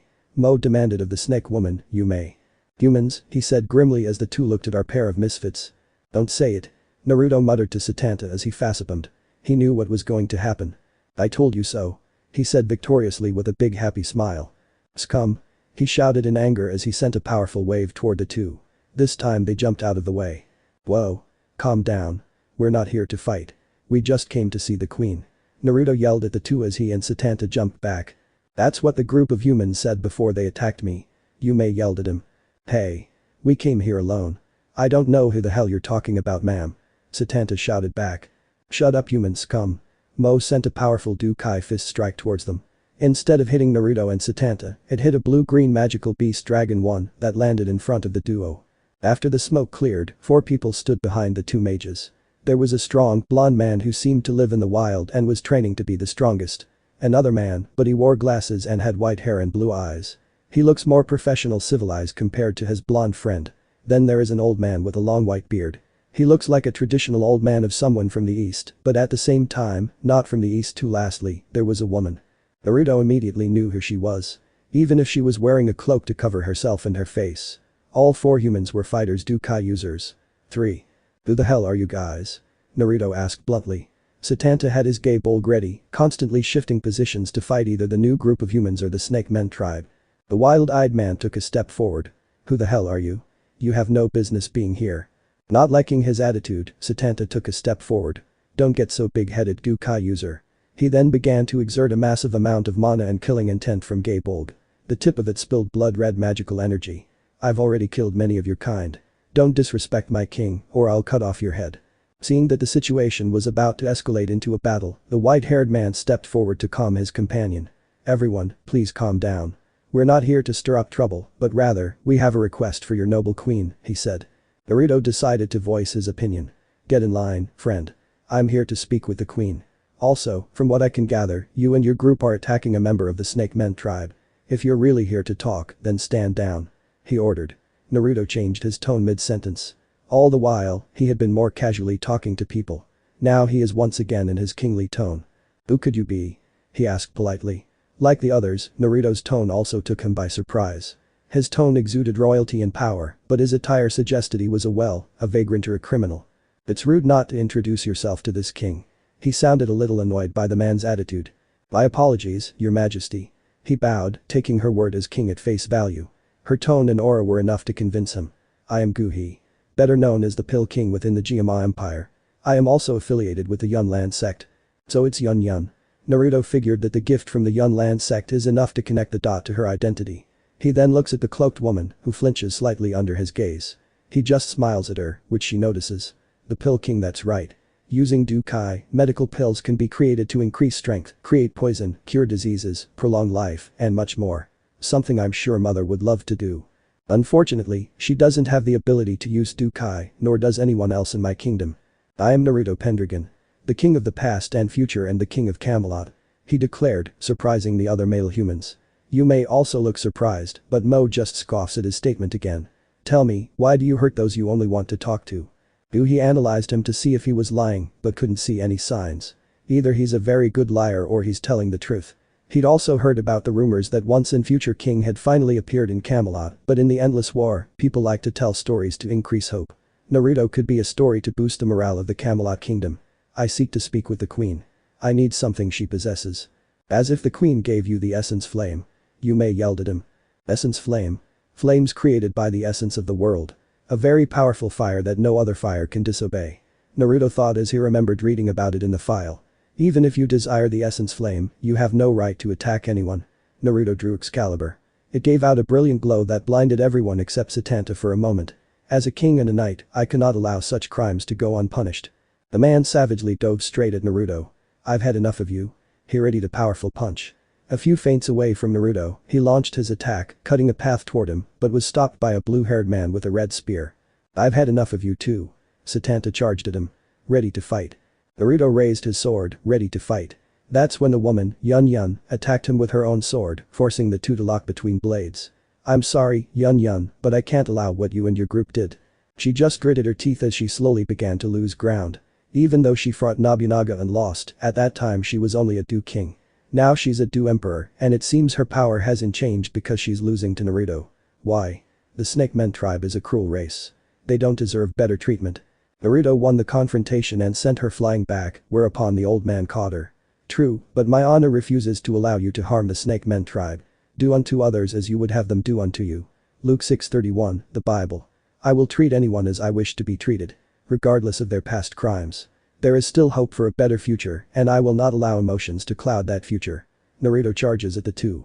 Naruto's Bible quote shocks the watching Snake Men.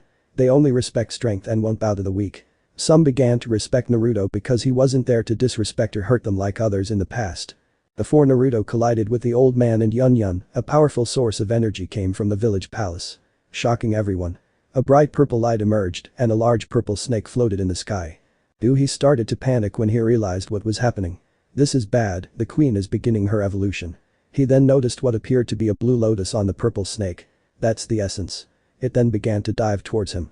Don't even try to disturb the queen's evolution. Yume shouted at Guhi. She charged at him and prepared an attack. Naruto was about to intervene, but the old man attacked him. I'm sorry, your majesty, but we need the essence flame. Giving Yun Yun the opportunity to fly towards Yume and prevent her from attacking Guhi. They all entered into a brief battle with each other. Once Guhi arrived at the queen's palace, he was blocked by an energy barrier. He was frustrated at not obtaining the essence flame. Something's wrong. Naruto muttered as he sensed something was wrong with the queen. This was a rare moment and Naruto had no knowledge of what was going on, but his instincts told him something was wrong. He was then proven right when the giant snake began attacking everyone. Sending anyone nearby away. The queen. Mo screamed in terror, like many other snake men. Something was wrong with their leader. Naruto walked into the destruction as everyone began to flee. The power is consuming her, Naruto told Mo. Human. Is there anything you can do to save our queen? He asked, almost pleading. I've got something. Just get everyone to safety. He nodded as he, Yume, and the other snake men began evacuating the area. Satanta. He shouted to his friend, who won his battle. Fortunately, he didn't kill the wild man.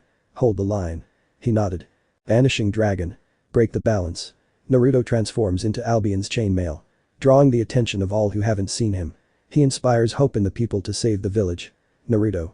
Her power is spiraling out of control. Albion's soul fragment spoke to Naruto. The essence flame is consuming her. It will kill her soon. I know. I need to contain all the excess power. Do you think you can handle the power of a snake and fire? I am a dragon. There is nothing I cannot handle. Naruto easily broke through the barrier protecting the queen. Once he touched the queen, he began to divide his power. This made the evolution process easier to accomplish without the overwhelming power. That's his power, Yun Yun muttered in amazement. During his time in the forest of magical beasts, Naruto only displayed his power with a sword. This was something else. Soon the lights went out and the large snake began to disappear. Naruto flew back to where everyone was gathered and what appeared to be the other snake men leaders waiting for him to arrive. Naruto led a young red-haired girl toward them. Once he landed and dispelled his armor, "Is this your queen?" he asked. He wasn't sure if he was or not because of how young he was. Naruto is considered the youngest king, but his circumstance was unique. The queen was supposed to be a mature, beautiful woman, not a cute hexy teenager. Chapter 14 Beginning of the End. Location not revealed. Do you understand the mission? A dark voice asked. The voice gave the stranger an image of Naruto Pendragon. Delete. Was the only word the stranger uttered as a bar appeared on the image. You will eliminate Pendragon when our agent begins his attack. Understood. Sacred city of Gyama, capital of the Gyama Empire. I told you it was a bad idea. Satanta yelled at Naruto, punching him in the face. After returning the queen of the Snake Men tribe, Naruto took out the Kusanagi and gave it back to her. However, they were not happy with the presence of strange humans in their land, but they were the ones who saved their queen, so they allowed them to be in their land. Then came the problem with Yun Yun. She, along with the people of the Gyama Empire, attacked them and wanted revenge, but Naruto would not allow it. He gave them a warning that attacking Yun Yun would make him their enemy. Naruto thought that would work, but he was wrong. They attacked him, Satanta, and Yun Yun. The two were about to fight them to the death, but Naruto grabbed them both by the back of their necks and shouted, "Reserve." The three were chased for a few hours, but Naruto managed to get them all out of the Tagir desert. Yun Yun thanked them for their help and offered them safety within the Gyama Empire. To give them time to rest and think about their next destination. Naruto stood up from his friend's blow. Satanta was against the idea of allowing Naruto to come to the empire, but they were in the capital now. This is literally the heart of enemy territory. He yelled at the blonde. How stupid can you get? I mean, traveling is one thing, but traveling into enemy territory, much less their capital. You'll get killed. He spoke uncharacteristically. Usually, he's a casual man who enjoys a good fight, but he takes his sense of duty seriously. He swore to serve and protect Naruto, but he was having trouble doing so when the idiot jumped headfirst into danger. At first, it was fun and all, but there was no limit to how much Naruto was willing to risk his life for the dumbest reason. Ma. Yun Yun, promise us safety here. Naruto tried to reassure him. Besides, this place is beautiful. I've never seen anything like this in Camelot. Naruto heads towards the window of his hotel that Yun Yun made them stay at. Naruto opens it to look at the floating island above the city. The island is home to the Yun Land sect, the strongest sector guild if you're not from around here. I'm going to say this right now. They'll try to kill you. At the very least, capture you, Satanta told him seriously. We'll be fine, he told the blue-haired wizard. Then he grabbed Excalibur and put it on his waist. I'm going out to explore. Don't wait up. He then jumped out the window. Satanta ran to the window to stop him, but he had already disappeared into the crowd. It's a pain in the ass, he complained. Streets of the holy city of Gyama. Naruto walks through the city in awe. The place is a marvel. Beautiful white buildings everywhere in pristine condition, and the streets are bustling. Then there's that floating island in the center of the city that Yun Yun told him was home to the Yun Land sect. Everything seems so peaceful considering the country is technically at war with everyone around them. It's a miracle they can keep this place so nice when they're in the middle of a war. Even Camelot is nothing compared to this place. No wonder they call it the holy city of Gyama. Naruto commented with a whistle. It was at the cost of many to keep our capital and our city safe in this way. Naruto turned around and found it was the beautiful white-haired woman, Yun Yun. She approached with a smile. I came to your hotel room earlier, only to find your bodyguard sleeping. She told him with a look that demanded an answer. She wasn't afraid of him like she was in the past, currently. It's like there are two people. There's the kind, carefree idiot Naruto who has a welcoming aura, and there's King Naruto who terrified me to the core with his power alone. She thought. I wanted to see the city, and Satanta said we shouldn't have come here. Naruto replied with his hands behind his head. He would be wise. You are technically the leader of an enemy nation, she replied. True, but who said I was a good leader? He said as he began to walk away to explore the city. She followed. Tell me, as one leader to another. She gave him her full attention. What does it mean to be a leader? After taking a few seconds to think about it, a leader is someone who directs the people around them. It's their job to ensure they thrive under their care. Naruto snorted at her response, angering her slightly. What do you find wrong with my opinion of being a leader? Naruto just continued walking, but he went in a different direction. Towards the alley. By definition, that's what a leader is, but that's the true meaning of being a leader. He then pointed towards the alley. Yun looked towards what he was pointing at. She was surprised to find what she was looking at. If being a leader means ensuring the prosperity of those who follow you, then why are there children living on the streets? He asked her because the alley was filled with children around 7 years old with dirty clothes and obviously hungry, considering they were digging through the trash can. As soon as she took a step to help the children, all the children saw her and ran away. Wait. She tried to stop them. She wanted to help them, but she didn't understand why they were afraid of her. I suppose this is the real reason why this city is in such an astonishing state when there are armies surrounding the Geama Empire.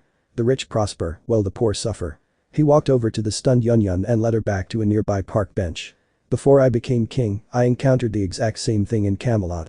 For as long as I can remember, I knew that the world is a cruel place. The strong survive and prosper, while the weak suffer and die. I became strong because I don't accept that. Survival of the fittest is one of the most basic rules of life, and I reject such a notion. What does it mean to be a leader then? She asked softly. She thought about what Naruto said and knew he was right. He stood out as the leader of the Yunlan sect and acts as the sword and shield of the Geama Empire. She thought everyone would be safe, but in reality, those she protected from suffering were still suffering. As a child, she suffered a similar fate to those children who ran away. Her parents were killed in one of the thousands of skirmishes that plagued the Geama Empire by their enemy. She felt so weak because she could do nothing to save her parents, so she trained hard. Hard enough that she became the apprentice of Yun Shan, the previous leader of the Yunlan sect and current sect elder. She didn't want anyone to suffer like her and believed she succeeded. However, after seeing homeless children earlier, it tore her apart. Was all her work for nothing? Did all those lives she saved and taken mean nothing? Sure, the empire is safer than before, but people were still suffering. She simply ignored that fact and believed the empire just needed someone to protect it. I believe a leader is someone who understands their people. The reason I left the care of my kingdom in the hands of others is because I am not a good king. I don't understand my people and my enemies. She looked at him. I promised to bring peace not only to Camelot but to the entire land. Believe it or not, but I also consider these people my citizens. They need help like everyone else. I left because I need to understand the endless war more so I can be a proper king who can protect them. I travel the land to understand them so I can be a proper king who can understand them so I can give them a reason why they should follow me. My current self is not ready to be king, so I let others take my place until I am ready. He said with such passion. She felt inspired by him and began to understand him. She felt she would follow him too. Then she looked into his eyes. They were so warm that she lost herself in them. Yun, are you okay? Naruto asked. He saw her turn around nervously. He wasn't an idiot. He knew she was growing feelings for him, but he's in a relationship with Arturia. Then again, she's allowing him to have a harem. He saw Yun as a friend and it didn't hurt him to come to her, physically or emotionally. He'd wait and see where their relationship went. He took a minute to compose himself. She turned around and handed him a letter.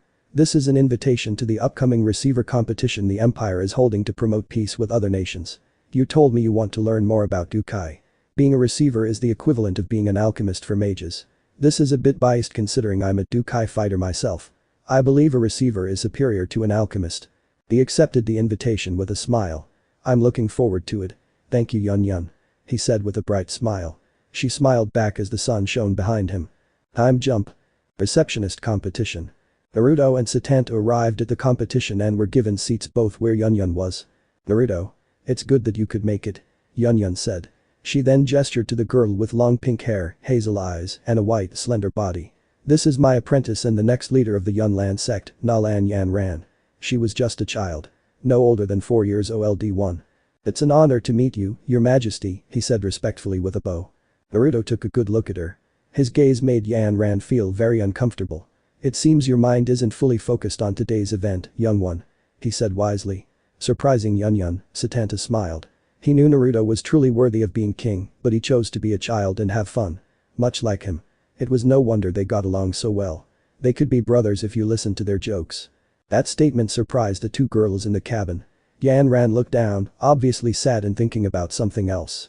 Yun walked over to comfort her. "Your grandfather." Yun spoke. "Your grandfather is infected with branded poison.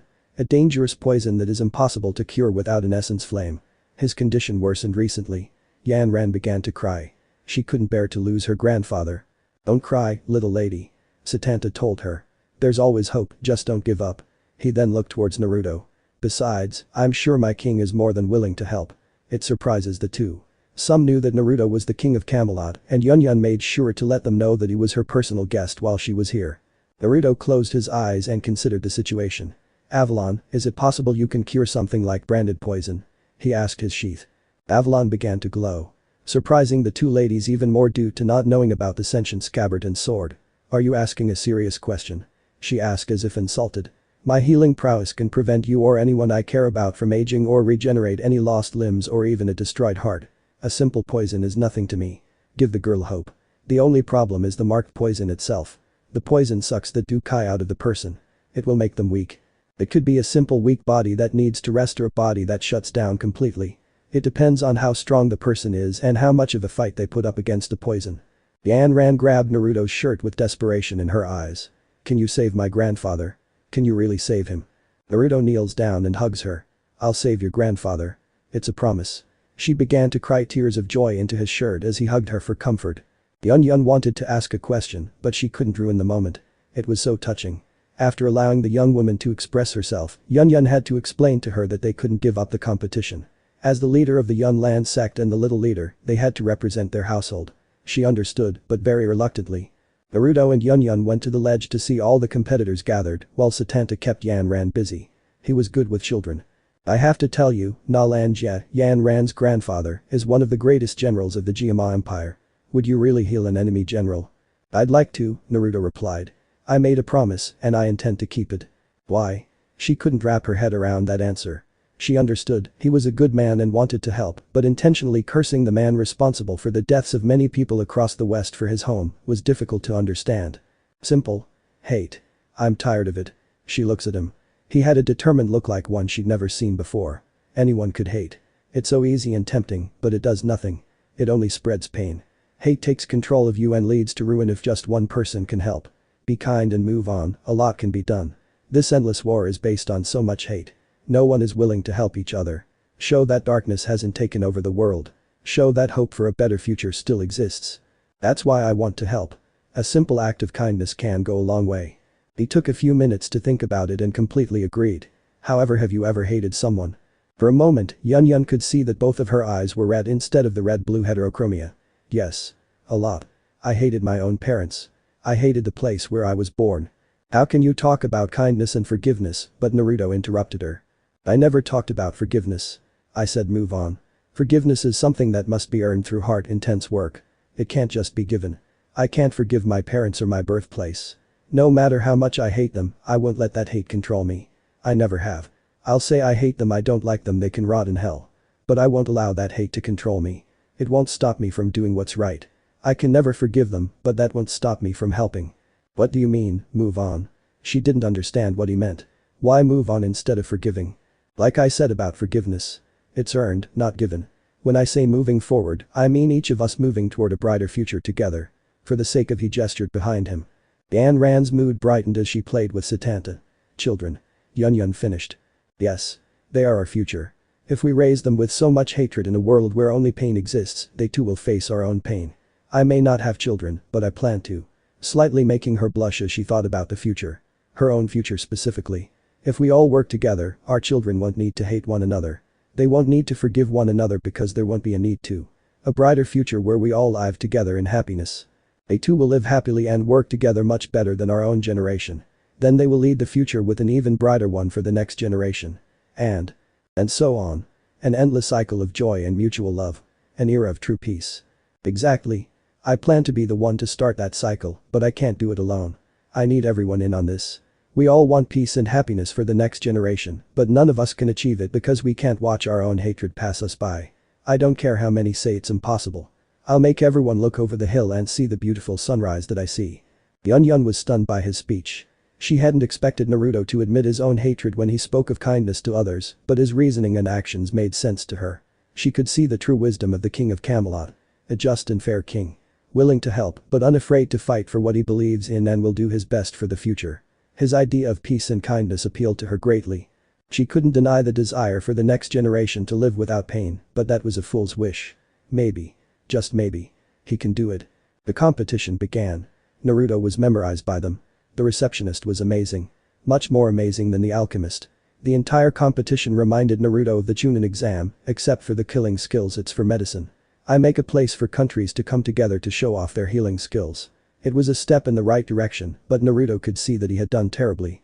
The competitors came from other nations, sure, but the crowd was purely citizens of Jiama. This competition was more of a show of power. Exactly like the Chunin exam.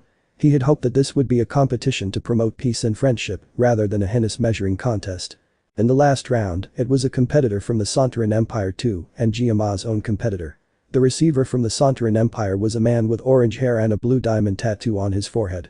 He was also conceited. His opponent is the Pill King student Guhi. The same man Naruto stops from stealing the essence flame from the teenage Queen Medusa. What he was stealing. The Snake Man tribe got it first and plans to take it while their guards fight the Snake Man. The game was going well until the explosion began to erupt throughout the stands. "What the hell is going on?" Yun demanded. Then she saw smoke starting to rise from the crowd and the entire city. "It's poisonous smoke. Don't breathe it," shouted the leader of the Receivers Guild, Master Fama 3. "Bastard." Jia Xing Yan for a member of the royal family and an officer of the Du Emperor and the Santorin representative. Realizing that he was responsible for the poison attack on his capital. "Naruto." Yun. Satanta yelled. Naruto turned around and noticed a girl with long black hair and red eyes, dressed in a white and red outfit, attacking him with a long katana with a red handle. "Eliminate," the obvious assassin said. Before Naruto could draw Excalibur, Yun had already drawn her sword and intercepted it. "I'll take care of you, murderer." Yun easily forced her back. "Yun, deal with her, she's most likely part of this." "Satanta, go and take everyone to safety." Before any of them could object. "Now." The two nodded and followed his order. Yun chased after the assassin as she ran away, missing his only open opportunity. Satanta grabbed Yan Ran and brought her to safety first. Naruto summoned his divine wings and flew into the sky. "Avalon, can you heal everyone in the city?" he asked quickly. "I can, but I need a lot of power," Avalon informed his master. "Okay, get ready." Naruto began redirecting all the prana and all his magic circuits through Avalon. "Ah!" Naruto yelled as Avalon formed a golden sphere that quickly grew and grew. Until it covered the entire city, healing everyone. Such a vast amount of magic could be felt by everyone. Everyone felt Naruto's power. I mean everyone, and they knew someone very powerful was out there. Some feared that power. Some seemed happy about it. Several days later. After Naruto healed the entire city, saving so many lives, he fainted. His healing sphere even reached Nalan estate. Nalan Ja was fully healed and noticed the chaos in the city and rushed to help. The first thing he did was see Naruto fall and caught him. Not knowing anything about him, his instinct told him to save him. His instinct had never failed him before, so he took him to his home. He then went back out to help fight off the attack and organize troops to secure the city. Everyone was shocked to see their hero up and moving. Eventually, the Jiama Empire manages to deal with the attack. It was just a poison attack on the city. The plan was to poison as many people as possible to weaken the Santorin Empire. They sent their vessel on a suicide mission. The only other one they sent was that black-haired girl who was aiming to kill Naruto, but she escaped. Thanks to Naruto, the only casualty was the poison master Receptarier. Naruto manages to cure everyone and repel the poison single-handedly. The real problem was restoring order after the mass panic. Satanta supported Naruto, protecting him after he saved everyone. The elderly general, of course, was grateful to the young king not only for saving his life, but also for protecting his citizens. Once Naruto woke up, he was greeted by a very happy Yan Ran. After calming things down, Naruto finally spoke with Emperor Jiama and several important figures. After much thanks, they offered an alliance to the kingdom of Camelot. Since their king is willing to protect his home, they would make a great ally. Naruto happily accepted, which brought joy to everyone in the chamber. Even old man Nalan was happy and patted him loudly on the back. Even after all those years of suffering from the branded poison, he fought every second and retained most of his power. Finally. Ruo, Naruto and all the warriors ran out of the chambers to see what was going on. However, they could only see a large black object in the distance. No, Nalanjia whispered in despair. But why is he coming here? Yun screamed in complete terror. Everyone else started falling to their knees and started crying and talking about how it was useless. Satanta. What the hell is going on? Naruto demanded. Only to see his friend trembling in fear. Something he'd never seen before. He'd seen him scared, but this was something else. It's Achnaloja. Many screamed in sheer terror. Naruto saw a massive black dragon with blue patterns on its body approaching the city. He had no idea who Achnaloja was, but the dragon's magical power was immense. Far more than his own. Deep down, he felt dread. He was afraid when he sensed the dragon. For the first time in his life, he began to feel all hope leaving his body. No matter how hard he tried to hold on to hope, it was abandoning him. Chapter 15 Kingdom of Albion. The Hidden Leaf Village. 15 years later. The village has seen better days. At the Hokage Tower, we find their leader, the 4th Hokage, frustrated. Slam bam. You need to calm down, Minato. Tsunade yelled at her leader as Minato destroyed his desk in pure frustration.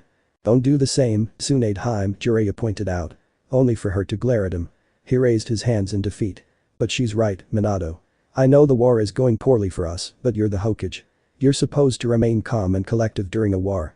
Minato took a deep breath before sitting behind his broken desk. I know, but the war is taking its toll on me. Even with my flying thunder god jutsu, I can't fight on so many fronts. We're losing too much land. There hasn't been any fighting in the Land of Fire since the first Shinobi World War 1. It can't be of help. Tsunade told him while biting her nail. She knew how dire her home's position is. We're facing many enemies and we don't have any trained Jinchuriki to use it against them. Kushina and Mito may have the Kyuubi's chakra, but they can't control it.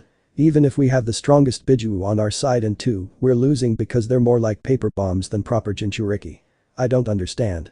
Did you forget? The Kyuubi's soul acts as a means to control its destructive power. Without it, they're using all of the chakra's power at once, instead of fueling their chakra coils. Jiraiya reminded them. Then he turns to Minato. Did you create a seal powerful enough to contain the power, so that Mito and Kushina have a chance to control it? He shook his head sadly.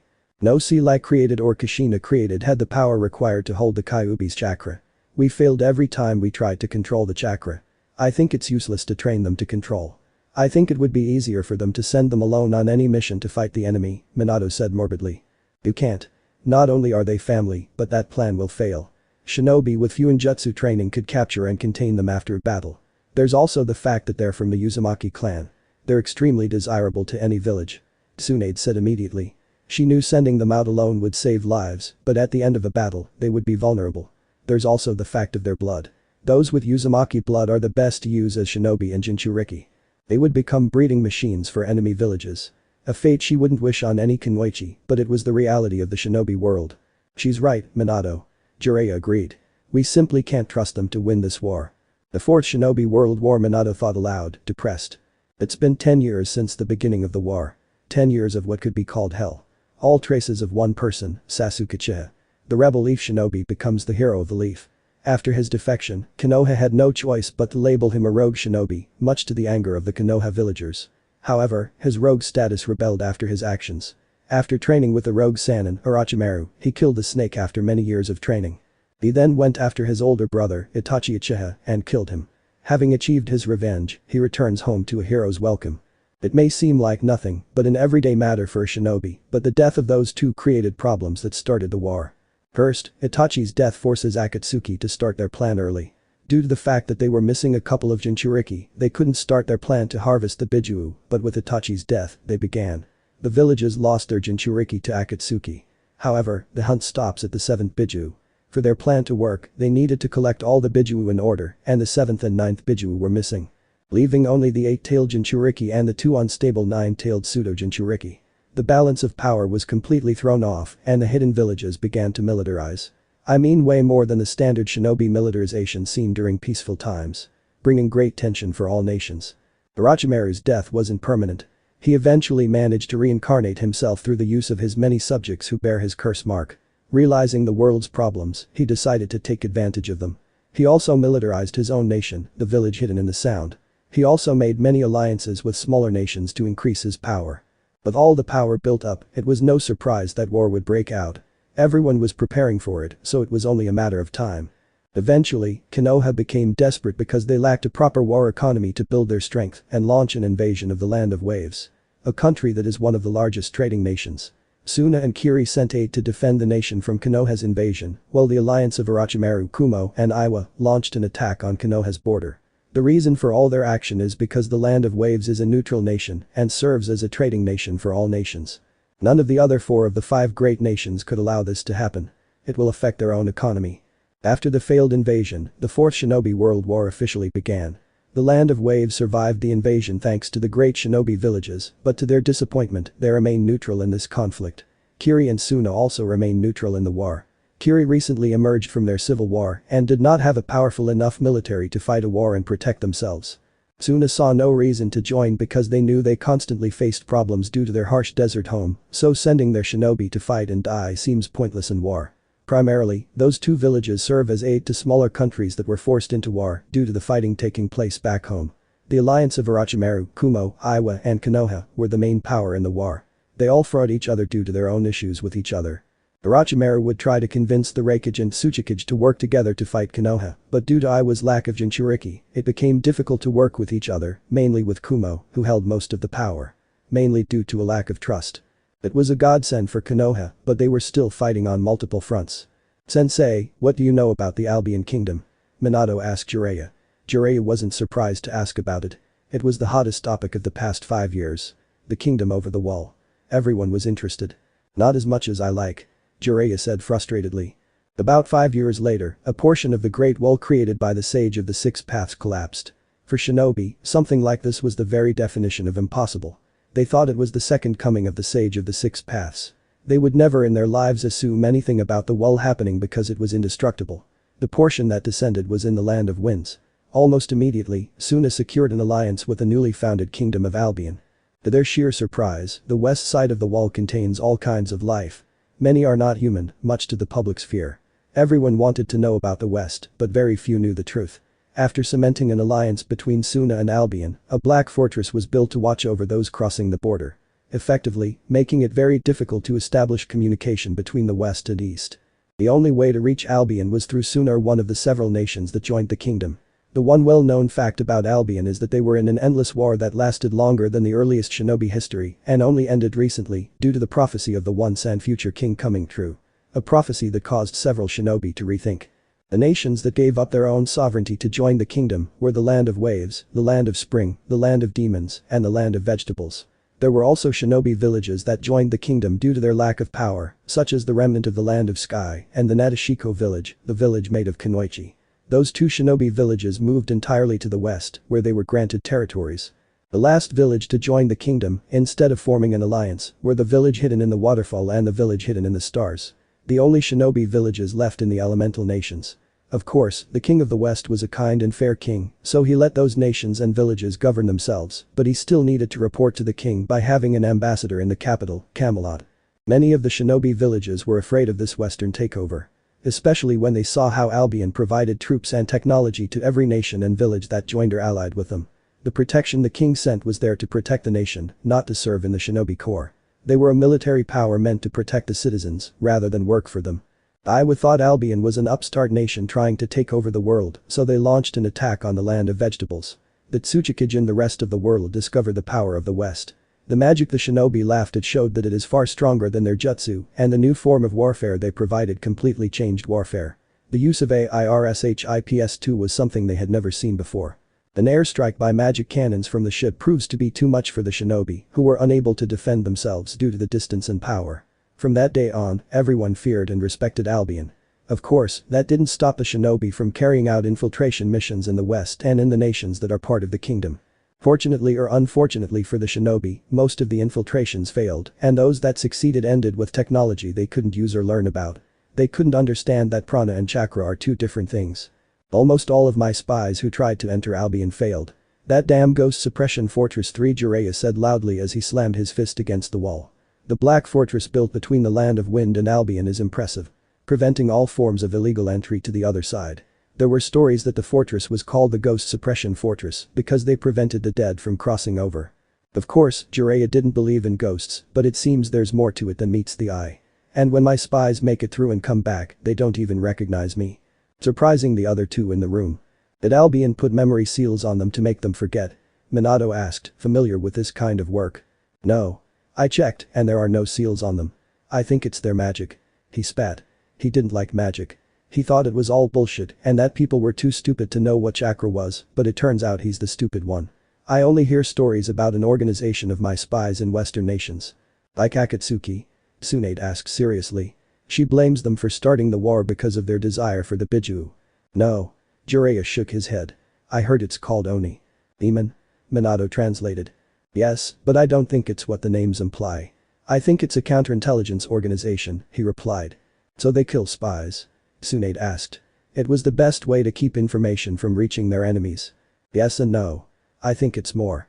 I think they not only act as a spy system for Albion, but they also prevent anyone from knowing anything. I have reports of my own spies returning to the west. They never return, Jiraiya explained. That was dangerous information. Both Tsunade and Minato knew what that meant. They return to their own spies. Oni either promises them money or uses magic to brainwash them. Neither option was good and only proves how dangerous the Albion kingdom is. Even if they are dangerous, they are only the hope of winning this war, Minato declared heavily. We both know that trying to secure an alliance is nearly impossible, Minato. Tsunade shouted. They refuse to talk to most of the elemental nations. That might be true, but you still have the best chance of winning this war. Besides, the Chunin exam is coming up and Suna is hosting it and Albion is invited to watch the event. Jiraiya told them, raising their hopes. And because of international law, the Chunin exam is considered a place for a ceasefire, so we can gather more clients. All nations would want to participate. Mainly because the king and queen will be attending.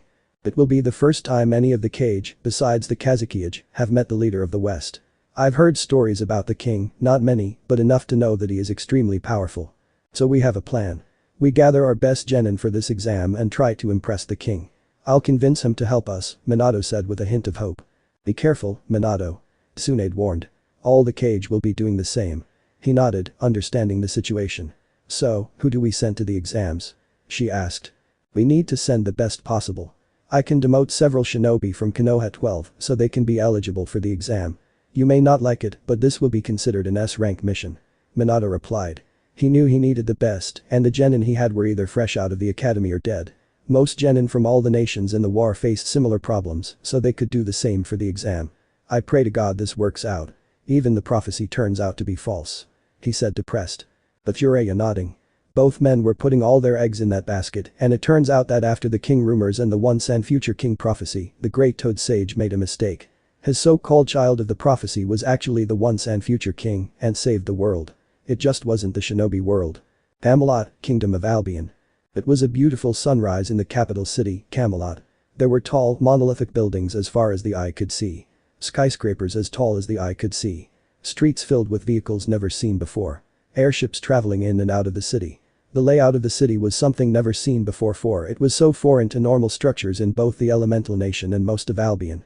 For the unprepared, people would assume they landed in another world or a different dimension or something ridiculous. However, others would say that the city was modern. There was one building that stood out from the rest, if you could believe it. The building was quite obvious, as it was a mix of a large skyscraper and a castle. It stood out in design, but still fit in very well with the rest of Camelot. This place is the Royal Palace, better known as the Citadel. At the top of the Citadel, in a bedroom that screams royalty, we find a blonde man and woman who appear to be in their early 20s. In reality, they were really in their early 30s, but due to a certain magical object, they remain youthful and young. He woke up, revealing one red eye and one blue eye. This man is Naruto Pendragon. The once and future king. The king of the Albion kingdom. He then turns to the sleeping woman with an impressive bust. She is Arturia Pendragon, formerly Britannian, queen of the Albion kingdom. He remembered the previous night's activity and decided to let her sleep longer. There wasn't a single woman able to keep up with his stamina and hex. Maybe in fights, but definitely not in hex. He got up and dressed in his usual clothes. Simple white pants, a casual blue long-sleeved collared shirt and a pair of boots. Once outside the room, he found a tall, beautiful young woman with short white hair, tanned skin, and golden-green eyes wearing a black maid dress. Her figure made the maid dress look even better. She smiled as he approached her. Then she kissed him. Oh, did I forget she has a bunny tail and a horned bunny ear. Morning zest. Naruto said lovingly after breaking away from the kiss. After a moment to recover, good morning, your highness, he said, bowing. You might be wondering why the married king kisses a mere maiden. A demon at that. The reason is simple. She is one of his many wives. Throughout his life, Naruto fell in love with many women, and the fact that his girlfriend, Arturia, allowed him to have his own harem means he has many lovers. When he became king, he married all of them and appointed Arturia as queen because she was the first to show him the feeling of love. Some found it hard to accept, but they eventually got over it. All of his wives and extended family were now considered part of the royal family. Most of them live in the citadel. Zest was originally a demon servant to one of the Demon King's generals. He goes by the name of Zolgir. A demon general with great ambition. He was planning to assassinate the Demon King who was too distracted by the war. Naruto's military advisor told him that it would be best to allow this coup to happen. Including Meliodas, the Demon King's son. However, Naruto was a knight and his honor would not allow such a betrayal to happen, so he did his best to personally deal with Zolgir. Although he helped the demon faction, it did not change his desire for world domination. After Zolgir's death, Naruto found Zest. A creation of Zolgir in an attempt to win back his lover. Zolgir was unable to bring her back because Zest was created, so he kept her as a servant. After several attempts on her life, Naruto proves to Zest that Zolgir was wrong and that she should live on her own. His words, being created by magic doesn't make you less than anyone else. It was there that he decided to serve Naruto for the rest of his life. Are the kids up yet? Naruto asked Zest. As she and Sakura are the ones who usually take care of Naruto's children. Naruto and most of his wives are important figures and have busy lives. Making it difficult for everyone to spend time together. Mordred already left with Yan Ran. Saying they have band practice. Zest replied. Mordred Pendragon. The first princess of Albion and Naruto's firstborn, born to Arturia. Mordred was an exact copy of Arturia but inherited her free-spirited personality from Naruto. Arturia had a hard time teaching the 15-year-old how to be a proper princess knight. Since the war ended, children training to become warriors now have a lot of extra time. Yan Ran is Yunyun's apprentice and Yunyun married Naruto. The entire Nalan family was close to the Pendragon royal family. Yan Ran refers to Naruto as her uncle. After the war and the decline of the training regiment, she decided to spend her time having fun. She made friends with other children her age and was close to Mordred. Later, they formed their own girl band, Girls Dead Monster or Girl Demo for short 5. It is a popular band, and the fact that they had a real princess to get better gigs didn't help. Mikoto has gone with her mother to attend her training session. Zest finish. Mikoto Pendragon 2nd Princess of Albion. Daughter of Rin Pendragon, formerly Tasaka. Mikoto has brown hair, brown eyes, and is often seen wearing a small hair clip. Her appearance comes from Rin and Sakura's mother, but her personality is more of a mix between Naruto and Rin. Mikoto is hot-tempered and proud like her mother and expresses herself to the fullest that she seems tomboyish like her father. However, what truly stands out are her powers. Unlike Mordred, her older sister by a few days, she has magic. Her magic is heavily focused on controlling electricity to terrifying degrees. This is most likely due to the combination of Pendragon and Tasaka blood running through her veins. These two half-sisters were born in the same week because they were conceived during the same night. Mordred became a knight just like both of her parents. Her magical abilities are limited, but that doesn't make her weak. She is proficient with her holy sword given to her by her father, Clarent. She also learns magical spells and techniques from her mother. On the other hand, Mikoto learns to control her power of electricity from her mother, Rin. Her control over electricity easily rivals that of those who use killing magic, perhaps surpassing them. She is known as Railgun due to her signature move. The use of electricity to propel a metal projectile at incredible speed with devastating damage. A technique she developed with the help of Azazel of the Fallen Angel 7. The Fallen Angel. The angel who fell and whose pure white wing turned pitch black. They were a faction that fought in the Endless War and the later Unity War. They were one of the first factions to join Naruto's faction once Naruto began to prove himself. Naruto smiled at Zest's information. Thanks. The girls are definitely growing, he said with a laugh. She smiled too. They are, but don't worry. She grabbed his neck and pulled him in for a passionate kiss. There are still many of us who love you and don't have a child yet. We're just waiting for you, Naruto, she said seductively. Then she left while swaying her hips. Naruto was memorized for a moment. Then she started laughing. What a woman. Naruto then heads toward the elevator teleporter. Naruto decided to head to the rooftop balcony. Out there, he stared down at his city.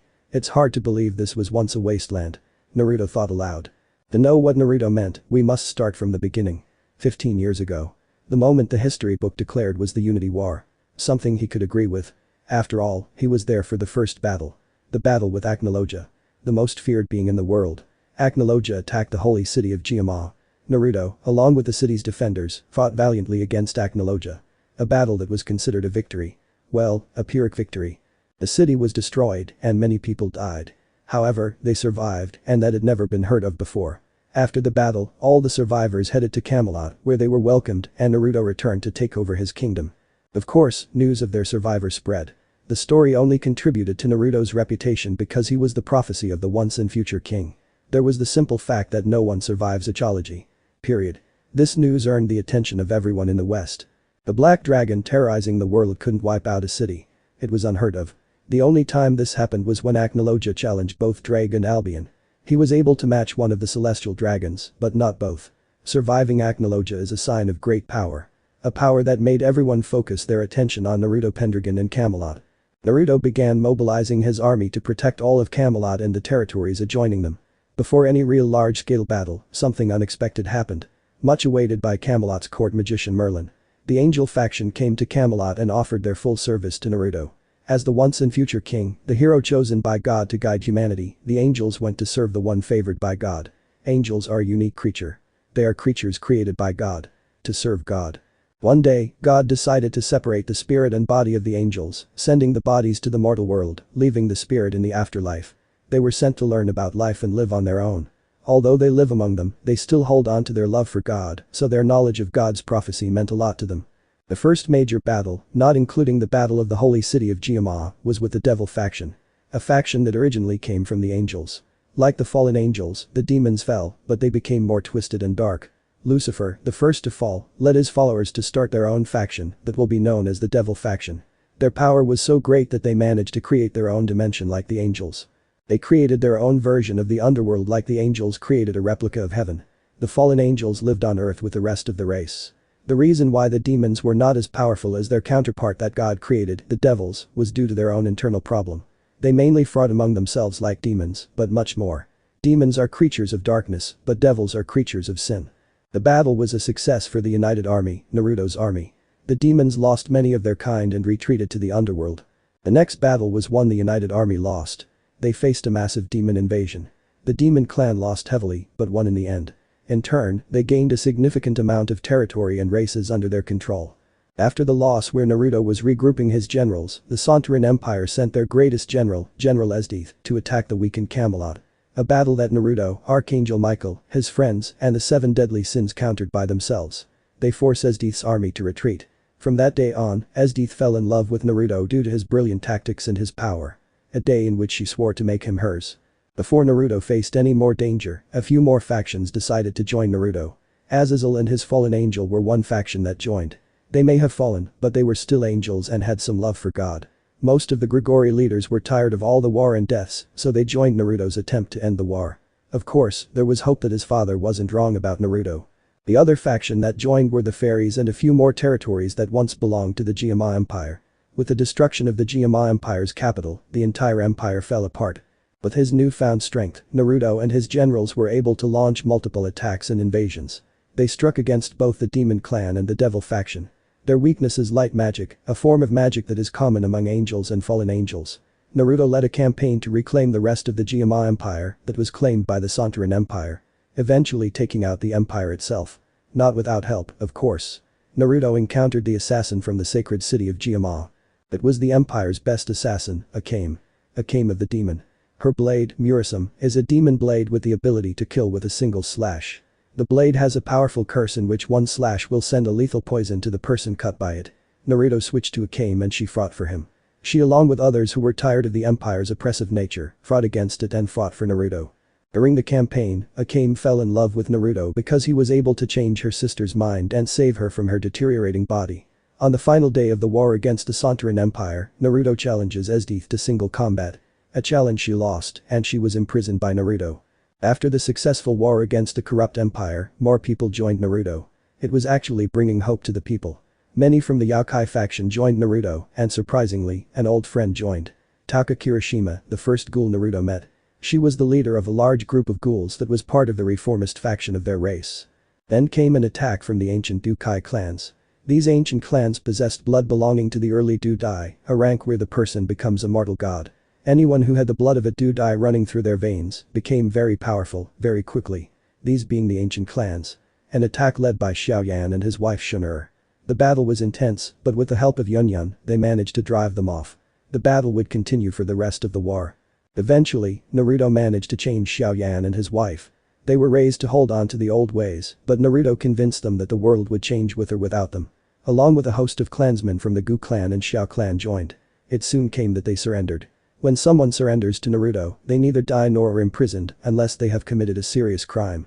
The clans were allowed to live and practice in their own way, but they had to adhere to the laws set by Naruto.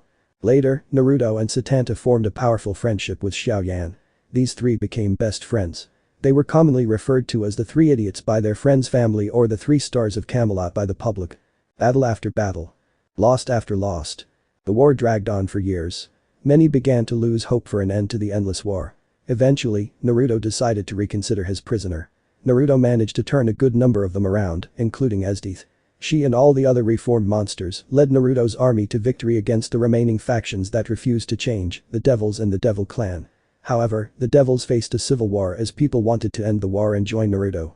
The old Satan faction wanted to continue the fight, but with Naruto's help, they managed to win the civil war for the new Satan faction, where the new leaders took the titles of Lucifer, Leviathan, Asmodeus, and Beelzebub, and later joined the United Army. These four were Surzich's Lucifer, formerly Gremory, a very powerful demon known as Super Devil. His power was capable of destroying countries like Naruto. He also became a good friend. Ajuka Beelzebub, formerly Astaroth, another super devil, but his true power came from his mind. He was the one who, along with Azazel, created great modern technology that Camelot has today. He even created synthetic human flesh for the ghouls to eat, and this flesh had more flavor and a different variety of them than real human flesh. Becoming one of the main scientists of Naruto's science division.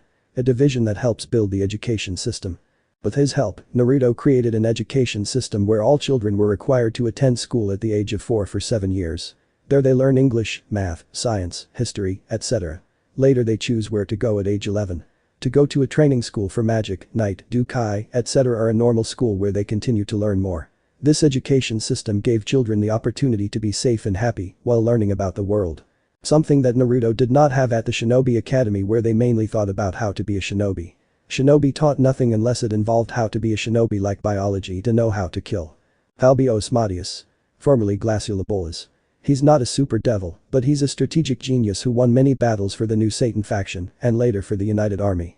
Seraphol Leviathan, formerly Citri. She was not the most powerful demon, but she is the most powerful female demon and has great control over ice. She later acted as head of foreign relations. She would later fall in love with Naruto and marry him. Becoming Seraphol Pendragon, where Surzich's wife would take the title of Leviathan later, so she can officially be known as Surzich's wife, rather than servant. The last was the Demon Clan. They launched a final invasion of Camelot, which the Demon King personally led with the rest of his general. The battle lasted for weeks and destroyed Camelot, but the United Army won in the end, where Meliodas killed his father and became the new Demon King of the new moderate faction. Naruto was able to save many citizens, but he couldn't protect his castle. He had to move the survivors to the ruins of the villages surrounding Camelot Castle. It was there that things took a turn for the worse. Acnologia appeared. Naruto made all his friends and his army abandon the ruined city of Camelot and himself and flee for their lives. Including the two celestial dragons, Albion and Drake, even though they were stronger than the Black Dragon. He wanted to face Acnologia alone. Everyone protested, especially his best friends, but in the end, Albion and Drake forced everyone to follow their king's order. Alone and facing a being capable of destroying the world. Naruto knew this would be the last battle of the Unity War. He was happy. It was going to end with a bang. Just like he wanted. Okay, enough joking, he had a real reason why he wanted to face Acnologia alone. He heard stories from the village elders and from Michael, Azazel, and Surzich's about how Acnologia was once a human dragon slayer. He wished to protect the weak and innocent from dragons and other powerful races. However, like most first-generation dragon slayers, they lost themselves to their power. They either died or went berserk, and sadly Acnologia went berserk. Naruto wanted to awaken that heroic man. Acnologia was consumed by his own power and had no one to save him. Sasuke. The battle lasted for almost a month. In the head, Naruto knocked some sense into the Dragon Man and he remembered who he is and stopped fighting. There was a massive crater in the entire surrounding area, but he was redeemed and later joined to help Naruto build a better future as a good friend. The war was finally over. More than 1,000 years of bloody war and it finally ended. The nightmare is over. Prayers for victory were answered. The kingdom of Albion was finally born. Naruto and everyone else led a massive rebuilding campaign across the west. Starting with a massive crater that was known as Camelot. With mages like Zest, who had powerful terrain magic, they rebuilt Camelot and all the other devastated lands across the west. That's when they started to focus on moving forward, like Naruto told Yunyun all those years ago, and so they did. Everyone moves forward and they were able to rebuild Camelot. Better than ever. On the day they finished rebuilding Camelot, they held the ceremony to crown Naruto as the king of Albion. The reason he named it the Albion Kingdom because it was Albion, the vanishing dragon that gave Naruto power to help him fulfill his dream.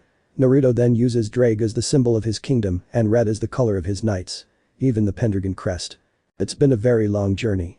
Naruto said aloud after thinking about the long and bloody past. Naruto. A woman called out. She was wearing a dark, sleeveless mini dress with a white collar and a red tie. She wore a red belt with a red skirt covering the sides with red gauntlets. All of this was over a black trench coat. She also wore it with long black stockings and black shoes. This young and beautiful woman was Akame Pendragon, co-director of ONI. Naruto formed ONI as an intelligence organization that reported to the king. One that gathers intelligence for Naruto and prevents any from reaching the ears of dangerous people. They are ghosts, and very good ones at that. The reason ONI was created is because Naruto knew something dark would arise under Naruto's rule and in the future. The endless war came to an end, but conflict would still arise. Mainly from the elemental nations in the east. Naruto knew that he and his family would be a beacon to give hope to everyone. It would be casting a very large shadow for their enemy to gather strength around. Oni was the demon that hid in the shadow of the beacon to eliminate anything that threatened the beacon itself. Naruto brought Akame over for a kiss. It's been too long. You work too much. I don't get to spend as much time with you as I'd like. She smiled. I know, but I won't let anyone hurt you. No matter what. Just make sure you get home in one piece. She nodded. So what do you have to say to me? Seeing you in your work clothes. He looked at her. It didn't look bad on her. It also acts like her casual clothes, without the gauntlets and coat. My agents report that the shinobi are growing increasingly desperate. More are trying to break through the ghost suppression fortress and infiltrate our eastern territories, she reported to him. Damn warmongers. Naruto growled. He knew they would become a problem. Even if they were so weak in comparison. The Chunin exam is coming up soon, and Gaara invited us. I plan to deal with them there. She nodded and walked toward him. She then placed her hand on his crotch. It's been a long time since I've had quality time with you, she said in a seductive tone. It seemed like all his wives wanted Hex today. He laughed a little as he began to take off his shirt. It didn't matter if they were doing it out in the open. No one would see over the citadel. No, you haven't. Chapter 16 Pendragon Family. Kazekage Tower, Suna. Damn that man. Gaara, the Kazekage muttered at his desk. Behind towers of paperwork. In the corner of the room, Kankuro could only chuckle a little at his younger brother's predicament. Ever since the beginning of the alliance with Albion, Gaara had to deal with the endless pile of paperwork requiring his attention. All the trades and exchanges coming to his house were far more than he expected, and the upcoming Chunin exam to be held at his house made the pile grow exponentially. It's not that bad, Gaara. I mean, look at our house now. He gestured to the window behind him. The landscape was something you wouldn't expect in a desert. In fact, there was vegetation in the village. In the form of grass, trees, plants, and more. As well as a lake within the village. Of course, with this new idea of green in their sandy home, they had to expand and expand greatly. Compared to all the other hidden villages, Suna is the largest. Calling it a village would be inaccurate now, as it was more of a city. Of course, nothing like Camelot, but it's still a city. Gaara could only scoff at his brother's comment. I know it's thanks to Naruto that our village is thriving like never before. He then took a short break and looked out the window with his brother. His mages were able to change the environment not only of our home, but parts of our country as well. What was once a desert country that relied on others for the trade necessary to survive, we now have the ability to survive on our own. What we have to offer is trade with Albion and their advanced technology. I'm thankful for that air conditioning unit. Kankuro said as he approached the door that blew cool air into the room. Something his brother completely agreed with. Hell, that magical barrier over the entire village is lowering the temperature to a pleasant 70 degrees Fahrenheit. A pleasantly cool temperature considering the average temperature in the land of wind is usually above 100 degrees Fahrenheit. I'm more grateful for the dramatic change in our culture, Gaara muttered. Kankuro sadly agreed with him. Ever since Naruto tore down the wall between his country and the West, Gaara welcomed them with open arms. After a reunion and a very long history, they entered into diplomacy between the two nations. The first and most important is the child rights law. Naruto couldn't accept the entire child soldier lifestyle that the entire elemental nation uses, so the first and most important thing is to change their culture to address this problem. Many of Suna's counselors were divided on this decision. Gaara himself agreed with Naruto due to him being on WMD as a child. Some counselors had children and didn't want their children to die prematurely like so many in the past. Naruto pitched the incentive of providing weapons, technology, and soldiers to Suna in exchange for this change. In the end, they agreed to the demand because of all the benefits, such as. However, Naruto wasn't going to destroy everything. Naruto offered them his form of education for the Shinobi Academy. The children would attend school for a longer period so they could grow stronger and enjoy life as a child should. The new laws for the Shinobi Academy were that they would only accept children at the age of 11 and they would graduate at 17 when they were legally adults. At the age of 17, they would be legally allowed to join the Shinobi Corps. Many members of the older generation were wary of the change, but in the end, it turned out to be much better than the traditional way created by Hashirama Senju. All of their genin were as strong as or stronger than the chunin of other villages. The entire school system was copied from Albion's school system because it was more humane and efficient. Many parents were grateful for the change. So, who are we sending to the chunin exam? Kankuro asked seriously. Akame called me yesterday and told me that all the other villages are sending chunin and jonin who were demoted to genin so they can show off their power to our friends. He said with air quotes. Bara closed his eyes in thought. I was hoping they'd do something along those lines. He then walked over to his desk and placed his hand over a crystal ball. It wasn't a normal crystal ball. It was a communication lacrima. Lacrima are crystals filled with prana, magical energy. Since the end of the endless war in the West, they've been able to transform lacrima into useful technology. Sir Aaron, would you come to the Kazukiage Tower? Of course. The lacrima that contacted Aaron replied. Aaron was the leader of the soldiers Naruto stationed in his village to protect it. The garrison's main purpose was to protect the village and country and help maintain the new technological advancement in Suna. They wouldn't be part of Suna's active shinobi force. They were more of a backup army for emergencies. Aaron was one of the many knights belonging to Albion. Naruto warned him that Aaron was a recent graduate of the Knighthood Academy, a school that trains children to become knights, and that he had the potential to become great. All he asked of Gaara was to give him a chance. A little lesson on the position of knights in Albion. Becoming a knight is no easy task. The Knighthood Academy has 90% of its students fail, but due to the curriculum that every school teaches, they were able to find an alternative career. When one becomes a knight, they join the army of the Kingdom of Albion, known as the CROWNSGUARD1. Depending on their skills, they are sent to different divisions of the Crown's Guard and are usually assigned the highest enlisted ranks and sometimes the rank of non-commissioned officer. Aaron appeared a few minutes after the call. Lord Kazukiage. He knelt. It was the proper way for a knight to address Gaara. Thanks for coming. I'll get started. The chunin exams are coming up and I want to know if it's possible to set up a damage damper barrier in the arena. He asked. Gaara was referring to a damage damper barrier, a magical barrier that reduces all types of attacks. Damage damper barriers were primarily used in schools, military bases, and tournaments to prevent accidental crippling attacks or deaths. Of course, Lord Kazukiage. It will only take several hours to set one up properly. I'll just need the reduction level. He knew that the chunin exam was another way of saying publicity, only in a more sick and bloody way. It's a disgusting tradition that many of their Albion citizens uphold. However, since Suna has changed so much, he tolerated it. He knew that the chunin exam required a certain level of flash, so he couldn't use the DTB at the desired level. Are you aware of the strength of chakra? Gaara asked with some hesitation. It was a little painful because he knew that chakra can never match Dukai or magic. Aaron nodded. Good. I need the level so I can prevent any deaths from high-level jutsus. I would also need to decrease the strength of weapons of all kinds to a non-lethal level. It shall be done, Lord Kazukiage. He then leaves to join the Magi to set up the barrier. Gaara then took a seat at his desk, preparing to resume all the paperwork. I'll send members of Scorpion. Much to Kankuro's surprise. The Scorpion is an elite group of academy students who showed great potential for participating in shinobi missions. Another thing the Albion school system taught them. Are you sure? I trust your judgment, but they're academy students. Sure, they have some experience, but they're still students. Kankuro wasn't entirely convinced by the idea. It made sense because they were the best of the next generation, but they weren't yet part of the Shinobi Corps. Then again, they could be assigned a mission to be part of the next event. They'll be facing war-hardened shinobi. That's why the DTB is being installed. I have faith in their strength. You can't deny their strength. Gaara replied. Kankuro couldn't disagree with his power. If their power level were compared to their old system, they would easily qualify for the Jonin rank. Their strength showed how effective the new school system is. A boost in strength, morale, and most importantly, lives. The purpose of the chunin exam is to showcase the power of the next generation. The other villages are using this opportunity to showcase the power of their current generation to Naruto and Arturia. I know it won't impress them, but that won't stop the other cages. So, like Naruto says. Trust the next generation to do the right thing. To which Gaara nodded. He was going to trust the members of Scorpion to show the new Suna to the rest of the elemental nations. I'm going to trust you with this, little brother. Thank you. I still have several piles of paperwork to finish and the genin teams will be arriving in a few days. I must prepare their accommodations and any possibility of them sabotaging our house. You're on a time limit then. Haha. I guess I'll let you in on a secret Naruto told me to keep for as long as possible. Kankuro said with a smirk. Gaara just raised his non-existent eyebrow. Naruto told me he uses one of the few jutsu he knows to finish all his paperwork. The shadow clone jutsu.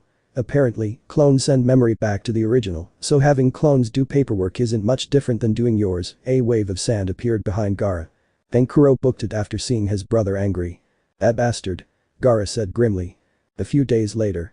The Konoha group is the first to arrive. The group consisted of Minato, Kushina, Tsunade, Jiraiya, and Danzo at their insistence due to Root being an important force that kept Konoha alive.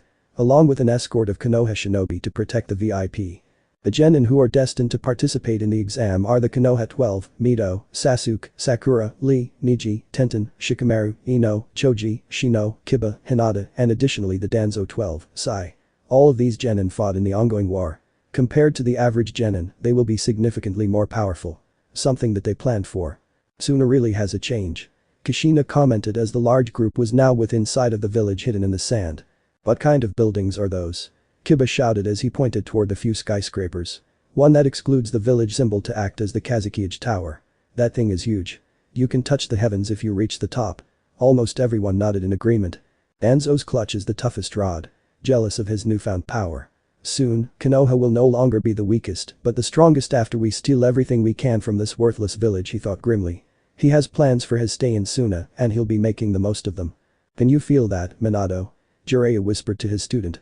Yes, but I can't say what it is. Minato replied. I think it's one of Albion's magical barriers. I've felt this in all the other nations that joined that kingdom, he told her, recalling all the failures to gather intelligence on the west. They'll be watching us closely. Us being here days before the exam is highly irregular. The cage and other important figures arrive in the final days of the exam. Yes, but I believe the other villages will do the same as us. If you failed to gather intelligence on Albion, then I have no doubt they failed as well. We'll see the others soon with the same purpose as us. Gathering information. To which Minato nodded. The group finally reached the village gate. The entrance was no longer an opening in a wall, but a beautiful gate with lush vegetation to welcome travelers. Minato noticed the youngest Kage waiting at the gate with some people. None of them seemed happy to see them. Kazekage Dono, I see that your village has prospered under your reign. Minato tried to sweeten the deal. Don't try to avoid the situation. Why are you and your group here? We were just waiting for the genin teams to arrive along with your sensei. Not the VIP group that would arrive on the last day before the exam starts. Gaara said harshly. He wasn't in the mood to talk to the Hokage. He already knew why they were here, but it was better to hear it from the source. I'm sorry, Kazekage Dono, for arriving so early. I realize we were supposed to arrive on the last day, but with the fourth great shinobi war raging, I couldn't risk the safety of my genin.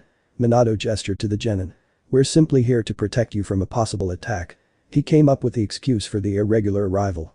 Such a protective detail wouldn't require a cage, he replied.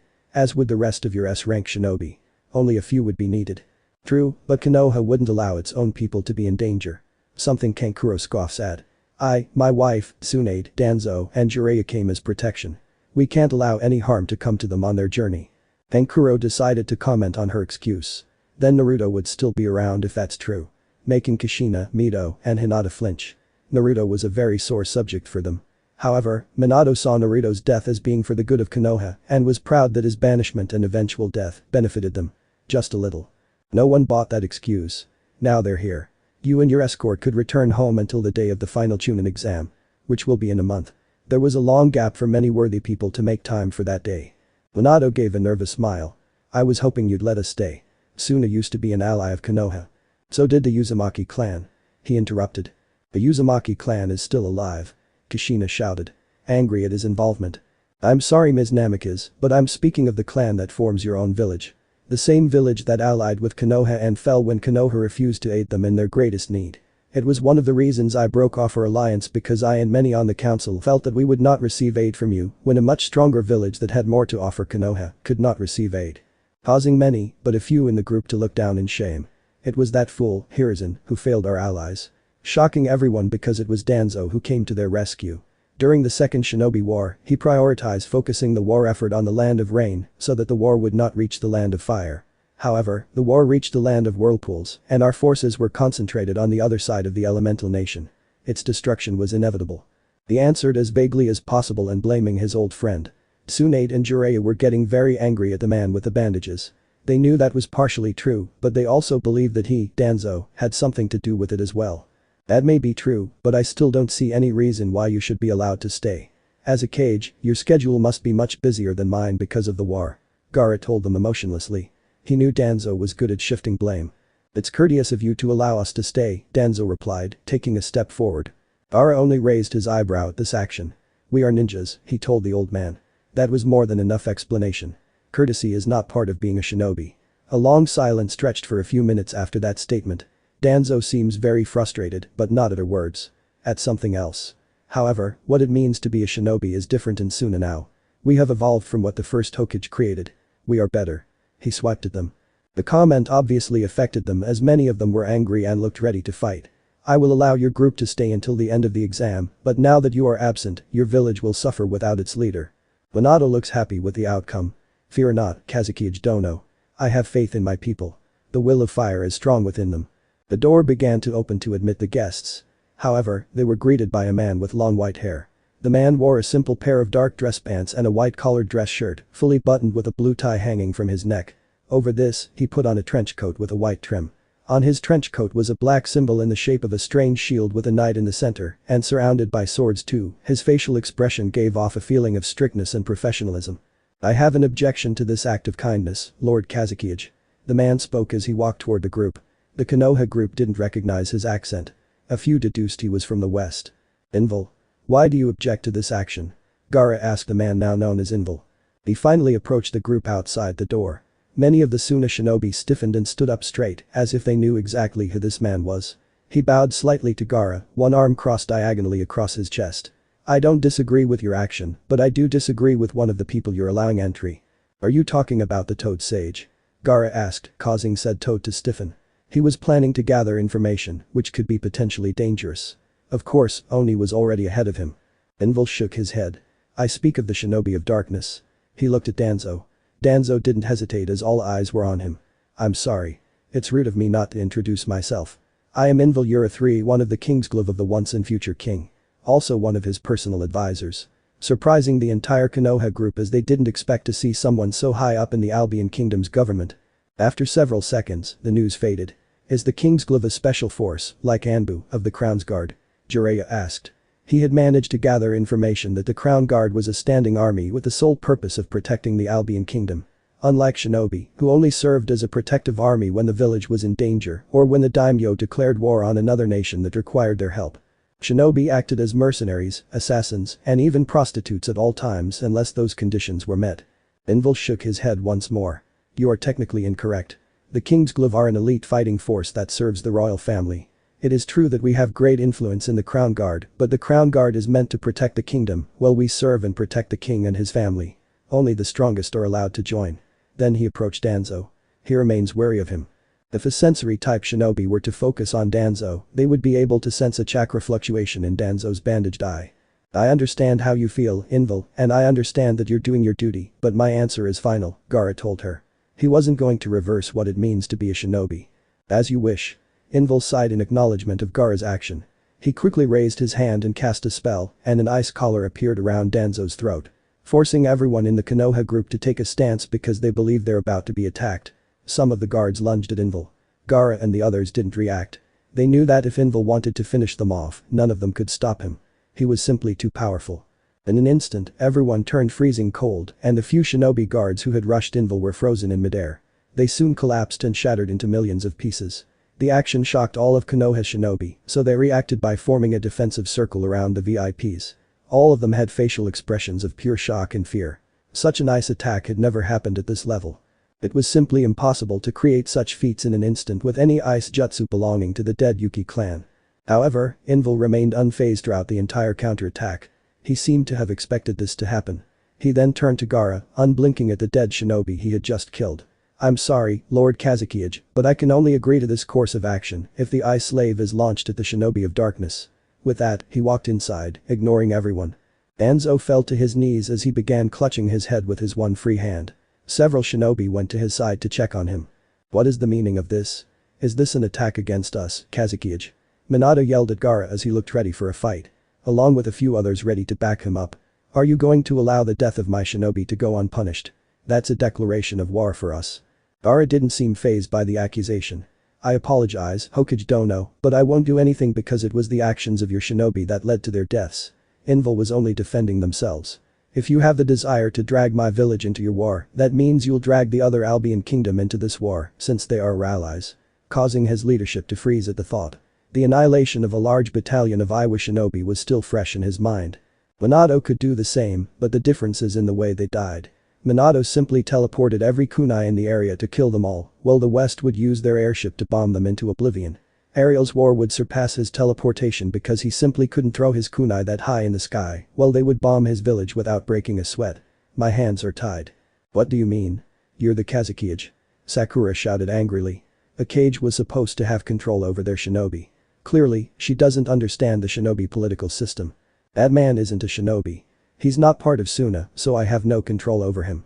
I can't act against him because I simply lack the power, and I also agree with his actions.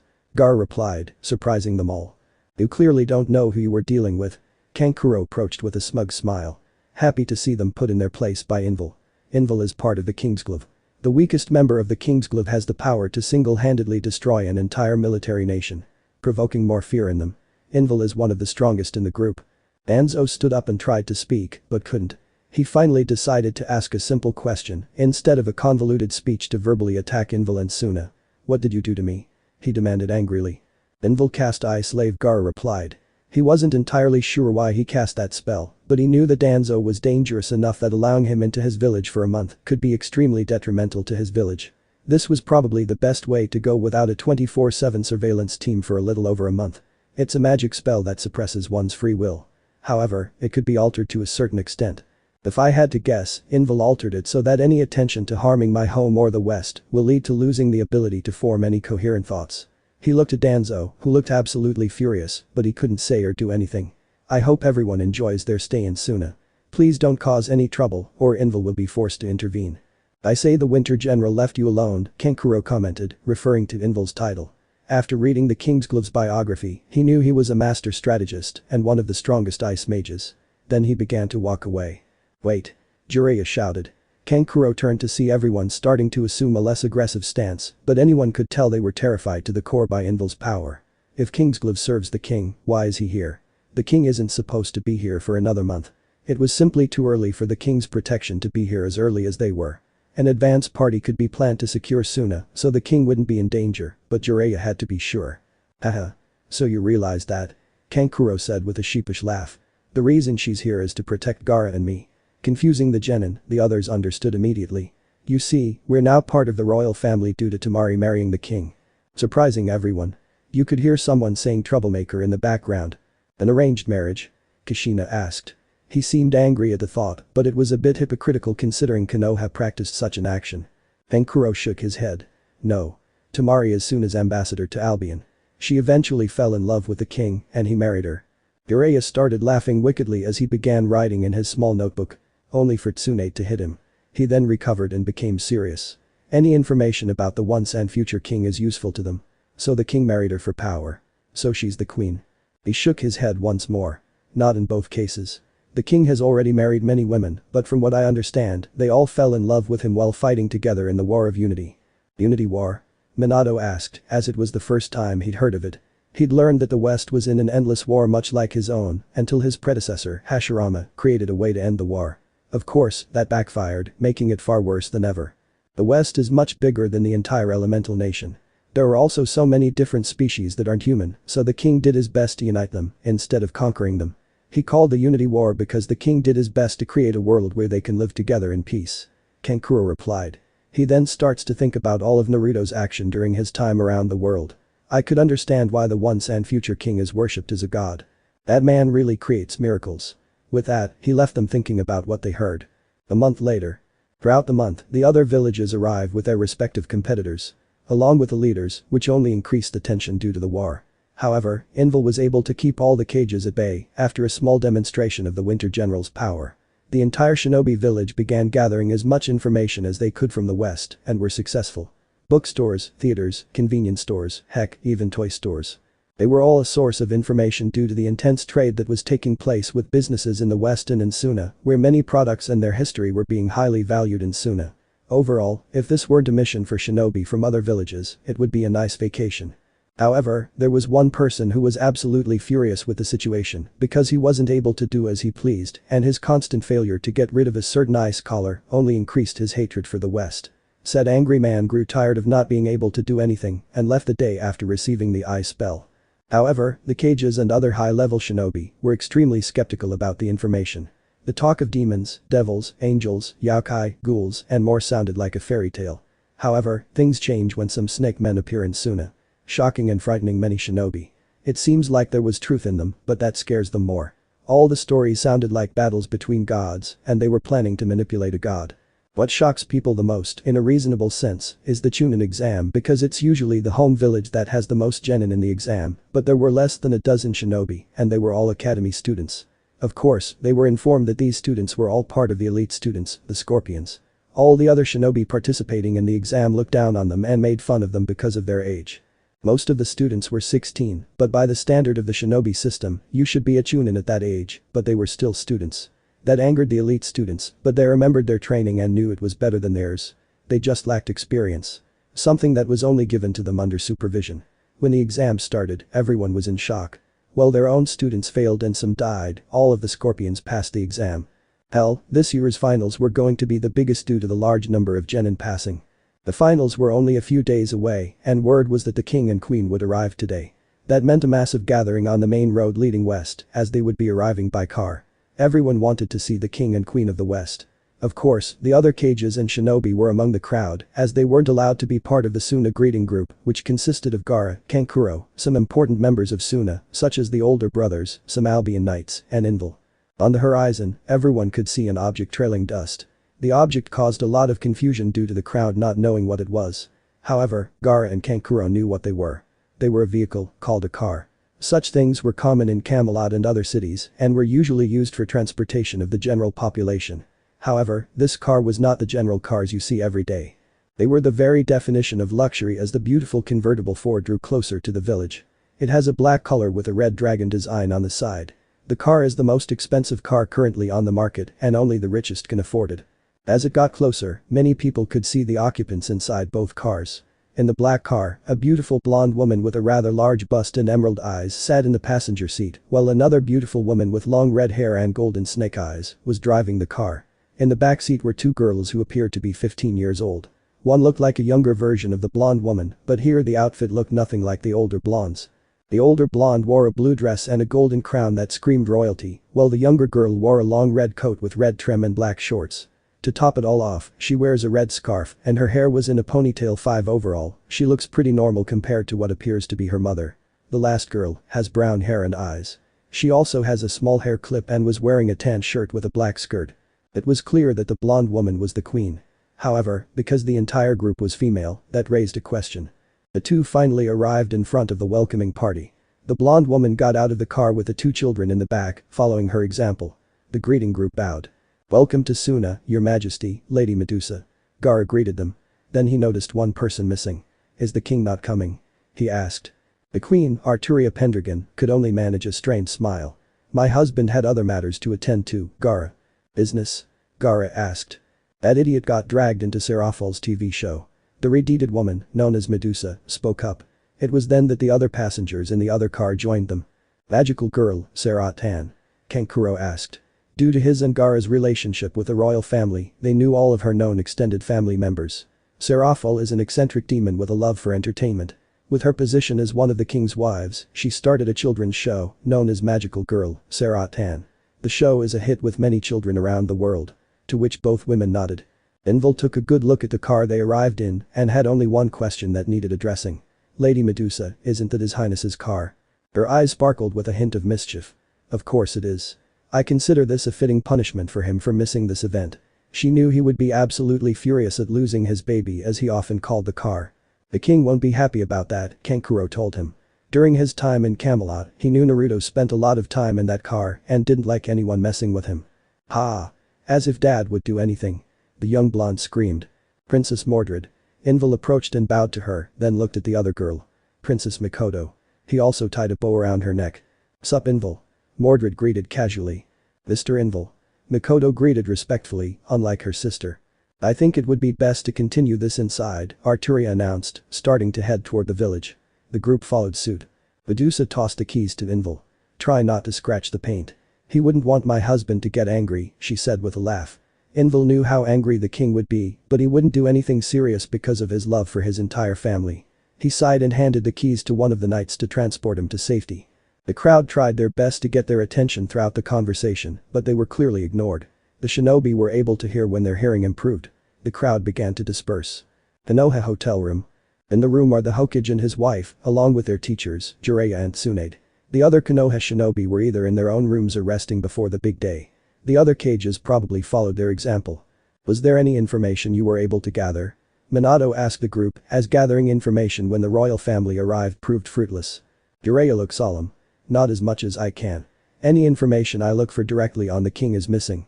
I can't even find his name, except for the name Pendragon. I looked into it. It was given to the king when he took over Camelot. Jiraiya complained. It was as if all information on the king besides stories of his power wasn't in the village. He theorized that Oni had something to do with this, but that only gave him a migraine, because that would suggest how powerful and efficient they are. I only found very questionable information. He then took out a book with the king's glove symbol on it. He opened it and finally presented the page to the group. It was the image of the same man they saw recently. His name is Xiao Yan. Head of the Xiao clan and a powerful Dukai fighter. Dukai? Minato asked in confusion. Don't you mean magic? The professor shook his head again. That's what I thought at first. Magic is considered an individual spiritual power, while Dukai is considered physical power. However, the two kept getting mixed up in my research. It's all very confusing if you ask me. It sounded like chakra, but it clearly isn't. Then he looked at Tsunade. He knew what she would be looking for. As a medical shinobi, Tsunade spent her time researching anything and everything related to Western power. Especially how certain energies interact with the body, such as how chakra affects them.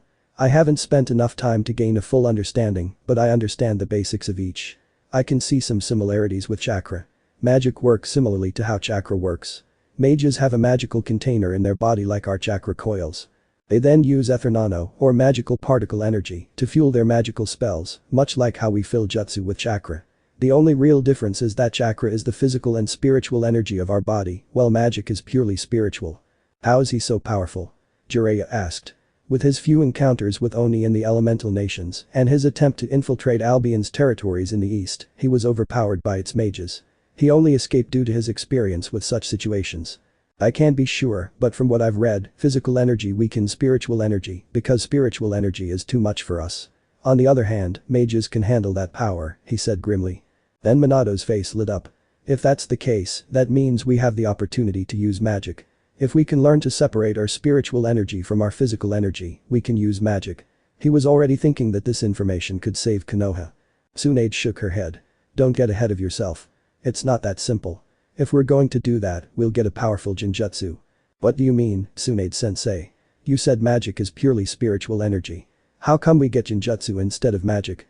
Kushina asked. Because it's been done in the past. Whenever we use purely spiritual energy or yin chakra, we get a powerful genjutsu. It's not magic. I think it's because of our chakra coils. I think our chakra coils force a small amount of physical energy, or yang chakra into the jutsu, so that our body isn't destroyed. It must be an automatic defense part of our chakra coils. Annoying them all. She was also sad about not being able to learn magic. Moving on. Dukai is actually much more like chakra, but the basis is completely different. It uses more physical energy, but there's a connection to the soul, not spiritual energy. By training the body, you train the soul. Thus, becoming very powerful. It's a roundabout way of combining physical energy with spiritual energy.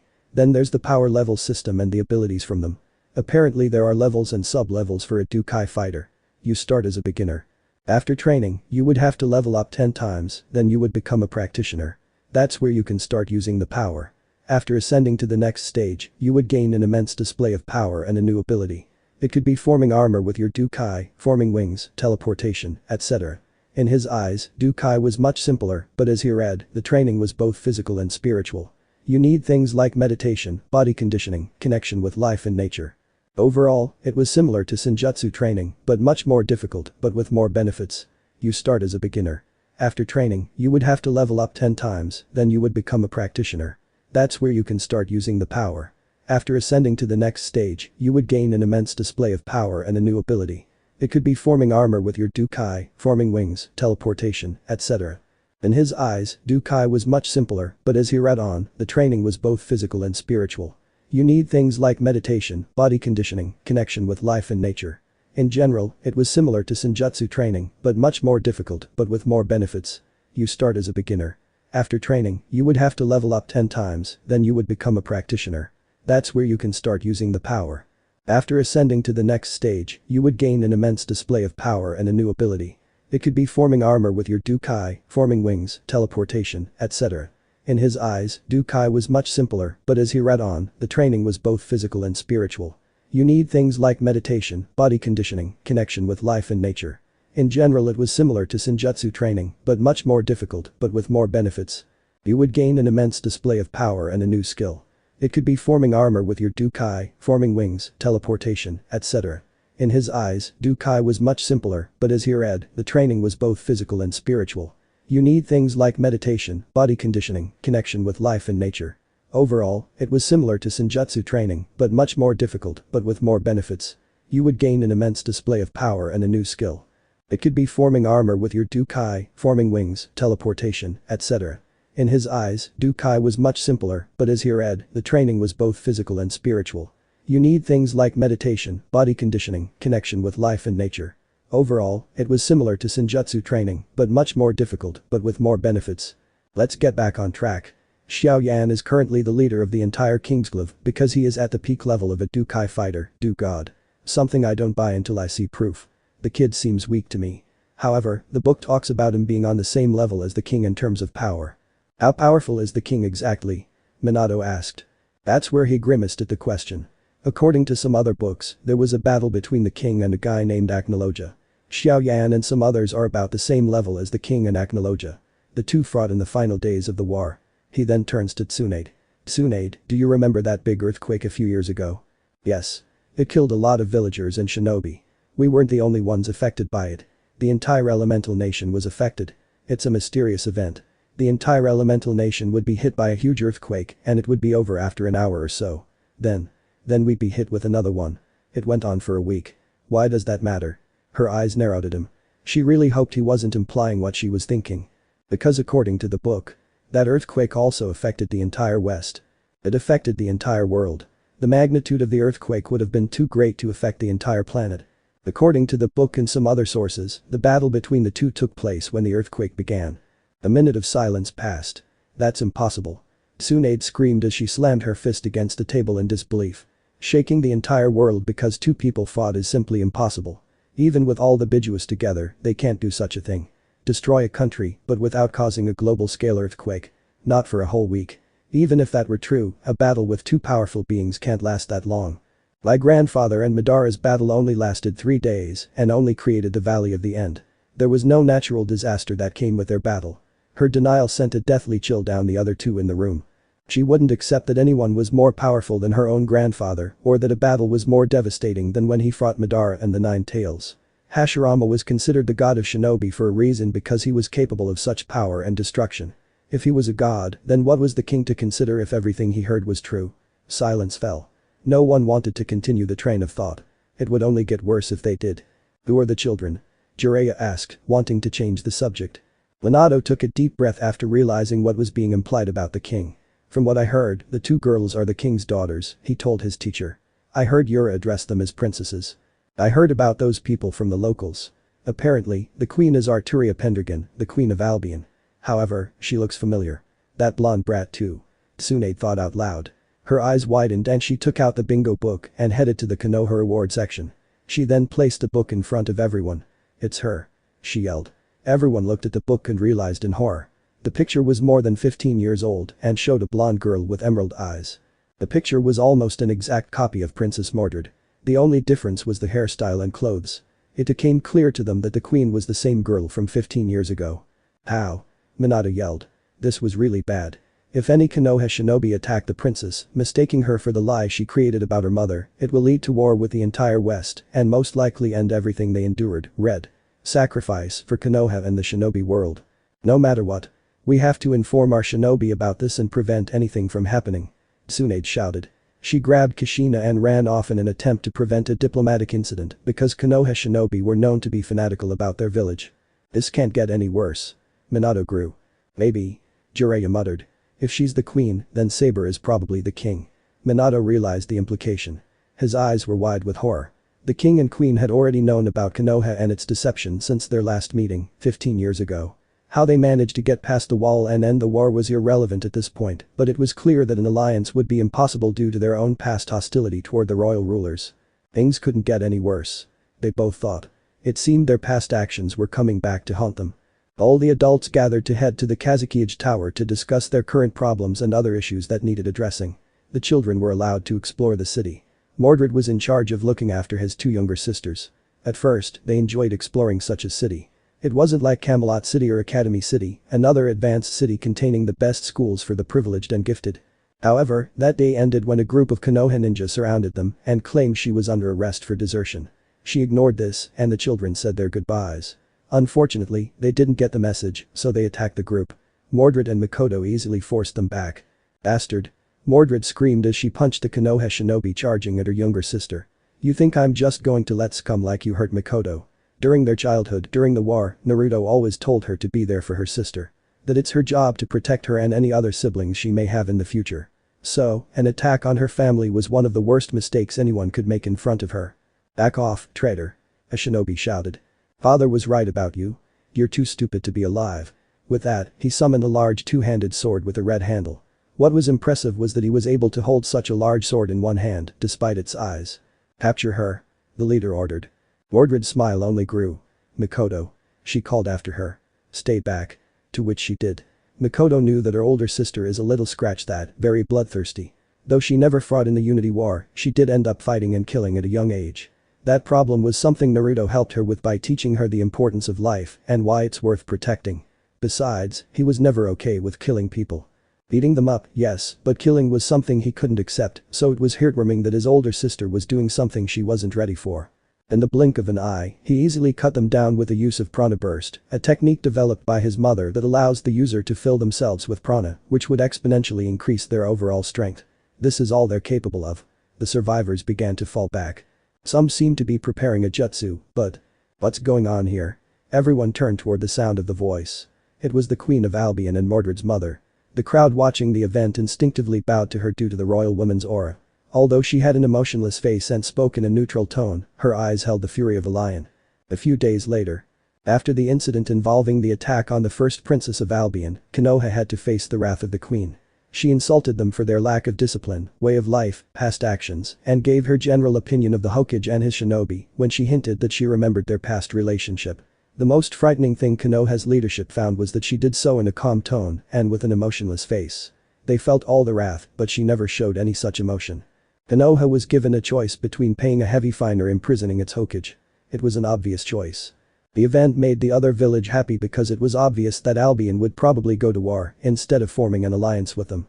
Now came the finals of the Chunin exam. The cages sat in the cage stand, with Arturia and Medusa sitting next to Gaara. Many of the cages, except for the Hokage, spoke with the Albion group to learn as much as they could. They told them about the Unity War and their role within the kingdom, which was surprising, given that the four of them played such an important role in the entire kingdom. Lady Medusa. A fellow Redeed, Mei Terumi, the Mizukage, asked her. Medusa faced her with a bored expression. The finals didn't impress her. They had some flashy moves, but lacked any real power to make it exciting. Are you in Uzumaki? This caught all of their attention, except for Arturia and Gaara. Red hair is a rare trait and was known to be an obvious characteristic of those with Uzumaki blood. She thought she was in Uzumaki because she believed that due to their Fuinjutsu, they might have found a way to jump over the wall, but she wasn't sure. She only had Medusa's hair color to make such a connection. She could only let out a haughty laugh. Don't compare me to someone so weak. Minato narrowed his eyes at her. She was basically calling his wife weak to her face. The Uzumaki clan was anything but weak. It took the power of 3 nations to destroy them, Inoki told him before Minato could voice his opinion on the matter. You children don't respect your elders. He muttered. It was true that his village was one of the 3 that participated in the destruction of the Uzumaki clan, but he respected them. Oh, so a kid thinks he has the right to lecture me, she retorted mischievously. I look like a brat. He yelled at her. How disrespectful. He muttered. Okay. You're quite disrespectful. Before she could respond, she began to glow. Once the light faded, the 4 cages' mouths fell to the ground. Her lower body was that of a snake. Don't think I'm human. Don't let my appearance fool you. I am the queen of the snake men tribe. I choose to appear human because it is a sign of power to my kind. I have reached a level of Dukai where I am able to alter my appearance rather than disguise it like your kind. They nodded at her statement. They hadn't expected her to be anything other than human. They're surprised that they can't imagine love forming between someone other than their own species. The 7 then continue watching the finals. Each of the cages would ask a question about their home or how they feel about their villages. Arturia handled it gracefully. Without giving away too much information, as she describes her home as a utopia. The battles between the genins went quite well in the cage's opinion. Many Scorpion students from Suna lost the battle, but they almost defeated their opponent. It was obvious to everyone and embarrassing because students with no experience in war almost defeated a war veteran. The daimyo saw the immense potential in Suna shinobi and began making plans to build relationships with them. That boy has no honor or respect for his opponent. Arturia commented on the current battle. It was between Suna's last student, Shinki 7 Gaara's adopted son. He may have been adopted, but Naruto acknowledges him as his nephew and he is very welcome in the West and popular back home. His opponent is Konoha's own, Sasuke Uchiha. His arrogance will be his downfall. He has too many openings and doesn't take the match seriously. My nephew would have the advantage in the opening of the battle. She analyzed. Much in agreement with the other cages. They knew that the last Uchiha is experienced and powerful, so it was expected that they would fight against students, but in the life of shinobi, one moment can cost one's life. Looking at Shinki, they could tell that he had immense power for his age and was quite skilled. He was carefully analyzing his opponent when his own opponent wasn't paying attention to what he thinks is an easy victory. The battle began as expected with Sasuke throwing a barrage of shuriken. To which Shinki raised his iron sand to block. Shinki began throwing his iron sand at Sasuke. Sasuke was able to dodge them easily, so he kept dodging to show off his superior skills. However, that would prove to be a mistake. Shinki was coordinating his attack to where Sasuke would jump to the desired spot. An area with iron sand ready to trap him. Sasuke never activated his Sharingan, so he never saw what was coming. Instantly, he found himself surrounded by an iron dome. Before he could react, the dome began to crush him. Ah! He screamed in pain. Only a moment later, lighting began to split the dome. Sasuke easily broke free, but he was injured. His eyes roared with anger, his Sharingan glowing as he charged at Shinki and unleashed a barrage of slashes from his sword, which was coated in his lighting chakra. Due to the DDB, none of the attacks were lethal, but they were painful to experience. Shinki did his best to defend himself, but his body could only withstand one electric shock before collapsing. When Shinki fell unconscious, the referee was about to declare the winner, but Sasuke held the boy by the neck. His free hand held a Chidori ready to end his life. Stop! The referee shouted, only to be ignored. Sasuke then aimed his arm at Shinki's heart. However, he felt an immense lightning bolt enter his body. The jutsu dissipated and Sasuke jumped back. To everyone's surprise, Mikoto stood over her cousin Shinki and she didn't look happy. What do you think you're doing? She demanded of Sasuke. Many people were shocked by the action of a princess and didn't know how to react. The battle was over. There was no need for you to try to kill him. Sasuke just scoffed at her question. This is the shinobi world. A little girl like you has no idea the lives we lead. Besides, you're a princess. Chances are you were sheltered from everything. The only good thing about you is marrying someone like me. Annoying a lot of people. Arturia's grip on her seat turned to dust. Mikoto may not be her own daughter, but she saw her as her own no matter what. Just as she saw all the other girls who fell for her idiot as sisters. What is he doing? Minato thought angrily. The relationship was already bad from the start after discovering the truth, but his shinobi was now making it worse. All to feed his ego and lust for power. Mikoto was clearly angered by that comment. She knew far more than he did. Her father was a shinobi once and he told her and Mordred how unethical it was to be a shinobi. Killing, kidnapping, torturing, stealing, and so many other crimes would be considered legal if you simply paid money. It disgusted her and she understood why her father hated that kind of life and wanted to avoid it like the plague.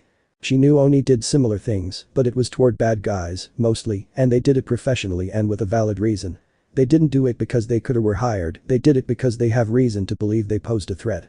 The shinobi system would allow children to do such acts if they became shinobi and were sent on missions that required such a thing. It may seem unlikely, but all missions were accepted by the shinobi system. It only required a fee. This was how war broke out in many of the smaller nations.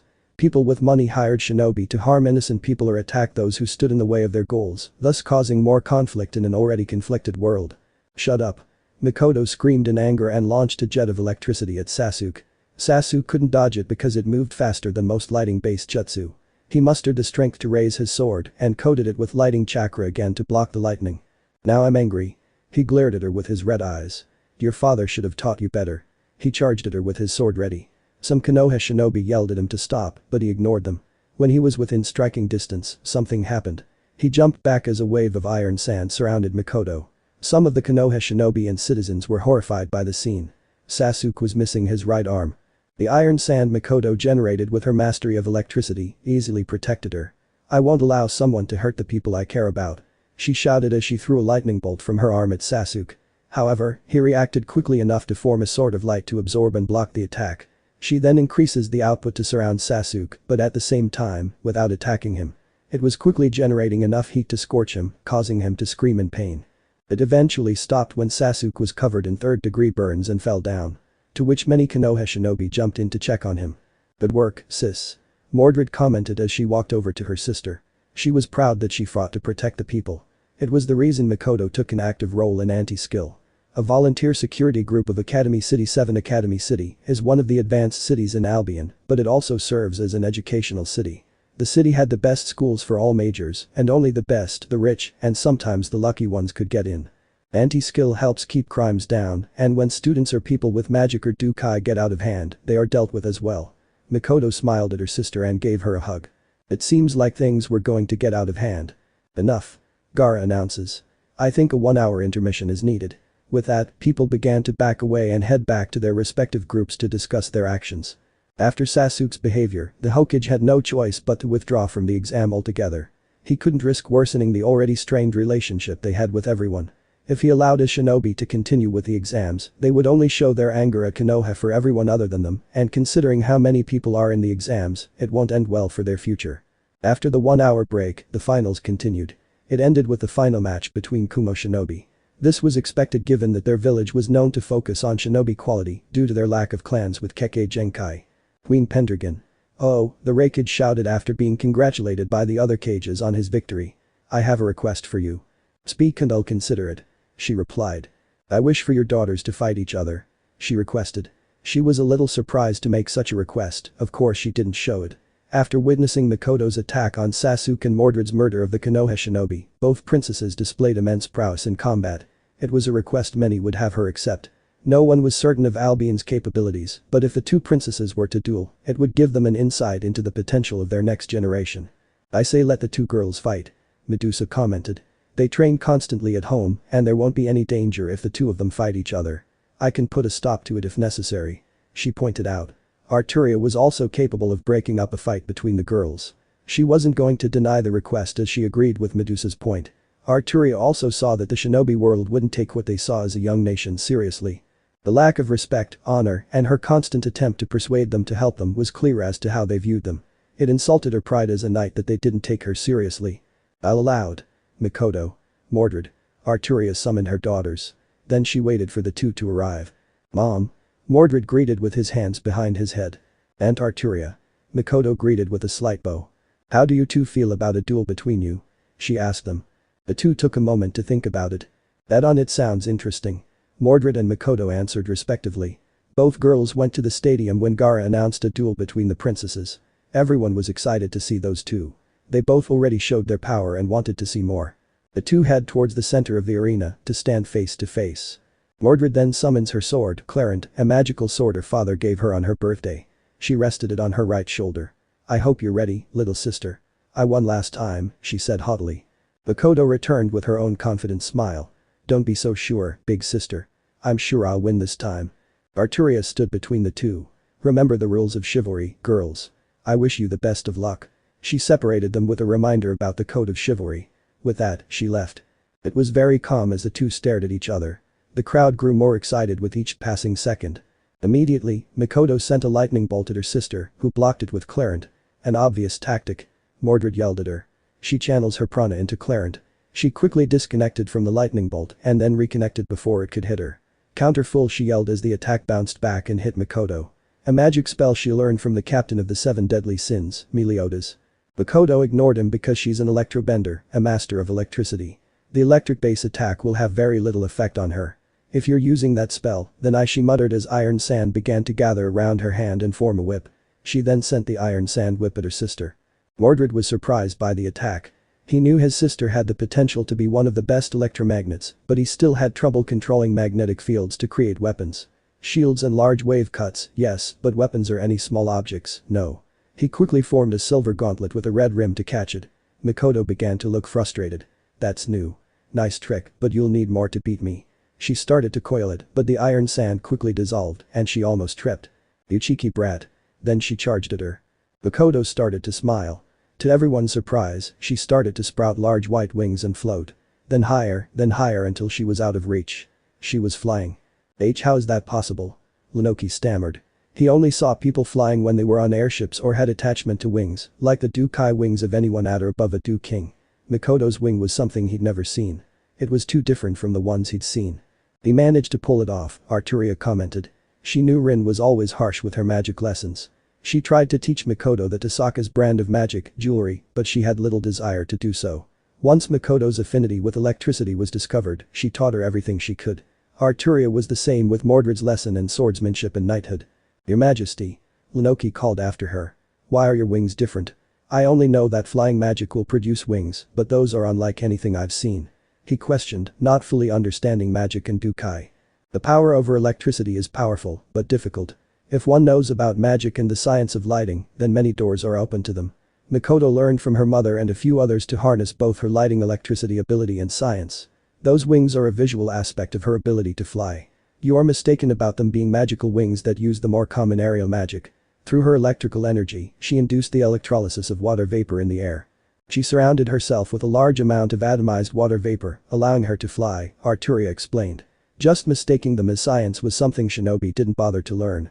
She was the same once, but after doing most of her husband's duties, who hid from his responsibility, she learned a lot about how her kingdom advanced. Makoto formed a sword out of iron sand and began to vibrate at a high frequency, making it similar to a chainsaw. It then flew down to strike her sister. Mordred responded by covering her entire body in her knight armor, as her instincts told her of the dangers ahead. The two then entered into a melee. Enough. Mordred sent a blast of magic that forced Makoto away and broke her concentration, and she fell to the ground. Mordred's armor was all battered, missing some pieces. She knew her sister was more agile, that was the reason for the armor. Makoto only had a few bruises from the battle as she avoided most of her attacks. Mordred sent more prana into her armor to repair itself. Time to end this. She stood up and lifted Clarent above her head as she removed her helmet. Red prana began to pour out of the split hilt of the sword.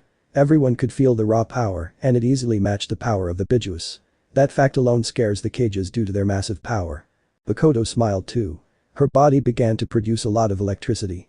Then she searched for something in her pocket. It was a coin. More specifically, an arcade coin. This is getting out of hand. Minato shouted as the two's power caused a powerful tornado and began pushing people back. Many civilians were frightened by the sheer power of two little girls. Are you kidding? This is the best part. Medusa said with a laugh. Now this was a proper match. Invil. Arturia shouted. Your Majesty. Invil replied. Finish this. Immediately. With that, the Winter General went off to deal with the two girls having way too much fun. Clarent. Love for my beautiful father. Mordred shouted his most powerful spell and then began to bring it 9. Makoto, at the same time, concentrates her powers in her right arm and throws the coin upwards. When the coin was about to fall, she was about to throw the coin to her sister. Just as Mordred sent the wave to Makoto. Everything went cold. The prana inside them froze and fell straight to the ground. The entire arena was frozen, except for the girls. Makoto and Mordred began to look around, surprised by the new development. Girls. Invil shouted seriously. They both froze. They knew that tone. They were in trouble. You shouldn't get carried away like that. Then he gestured toward the damage arena, startling the crowd, but they were amazed by the two girls. You forgot that the DDB isn't set up for your type of duel. You could have gotten yourself killed. He pushed his glasses up, ready to scold them. They both started sweating and laughing nervously. I'm sorry. I'm sorry for your actions, Gaara. You got carried away. Arturia apologizes to him. It's okay, he replied. I understand that girls get out of control from time to time, he said with a small smile. Thank you. Then he turns to the other cages. I know that every last one of you wishes to form an alliance with my home. However, now that the exams are over, I am needed in Camelot. There's still much to discuss, May pointed out. Her few conversations with Arturia were about helping people. Kiri was one of the villages that emerged from the war and could use the support to help rebuild their nation. The change they were trying to impose on their village caught Arturia's interest. That's why I'll invite you and the rest to Camelot during the Dragon Festival. Dragon Festival? Minato asked. He still felt like he wouldn't get the alliance, but if he talked to others, he might get help. It's a celebration marking the end of the Unity War. Fighters from all over Albion battle it out in a contest to win a grand prize. It's a time of celebration, fun, and joy. We invite you to visit Camelot during this time to continue the conversations we had. If you'd like, you can enter the competition to win a reward. With that, he left with Medusa right by his side before any of the cages could question her. The time is near, Medusa told Arturia, to which she nodded solemnly. Naruto will be forced to face his past soon, Arturia replied. Let me know in the comments below if you guys want the next part. Also check out my other video that has been shown and left. Thank you for watching. If you enjoyed this video please like and share this video. And have a fantastic day. Bye.